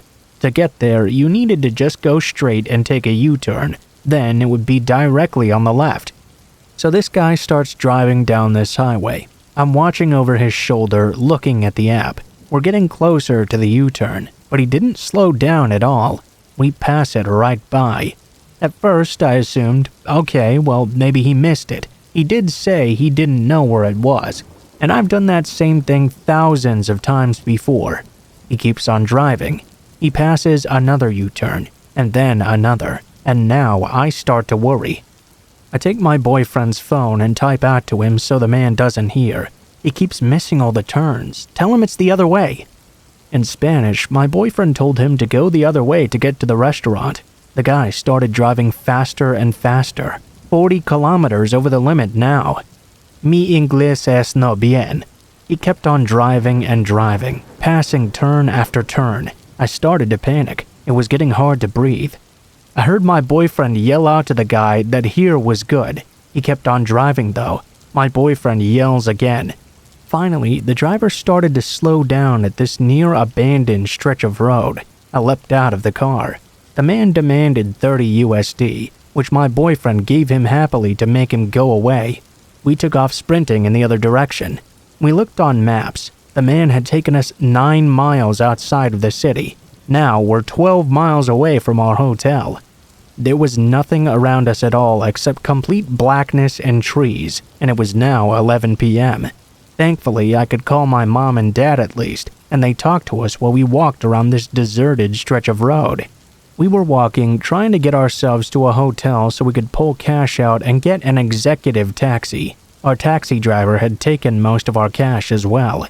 It was an hour walk to the nearest hotel. We were walking and walking when suddenly this red Mini Cooper started to slowly follow behind us. They rolled their window down and drove next to us, not saying anything. At this point, we were both extremely on edge. My boyfriend smacked the side of their car and screamed at them to suck his dick. They sped off and away from us. Soon after that, we came upon 2 stray dogs. We grabbed 2 rocks just in case. This broke my heart as I'm a pre-vet, but, safety first. Luckily, they ended up being fairly friendly and only really wanted pets. We pet them a bit and kept on walking with them. Maybe another 20 feet or so after these dogs, though, a red truck drove up next to us and asked us if we needed a taxi. It was an unmarked car, clearly, not a taxi. We told him no because of this. He realized we knew he was not a real taxi and didn't start to drive away at all. He stared at us, looking angry, when suddenly those dogs came running and jumping at the car, barking extremely meanly. Luckily, they gave us enough time to escape the other way. We finally made it back to the hotel eventually and got back to safety. But frankly, I'm scared to go to Mexico ever again.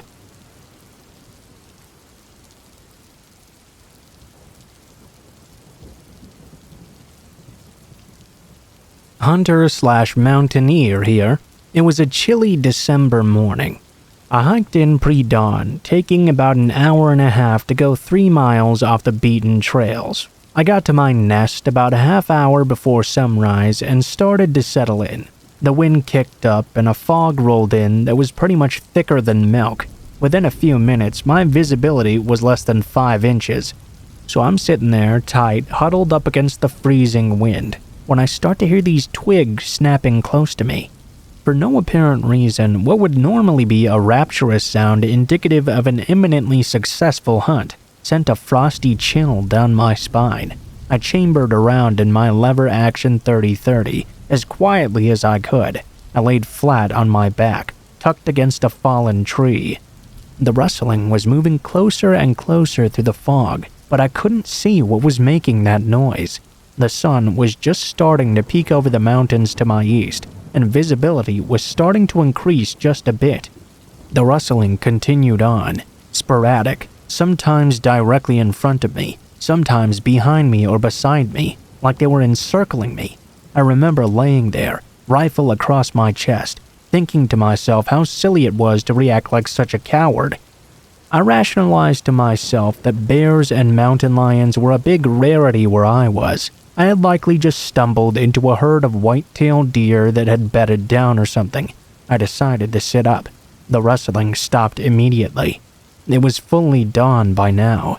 I was looking through the fog for any outline of what was there. I had assured myself that surely there must be deer all around me or something for all these noises, but there wasn't. There was seemingly nothing around.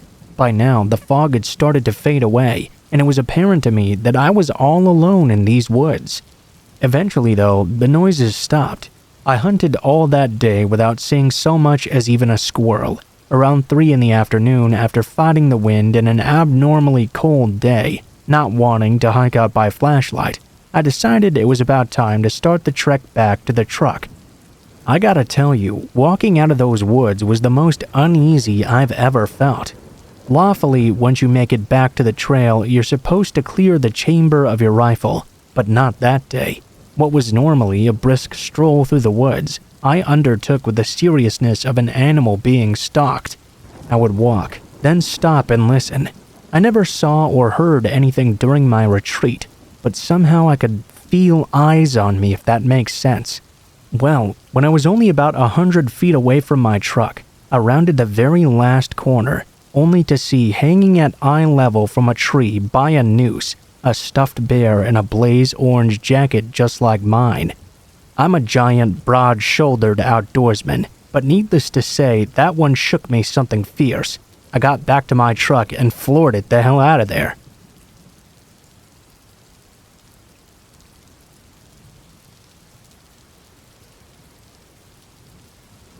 So this happened to me a few summers ago, when I was maybe 15 years old or so. One night, it was business as usual. A few of my close girlfriends and I were getting stoned on the porch of my friend's apartment. We had pretty much been smoking and drinking all day. At 15 years old, yes, please save your life lectures for the sake of this story. I was starting to feel a little bit unwell. It was getting pretty late, so I decided I was going to hit the sack and go to sleep. At this point in the summer, I'd been spending every day at her apartment and practically lived there, so I just went and crashed on one of the couches in her room. The night goes on, and at one point my friends wake me up to let me know they were going to sneak out of the window. She lived on the first floor, and her bedroom window didn't have a screen or anything of the sort on it, so we pretty much came and went as we pleased. She said to make sure to close it behind them. I did make sure to do so. At one point though, a few minutes later, apparently one of the girls opened it back up from the outside because she had forgotten something and forgot to close it behind her. I had already fallen back asleep at this point. Now, something you should probably know about this bedroom before I go any further. The couch that I was sleeping on was about 2 to 3 feet away from the window, going directly across the middle of the room. I was sleeping on the couch, so my head was on the side that was directly closest to the window. At some point later through the night, I started to hear some rustling around outside that window. I thought nothing of it at first. assuming it was my friends coming back from whatever adventure they'd just been on. It didn't start to worry me until I heard the rustling coming from inside this time, right next to where my head was on the couch. If it had been my friends, surely they would have been louder as they came through the window. Sleepily, I lifted my head up and muttered my friend's name, looking up at this presence. However, instead of seeing my friend's face there, I found myself staring directly into the dark eyes of a stranger. This man had a beanie hanging low on his head, covering his eyebrows, and a scarf that fully covered his mouth and nose. He had his arms through the window and had been feeling around on the floor. At this point, his body was halfway through already. His face was inches away from mine. We stared at each other for a brief moment. I'm sure I must have startled him as well because he didn't seem to be expecting someone there on the couch. I started screaming. The man quickly drew himself out of the window and hesitated as if he was about to run away. Instead, he reached for his belt to grab something. I started screaming even louder. I wear glasses to see and have extremely terrible eyesight, but because I had just been sleeping, I was not wearing them. To me, it looked like he was about to pull a gun from his pocket and shoot me. He pointed it at me, and I tried my best to hop off the couch and hide. I was in a panic state though, and my arms and legs seemed to have missed the connection to my brain. Instead of hearing a gunshot, however, I realized it was only a bottle of mace, a realization that hit me fairly quickly when I felt it burning my face and in my eyes. Once I'd recovered from flailing around from that burning sensation, the man was long gone. I was so startled and freaked out that I could barely breathe. I called my friend bawling, begging them to please come home because I was all by myself. Her mother was currently out of town, and I had no idea what to do. The mace had burned my eyes badly, and I thought I was going to go blind. It hurt to even cry. I couldn't really do anything about it by myself though until they got back. When they finally returned, we soaked a washcloth in milk and laid it over my face to make the burning stop. We called the police as well. They came and investigated, took pictures of my face, the window, the floor, etc., before finally coming to the extremely smart conclusion that there had never been a man there at all and I'd just been having a delusional dream. My friends all believed me at least, but the police basically brushed it off as a bullshit call and left. For weeks after, I could not sleep. I had anxiety attacks regularly, if I even so much as thought about that man's face. To this day, I have a very difficult time sleeping next to windows opened or closed, regardless of what floor they're on. I always fear seeing some dark-eyed, mace-wielding stranger doing God knows what outside.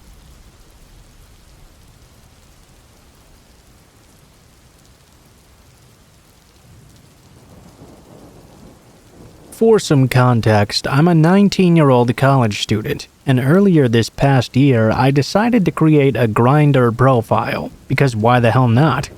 After all, I'm single, so I may as well be a dumb college student while I'm a dumb college student, right? My friends and I were studying late one night in their dorm room like always. All of my close friends lived together in the dorm, so their lounge was the primary hangout spot. It was a little bit after midnight, and I decided to go on Grindr. At this point, I'd been on the app for about 2 months, and had gone on a fair amount of dates by this point. When I opened the app this time, I saw I had received a message from a guy. I don't really remember what his name was, so I'll just continue to refer to him as the guy. I clicked on his profile, and he was a pretty cute dude. He had a shirtless picture, which was common, and he was attractive enough for me to get more information on him. His caption read, "In town for work." I read his bio and he explained that he was in town working. He was staying at a nearby hotel and was able to host visitors there. I replied to his message and began the typical Grindr talk. How are you? What are you into? Can you host? Etc. After talking for about a half hour or so and exchanging pictures, we agreed to meet. I must say I didn't get any indication that this guy was a catfish, nor did I get an indication I was talking to someone who wasn't who they said they were. Usually it would be pretty obvious when someone wasn't who they said they were. That's what I told myself at the very least. Whenever I decided to meet up with a guy, I'd always tell one of my friends, then share my location with them. I did so this time as well, and decided to head out on my way. This hotel was about 10 minutes away from my university. As I was driving there, the guy messaged me and asked, "Hey, so my business partner might be coming back soon. Would it be cool if we just did this stuff in your car?" It wasn't an unusual request to engage in car play, but I did start to be a bit suspicious. Why would his business partner be arriving this late? Then again though, I was out this late, so I brushed it off and continued making my way over there. I arrived at the hotel, I would say at about 1 a.m. at this point. I looked at my phone again. I had received another message from that guy. "Hey, can you pull around to the back of the hotel?" I drove into the parking lot and made my way to the back past the pool. This is when things started to get really weird. As I pulled into the back of this hotel parking lot, I noticed a guy in a red hoodie in between some cars. I assumed it was the guy I had been messaging. I pulled into one of the spots beneath a light post, about 20 feet in front of a dumpster that sat in the corner of the parking lot. By this point, the guy in the red hoodie had gone out of my sight. Instinctively, I clicked on the button to lock my doors. I checked the app and received another message from that guy. "Yeah, pull back next to the dumpster." I assumed that since I was underneath the light, he was worried we'd be caught if a guest or hotel staff saw us or something. At this point, I was starting to get sketched out though. Maybe it was just my anxiety getting the best of me. I put my car into reverse and pulled back to the dumpster and put my car in park. At this point, I was scanning the lot for this guy, but I didn't see anyone. No sight of that guy in the red hoodie either. I felt my heart rate increase, and I began to get cold sweats. I remember thinking to myself, man, maybe I shouldn't have driven out here. I checked the app again, only to see I'd received another message. "Okay, now turn your car off and get into the back seat." That was the point where my fight or flight response kicked in. Without thinking, I turned my car on and hauled ass out of there. I sped out of that parking lot as fast as my poor 04 car could go. I didn't even stop to check for oncoming traffic when I pulled out of the lot and onto the main road. I drove about 2 miles up the road, away from the hotel, and pulled into a Mickey D's parking lot. At this point, I was trembling. Maybe, though, I just overreacted. I decided to check the app again to see if the man had messaged me anything further. You know, maybe a "what the fuck, why did you leave?" or something like that. But I saw the messages from that guy were gone. I assumed he blocked me, and when I checked, I couldn't find his account anywhere, so I don't really know. This leads me to believe that whatever he had planned was not good at all. Was he trying to jump me, steal my car, or maybe something even worse? Needless to say, I deleted the app after this incident. To anyone who uses any sort of dating app, be careful who you meet, where you meet, and be sure to take precautions. Our parents told us to never talk to strangers for a reason after all.